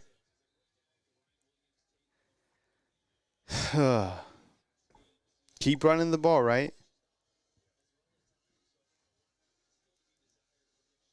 Jacob, what's up, man? Appreciate you being here. Says Milroe didn't play perfect by any means, but I hope he made every one of his haters eat their words. Yeah, I mean, this is his team. And this is Coach Kalen DeBoer's quarterback. Ryan Williams, check it out. In motion. Got an empty set. It is a 3rd and 4. Actually, you got a running back in the back. My bad. Jalen Milroe back to pass. Fires to Ryan Williams. Oh, my goodness. I thought he was going to put that kid on skates. Connects with Ryan Williams, who now has his 4th reception. God, man. Let's see. It's coming. I actually really like this play. It was kind of like a delayed slant. And then the guy made a really good open field tackle. This guy doesn't make the tackle. He's in for, a 40-yard score. Hollywood coming up. Faster than your Wi-Fi. Did you see that sign? Someone had a sign that said, Ryan Williams is faster than your Wi-Fi. It was like a tiny sign, too. All right, Justice Haynes, there you go. Oh my goodness. Right? Justice Haynes, touchdown. Oh, my God, that was crazy. Oh, my goodness. That was crazy. Yo, that was dirty. That was crazy. That was the play of the game. Damn. Holy cow. Did you see that? Justice Haynes, where have you been? Look at this. That's Alabama's love language. That was it right there. Oh, my. Good block downfield by Ryan Williams. Yo, hard to beat like that. That's it. Yes. Yo, that was crazy. That play, T. Wow. 35-yard touchdown. Oh, my goodness, dude. That was, look, you know what? He knew people were asking about his physicality. He just put that dude into the dirt. Yo, that was, wow. Holy cow. 35-yard touchdown run. It was 5 plays, 77 yards. That was the highlight. It seemed like that that was the highlight of this entire game. That made watching this entire game bearable, okay? Because the rest of this game, it's been kind of, right? I'm not lying. I've been looking at how much time's left in this game. That was worth it. Every single bit of that run was worth it. That'll be a highlight that we watch over and over again. I'm sure it's already posted a million different times, and I'm happy for the kid because people have been questioning him. He now has 8 rushes for 79 yards, 1 touchdown, and a powerful touchdown run. Milroe, look, this team, that was a 35, right? 35, boom. Wow, that was the play of the game. Thank you. See? Just what Noel D3 said.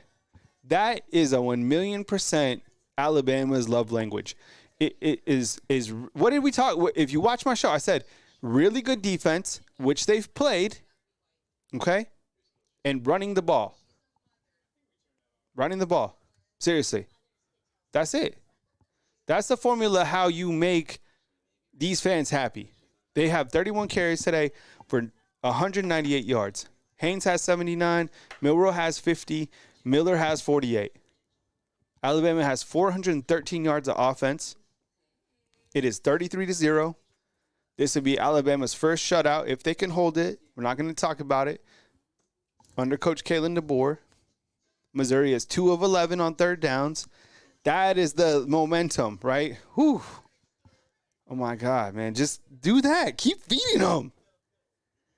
Yes, Neil saying, look, that's exactly what Neil said. We enjoy violence. That was violent. Oh my goodness. Damn. That was like, if you were like stressed out.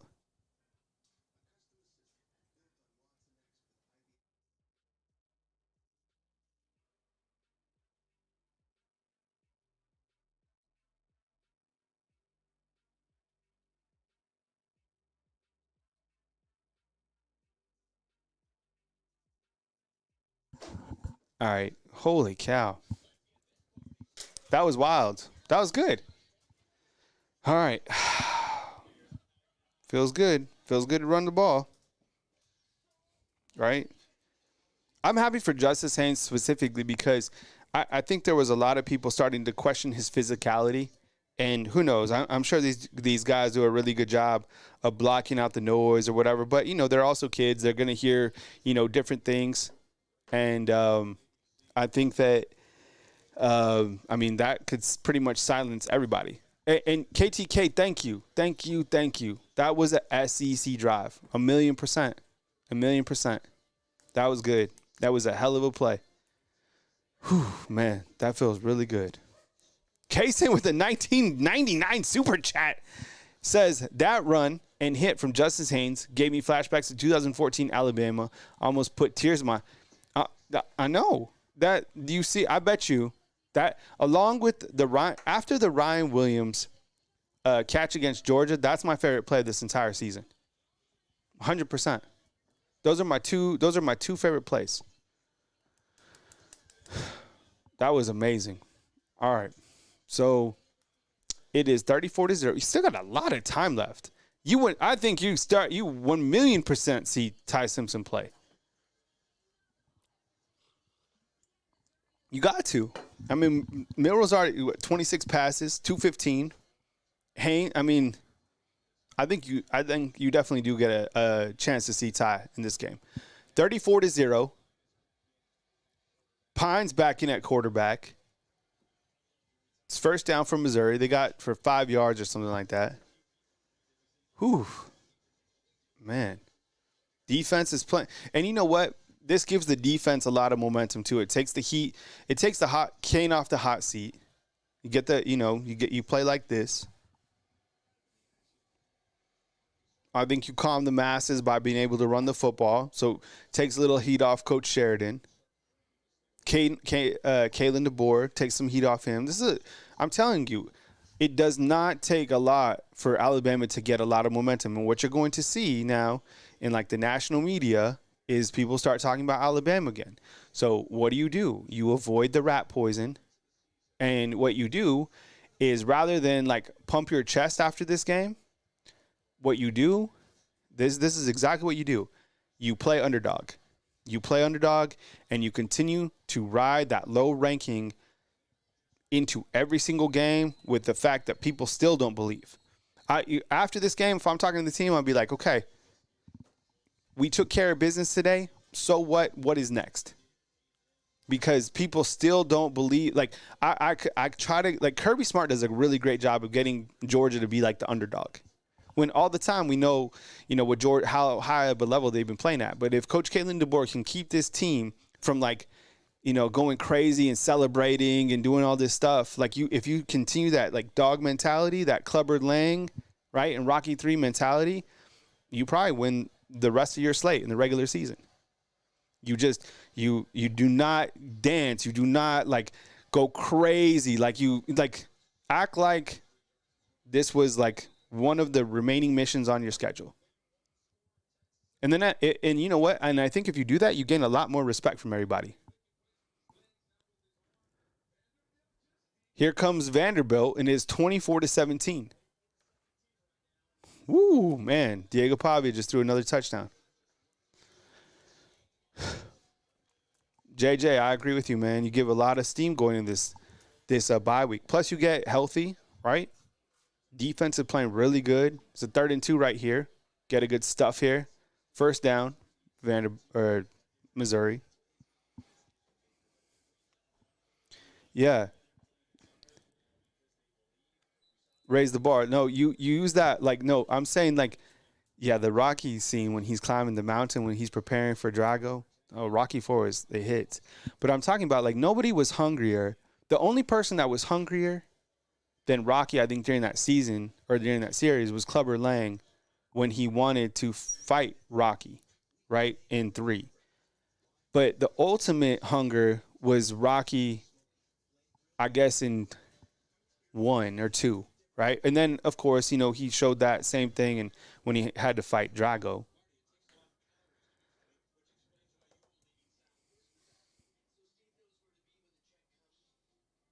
Oh, I haven't done this in all show, and I apologize.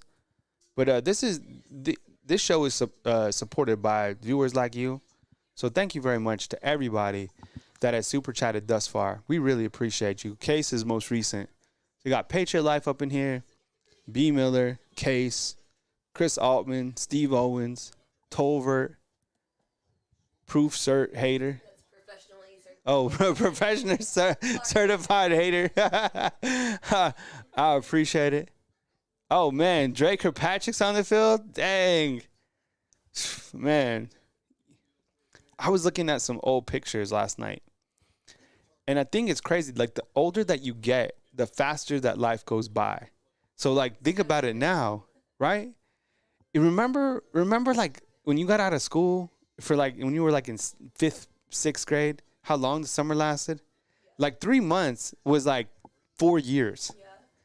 And now it's like the months are like weeks. It is crazy. Well, when you're in it feels like they're years as well. But then looking back, it's like, shit, that went by really fast. Rocky original, most stuff. That's what I'm saying, that hunger. So my whole point is I hope that Coach Kalen DeBoer can keep this team grounded enough to have that underdog mentality, because you know what? Despite this win, I think collectively overall, people think that Alabama has slipped. And what you have to do, even after a dominating win like that, is keep them hungry, keep them focused, and the eye on the prize. And the prize in this season, just this particular moment, is the next game, which is LSU, and then the next game, which is Mercer, and then the next game. And you continue to put together a package season like that. And what that will do is that will not only help them in the W column, which they need to keep winning, but it will also show the rest of the world of college football. And we all know that it's going to be people outside in a room that pick the playoffs, so the remaining teams that don't make that don't win their conferences. And if Alabama has continued to play like this or playing at a high level, it's going to be really difficult to leave a team that is 10-2, that is Alabama, that is playing at this level, out of the playoffs for many different reasons. Now, we're a long way from that, but you keep that underdog mentality all the way through. And, we'll see. And that comes on coaching, right? You don't smoke cigars before you beat anybody. You don't do that. Keep the guys out of the club, right? Greg, what's up, man? I appreciate it. Thank you so much.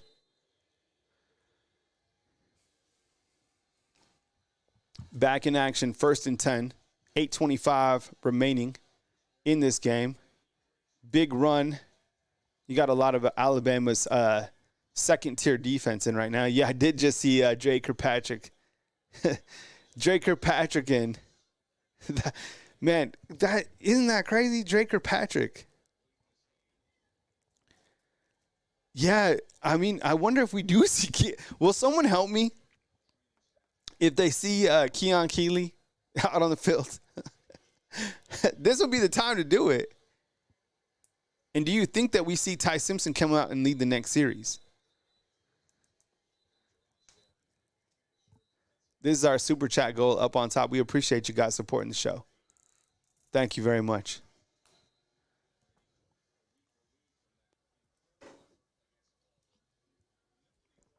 Am I staying live for the additional game? I don't know. I might take a break. I have a lot of things that I do on the post game. I have to kind of like chop and edit different things. So if anything, I might, maybe come back or something like that. But we'll just kind of play it by ear. But after this, I'll have Coach Kalen DeBoer's press conference and my instant game reaction. So that's what's coming up next here on Bama Football on YouTube. Now, I appreciate everybody that is super chatted and that supported and the thumbs up on the show. Appreciate you guys. This has absolutely been some dominating football. And you know what? As critical, like there's a couple of different things that we can certainly be critical of on this offense. And we'll talk about that in post. But from like kind of like the mid-second quarter to right now, I really liked what I've seen on each side of the football. You can nitpick for sure, and there's some things that weren't perfect, but, I mean, they've been playing pretty good football. I don't like this right here, watching Missouri run against the twos kind of down the field. But these are a lot of the guys that haven't played all season. I would love a shutout for sure. Missouri just about at the 20-yard line after some long runs. This is completely Alabama's second team. So you got to think that still no Keon Keeley. Yeah, I got to think that kind of that experiment of putting Keon Keeley at the bandit position from outside, it probably wasn't a good experiment, I guess. And, I mean, if he's not playing now, I guess he's not – I mean, I guess he's just not going to play. Dang, that's a big hit by Zay Mincy. Hey, thanks, Linda. I appreciate it. Thank you so much. Neil brings up another good point. He's like, I would love to see Coach Kalen DeBoer throw the headset. This is the perfect time. Oh, my God. This is the perfect time. You know what would be great? Look at this guy. Just be ready. Be Johnny on the spot for that. This is the perfect time. You got to tell Kalen DeBoer, someone inside be like, hey, when you're up and you get a penalty,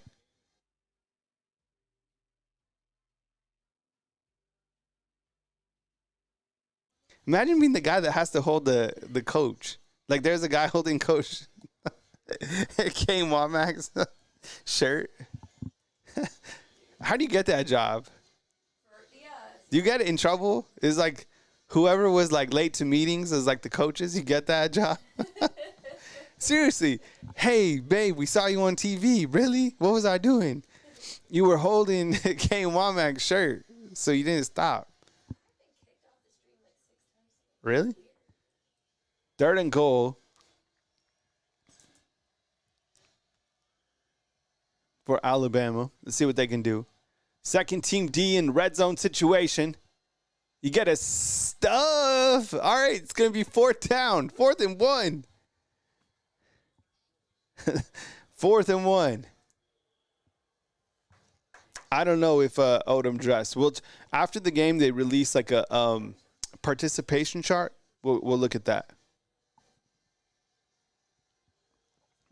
I would imagine he's one of the ones that, isn't happy with the way things are going right now.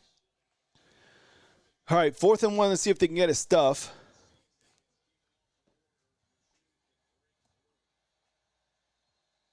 Fourth and 1. And it's going to be a timeout. All right, be right back in 2 seconds. You got a 4th and 1. Be right back here on Bama Football on YouTube.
Fam, what's up? Kyle Henderson, Bama Football. Oh, my goodness.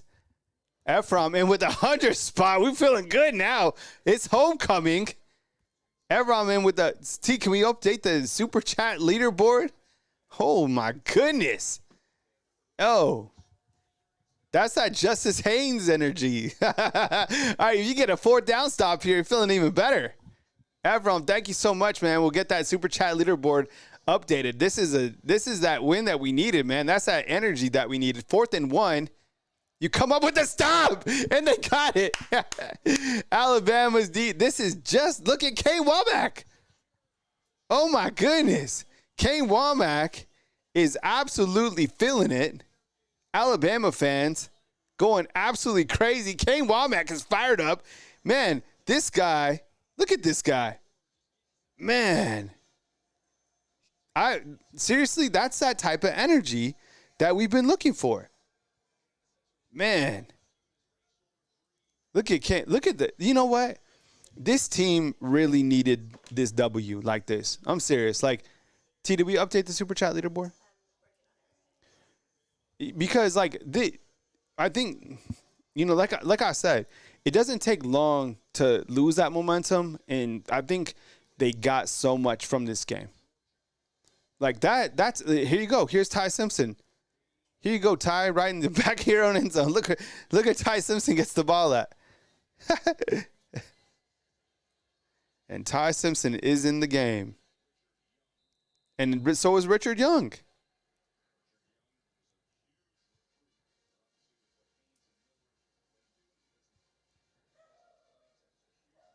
Ty Simpson in the game for Alabama. It's kind of a tough spot to get the ball, but It's all good.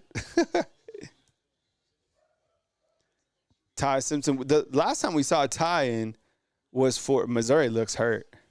The last time we saw Ty was way back in Madison, Wisconsin, right? Bridges of Madison County. That was the last time we saw Ty. All right, let's see what he can do. 2nd and 9. It's going to be hard for him to throw the ball here. Giving it to Richard Young. Go, Richard Young. Go, young man. Oh, my goodness. Richard Young, go. Go, Richard Young. Oh, my goodness. Let's go. Man, Richard Young, come with it, man. Oh, my goodness. Richard Young even eating. Holy cow. Richard Young. How far was that? Man, that's great. Oh, my goodness. Jeez. Oh, my. This is like a huge release. T, pour some drinks. We're having some adult beverages tonight. 62 yards? Man. Holy cow. Man.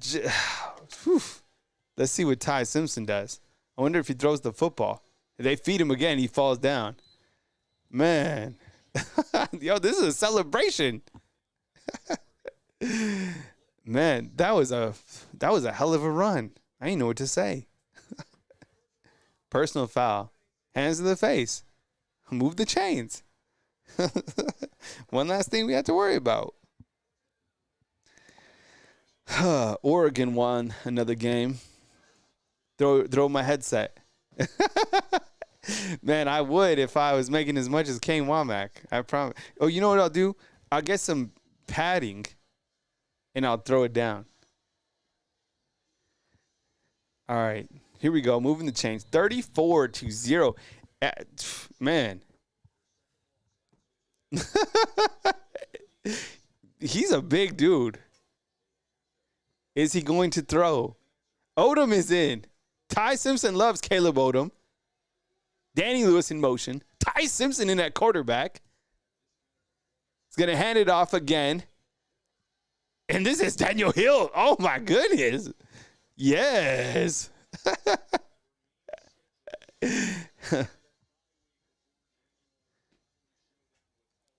Second down.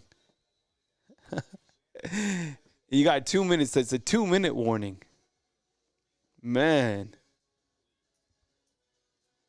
Jeez. I think my favorite play so far of the year is Ryan Williams and then that Justice Haynes one. And I got to tell you, I was really happy about that Richard Young run too. Man. So check this out. Richard Young is actually second in the team in rushing. You guys are going to love the rushing stats in this game.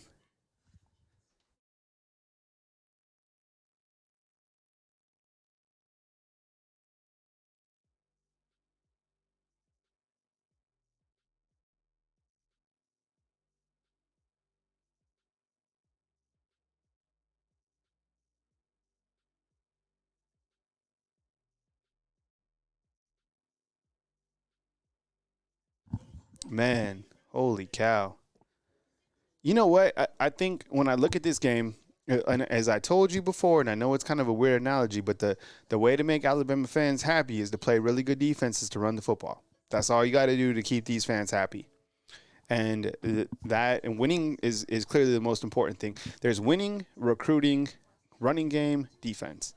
And when you do all that, your popularity and the fans will absolutely do whatever you want. They will give you every single last dollar that they have to support the team, right? They don't want to see they really don't want to see anything else. And so I think from this particular situation, this game probably went much better than it could have gone. I mean, in terms of running the football and the overall execution. I think some of the penalties on Alabama were trash this game. I think they played with more discipline. I think they tackled well. They came up with interceptions. Guys, they came up with that 4th down stop. Like, you look to, the INTs, the 4th down stop. They played fast, right?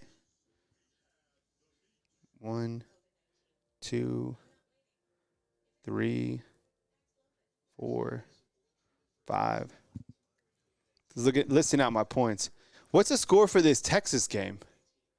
So Texas has the football. They're leading 24-17. Ephraim takes the leader spot on this the Super Chat leaderboard with the big 100 spot. We appreciate you. Thank you so much, man, for supporting us. We really, really appreciate all of you guys. Everybody here in the Undefeated on the chat, we appreciate you guys. Thank you so much. You guys are amazing.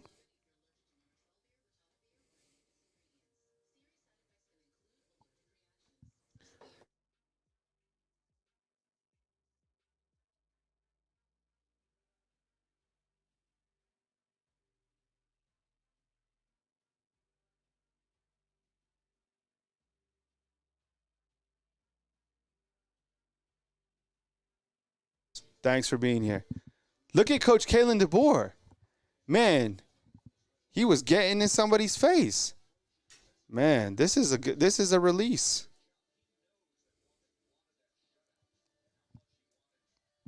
This is just really good for Alabama. Here's Ty Simpson in at quarterback. I'm over here to the side. What's up? It is 34-0, just past the 2-minute warning. Alabama is just going to run this with Daniel Hill.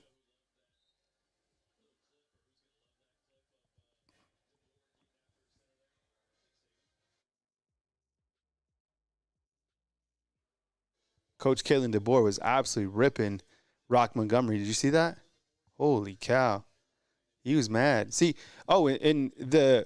just wait. Kalen DeBoer, after this game, his overall approval rating will skyrocket to places you ain't ever seen, like the appreciation for him. I'm serious. That's how much this win right here did for Alabama. And it comes at the perfect time, too. Look at Ty. 3rd and 3.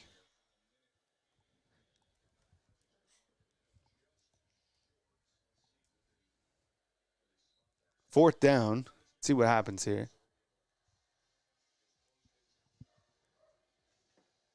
You got a minute left in this game.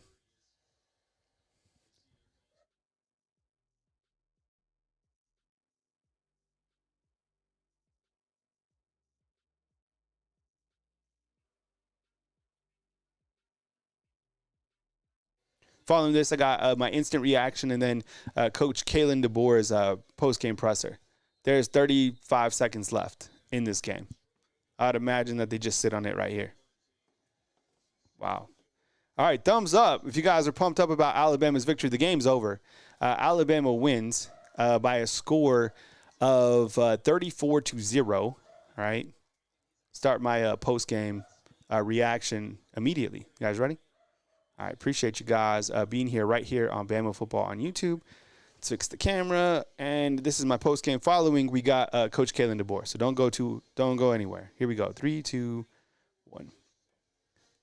Hey, what's going on, everyone? It's Kyle Henderson of Bama Football on YouTube. Following Alabama's dominating victory over Missouri. Thumbs up if you're happy with Alabama's victory over Missouri. I appreciate you guys being here. Look, I got a couple things to talk about, but what I want to do is show you guys the actual game detail. And when you look to this game, we're going to talk about the Alabama defense for sure, who I thought did a really good job today against Missouri. But when you look to this Alabama running game in detail, give me a Roll Tide if you were happy about Alabama's running game today. Look, if you want to make Alabama fans happy, this is what you do. You run the football and you play great defense. Alabama did just that. Justice Haynes, honestly, look, there's 2 plays that are my favorite of this year. Number 1 was the Ryan Williams catch against Georgia. Number 2 was Justice Haynes putting his head down, burying the dude from Missouri, and skating up 35 yards for a touchdown. 8 carries today, 79 yards. If anybody was questioning his physicality, I think that was silenced with that run right there as he put it into the end zone. Fantastic. Really happy for the kid. How about Richard Young? Richard Young, man, I think it's been hard for him to be on the bench. He comes out A lot of people talking about that he looked like running backs from the past. Who does Richard Young remind you of? Sound off inside the comment box.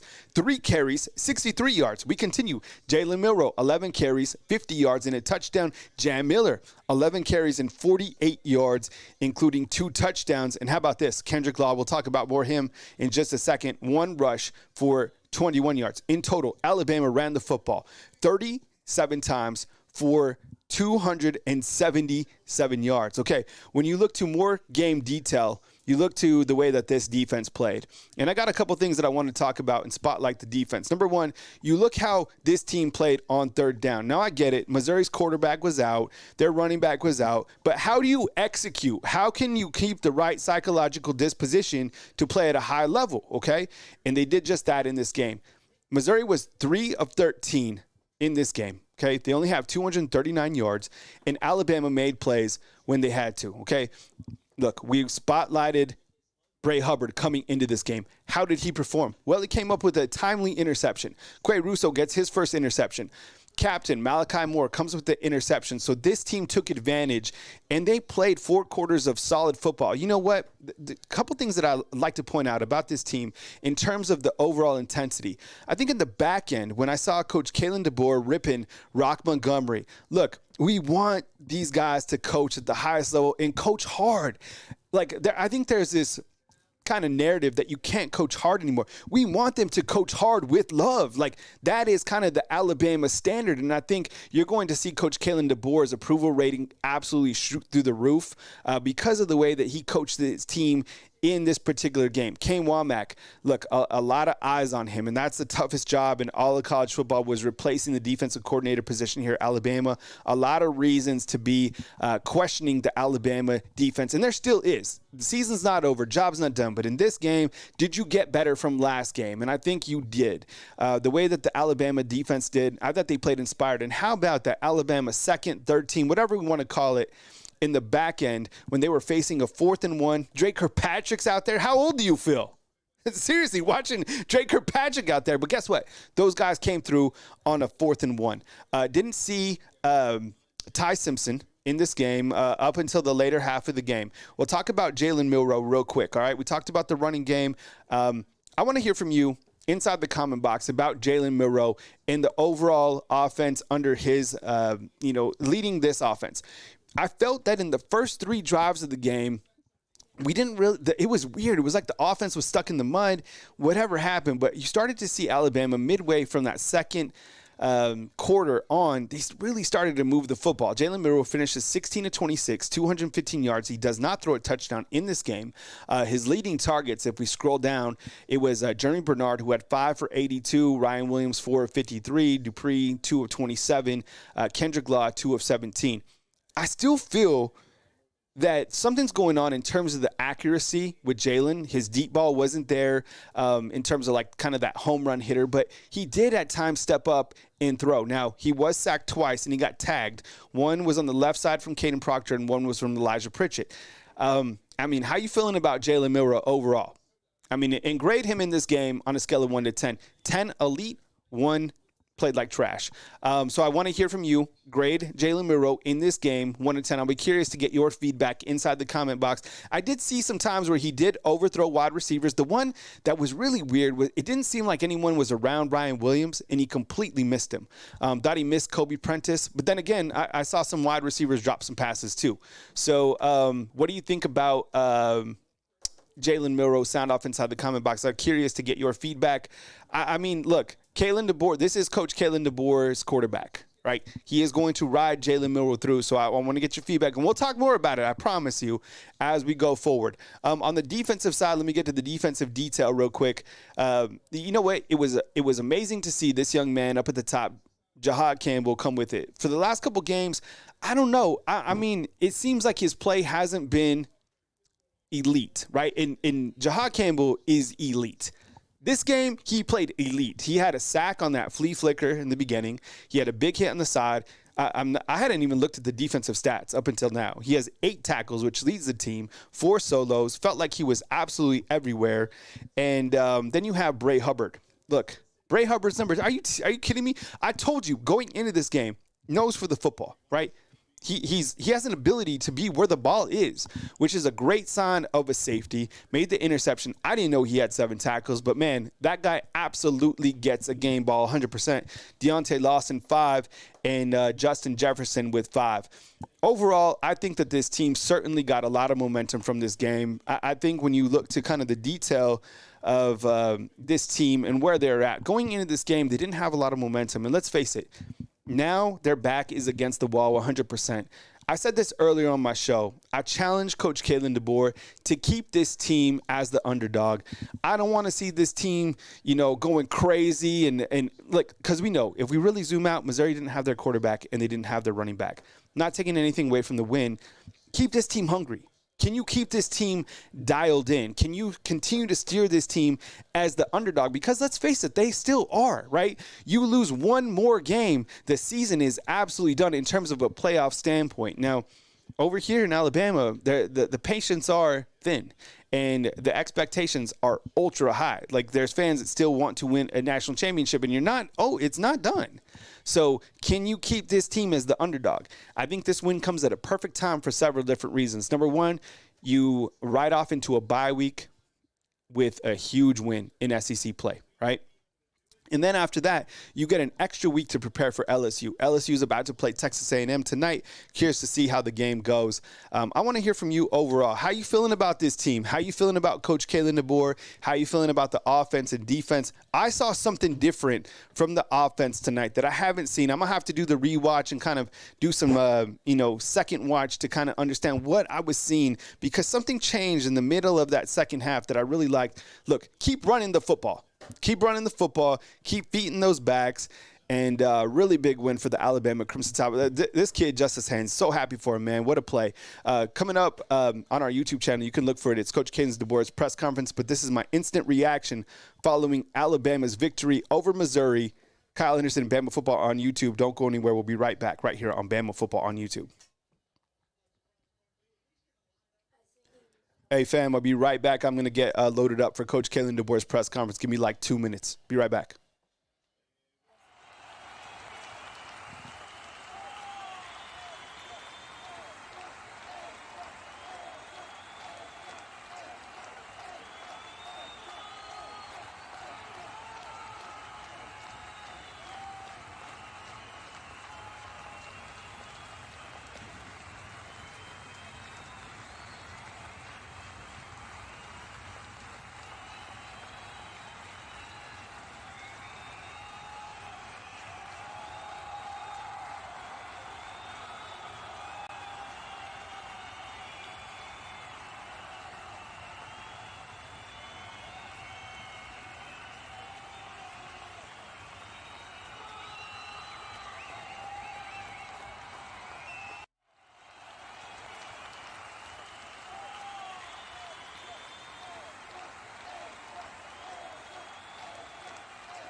Hey, fam, what's up? I appreciate you guys. Thank you so much for being here.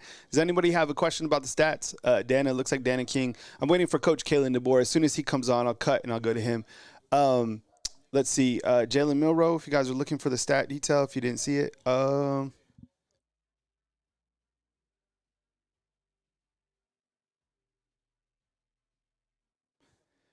Milroe was 16 of 26 in the game. I'll and I'm waiting for Coach Kalen DeBoer's press conference. And as soon as he goes live, I'll go live. What stood out for you guys in this game? I mean, I guess I forgot to mention in my instant reaction the utilization of Kendrick Law. I thought this was the first game that Alabama was able to really kind of get him involved in the offense. And I think sometimes it might be they might be confused on how to do it because they have so many weapons that they're trying to feed. Imagine, right? I know, an embarrassment to riches, right? You have Jan Miller, Justice Haynes, Ryan Williams, Jeremy Bernard, Kendrick Law. I don't know, I guess throwing C.J. Dupree as your tight end, who's also has to be in your game plan. And how do you utilize those guys? And that comes on the responsibility of this coaching staff and being creative enough to come up with the weapons. I guarantee you, Coach Kalen DeBoer, while he's wanted everywhere and this and that, he's never had this amount of weapons to have at his disposal. So being creative enough with it and to be able to win, is probably challenging for him each game. I thought that this game in particular, the way that they're able to utilize Kendrick Law, it made me happy because he is a player. He's dangerous to football, man. Like, however you can get him the football. He ran the football tonight for 21 yards. He had a couple receptions. He had that kind of like kick six thing, whatever it was, when they missed the field goal. I thought he was going to return that. There's so many weapons. And look, you run the football with this team, you're going to get yards. I mean, the amount of times that they ran the football today was absolutely impressive. I mean, 37 rushes in total for 271 yards. That is what is going to win big football games down the road. And I think the ability to do that gives this team a lot of momentum and gives the offense a lot of momentum going into this bye week and into LSU. And I think if you're LSU, that's probably your worst fear, is seeing a team like Alabama that can run the football. Because let's face it, LSU's offense, I think it's worrisome because we already know what their game plan is. Their game plan is to try to beat Alabama over the top. And they might very well have success at, winning some of those matchups, which a lot of teams haven't had against Alabama because they're quarterbacks. And you know what? I have never seen a season, and Alabama is so lucky for this. I'm going to be completely honest. Every single quarterback this year, I guess outside of, Diego Pavia, maybe Beck, but I mean, what have they played? 8 games now? I would say 6 of the quarterbacks have just been you face backups. You face the backup against Western Kentucky. South Florida's guy wasn't it. Wisconsin, you didn't even face their quarterback, right? He went out with the injury. Diego had pretty much the game of his life. Lenora Sellers had the game of his life. Carson Beck had the second half of his life. But, Nico, he wasn't it. So you really haven't faced, some quarterbacks that can absolutely slice you up. Yeah, the press conference will be coming up here in a minute. We're waiting for it. So as soon as Coach Kalen DeBoer's press conference comes, I'll pipe it in 100%. And I keep saying this. You're going to face this quarterback that can eat you up. And I haven't been impressed with any of these quarterbacks. All right, here we go. Give me 1 second. Stand by.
Good evening. We'll have Coach make his opening statement and then take questions. As a reminder, just leave your hands up. We'll try to get to everybody we can.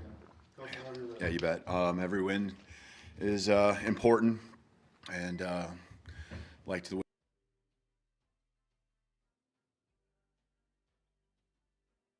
all week long, and got a chance to give them a chance to go out there and have success.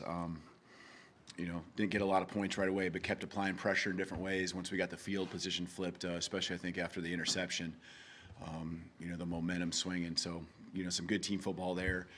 3 takeaways as I see it, and none as far as giving up. So, there's always areas we can correct and be better.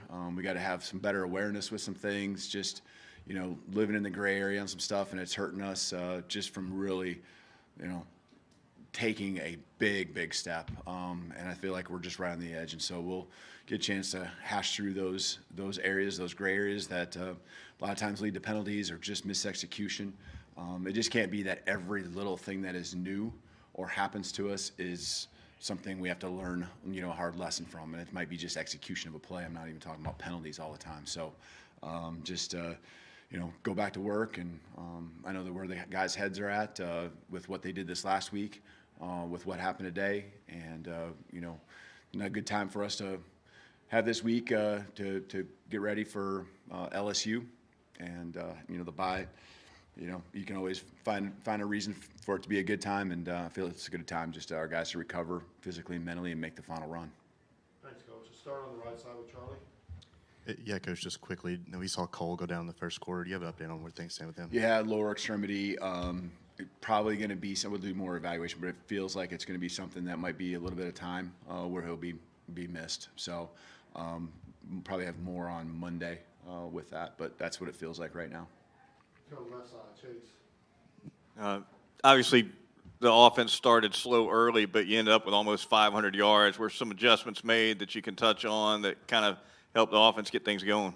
Yeah, probably a combination of a few things. Just stay in the course. Want to try to be balanced. Want to try to get different guys' touches. The field position, and just wanting to, get us out of our own territory. Not that you naturally are going to be a little bit more conservative there, but we just couldn't quite make the big play. I think we missed the big one to Kobe and missed on a couple of third downs that just off of hands, and then there's a penalty that puts you behind the sticks and backs you up a little bit. So I think the field position certainly kept us from having drives, and you have to have explosives if you're going to go the length of the field, and we just missed on those. We knew that was going to be hard when we got in the red zone. We really had to buckle down. That's frustrating when you have to walk away with field goals. But Graham did a nice job, getting a couple there in the first half, and that was good just to get some points. And then the defense just continued to, keep fighting, get the takeaways. They got put in a couple spots just because we couldn't get the field flipped, and they got off the field. So, hats off to them. I thought they had a really good week of practice, considering a lot of moving parts over the last 2 to 3 weeks, especially in the back half. And I thought they went out and executed and made no excuses about how much someone was practicing and anything like that. They just knew the work had to be the work and went out there and did a nice job, made some plays, some diving interceptions and things like that. Made their breaks, and that's what I appreciate. Back over to the right side. Let's go to Nick. Yeah, that's 10 takeaways over the past 3 games. Do you feel like the defense has turned the corner? You're only as good as your last play, right? And it's only as good as your last game. And so there are things you make sure that you do well, and that's something that is certainly there's some good vibes when it comes to taking the football away defensively. They're hunting it, they're anticipating a little bit. So a little bit more of attacking mindset, and not so much on their heels, and just making every yard count. Wanted them to really get that shot out there. That's why I called the timeout. If there was any type of question at all, wanted to let us get our feet in the ground and be able to play football. And so wanted that for them because I know they've been working extremely hard and just stay in the course, and appreciate the effort today. Really kept us right there to where once the offense then got it rolling, better and found ways there, especially the latter half of the second quarter, to where we really started, playing a full team game. Back right, Tony. Sticking on the defense, you were able to hold them to 3 of 13 on third down. And then also you had that fourth down stop. Just what did you see from the third down defense? And then how much do you think you can build off of both that and that you said preserving the shutout with that stop? Yeah, you're always looking for the things and the wins that you're doing. I know we have our goals and what we think we need to do each and every week, but just flat out having that each week be something that we can hang our hat on, whether it's takeaways or now, after today's game, just getting off the field on third down. Those are momentum builders. Those are the positives that you can take from today, apply it, and everyone kind of looks at each other and believes that you can go make that play and get that stop. And so that is definitely something we can build off of. And, now they just know that they're capable of it. Now you got to go line up and do it again. Go to Steve in the middle of the room. Coach, you were able to run the football, especially right here, Coach, in the second half, that thunderous run by Justice Haynes. Yeah. What kind of juice did that bring the team, especially on the sideline, seeing him do that? He had a couple. Were you talking about the one going from my left to right, and then was it the touchdown? Yeah, that's the one that sticks out in my mind too. There was a hit in there, and thunderous is probably a good word to put it because I can hear it. And for him to stay on his feet, keep the legs moving, bounce off, and then guys downfield blocking, great effort. That's something I see from them. The want to is there, and to see it pay off in that type of way, and then have guys making plays. There's some momentum things and things that we can build off from there too. But that was really not just fun for him; it was fun for everyone to see that physical type of run. And Jam, I thought, did a nice job on some runs there too at different times. So that 1-2 punch right there is took a good step in the right direction. Second row on the left, Colin. With Jam and Justice finding that success, did you feel like Jalen kind of had a little bit of weight off his shoulders in terms of making the offense go? How did he kind of respond to kind of that? Yeah, you bet. No, I think that's how. Every quarterback needs a good run game, right? And so the whole weight of everything isn't on one guy's shoulders. And, there's still even more things that we can do better, and we got to stay out of situations where our backs are to the wall. Like, we can't be in 1st and 25 or whatever it was, on just a simple play where we get 12. And really, not that they don't matter because there's a purpose to why they're cutting, but we can't have illegal chop blocks. We got to be clean across the board, hit that 12 yards, help Jalen out. It's an easy, nice throw, gets him into a rhythm to start a drive. Those are the type of things we got to help him. We can't have someone substituting and a route be run, and it sometimes, he doesn't make the throw that you want or he wants, but then there's other times too, other guys just got to make sure they stay the course and run the route the way it's need to be run. And everything we just got to keep learning from. The things that didn't quite click, it's really close. And, just go back to work, make those corrections, communicate, keep talking. And that's what I saw on the sideline. I saw, some receivers and Jay Mill continue to just try to iron things out, and with Cole being out, that moved some guys around. Kobe, we got even Ryan in a spot or two, probably that he hasn't practiced much. And so just, finding that level of being in sync, at the elite level is still not there yet, but I do feel like we did some things taking a step forward. But we got to continue to take the pressure off him to where every play isn't on him, run or pass. Let's go to Wyatt. Same row. Your secondary did a good job keeping Missouri's receivers in check. How has that room grown and developed throughout this season? And then also Bray Hubbard filling in for Keon Sapp today. Yeah, excited for Bray to have this opportunity. The guys really do believe in him. He works extremely hard. And then just across the board, every snap that our young guys take, from ZB to Bach to, all of them. There's a lot of new faces in there working together, and Malachi and Damani really kind of being the staples that have been pretty consistent. Today we had some guys that rotating in at nickel and things like that too. So just love the way that they they continue to get better. I think there's things that they can build on again today. But there's some tough kids, really not just put it out on Saturday, but this week, they were able to be on the field a little bit more. And anytime they can do that, they understand how important practice is to build that confidence so they can go out and execute on a higher level each and every week. And that was something I actually felt better about this week than I have really the last 2 or 3 weeks, is that I saw the reps in practice because we were a little bit healthier. We're just healthy enough to be able to go out there and get some of those reps in. That showed us, there can be a trust in each other and in our execution. 2 more questions, starting all the way in the back right of the room.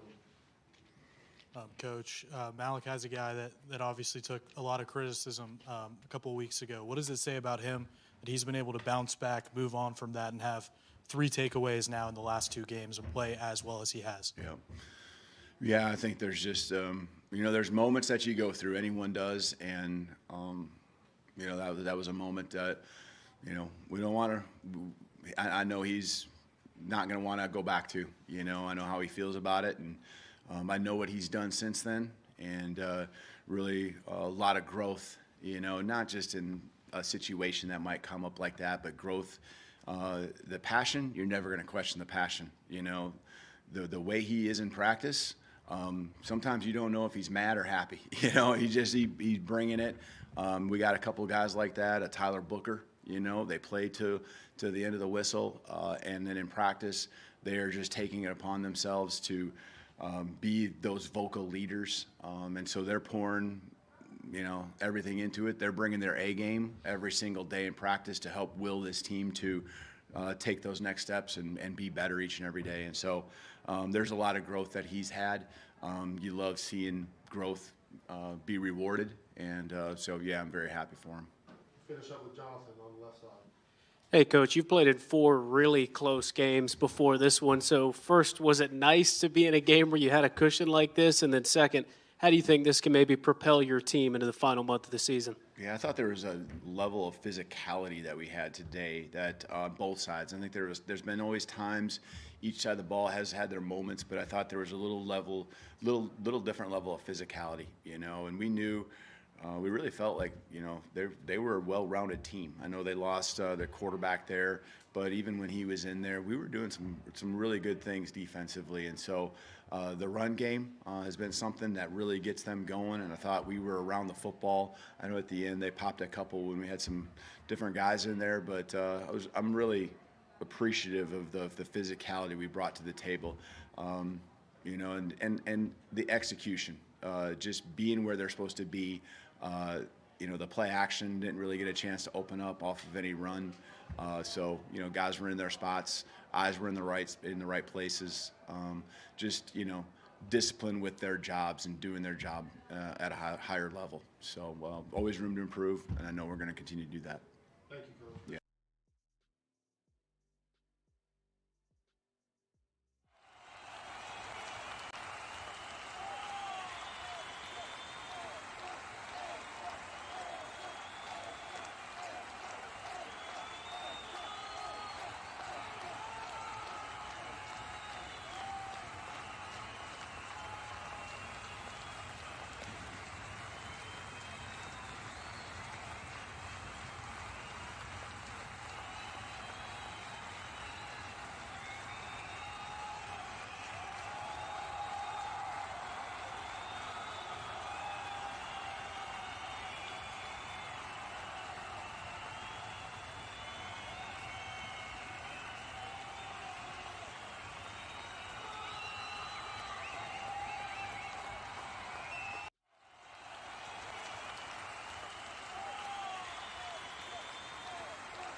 All right, fam. I appreciate you guys being here.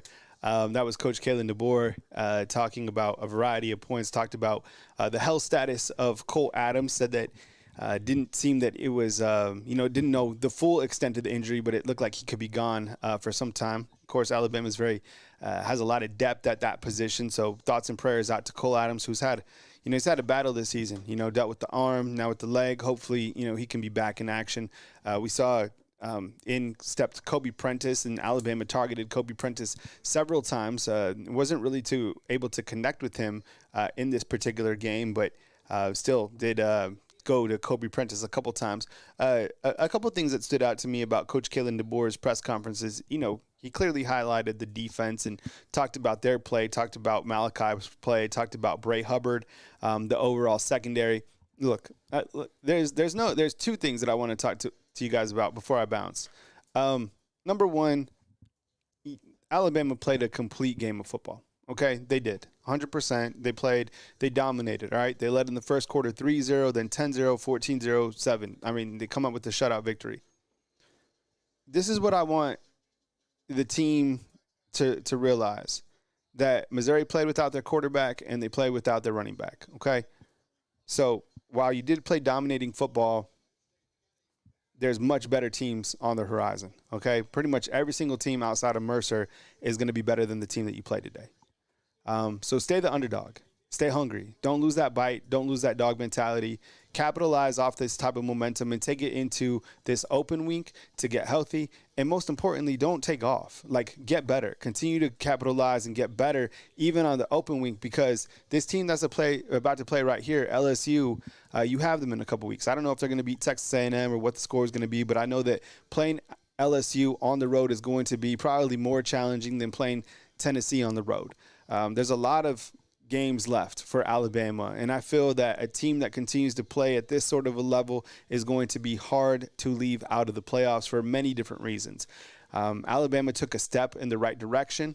I think that, while I'm happy about this win, I know that they weren't playing without their quarterback and they weren't playing without the running back. There was no way that Missouri was going to score against this team.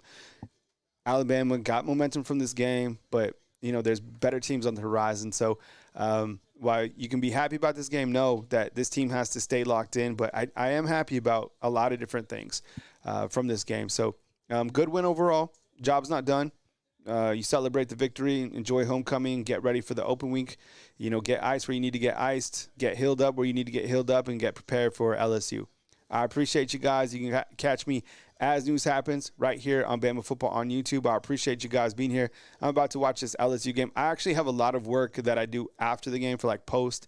So I appreciate you guys being here. Thank you so much for being here and rolling with me today on the Roll Tide Watch Along. Thank you to all of our fan funders that took care of us today. And for everybody that watches our content on Bama Football on YouTube, we really appreciate it. There's a lot of people that make this go round. Special thanks to T, our producer, up in the back, and everybody in the Undefeated. One more time, here's a look at the show sponsors from Efron with the Big 100, to Patriot Life, B. Miller, Case, Chris, Steve, Tolvert, Craig, Professional Certified Hater. I love you guys. I appreciate you guys. I'll catch you soon back on Bama Football on YouTube. Enjoy this game, and probably see you tomorrow morning right here on Bama Football on YouTube. Thank you so much for watching today. Kyle Anderson.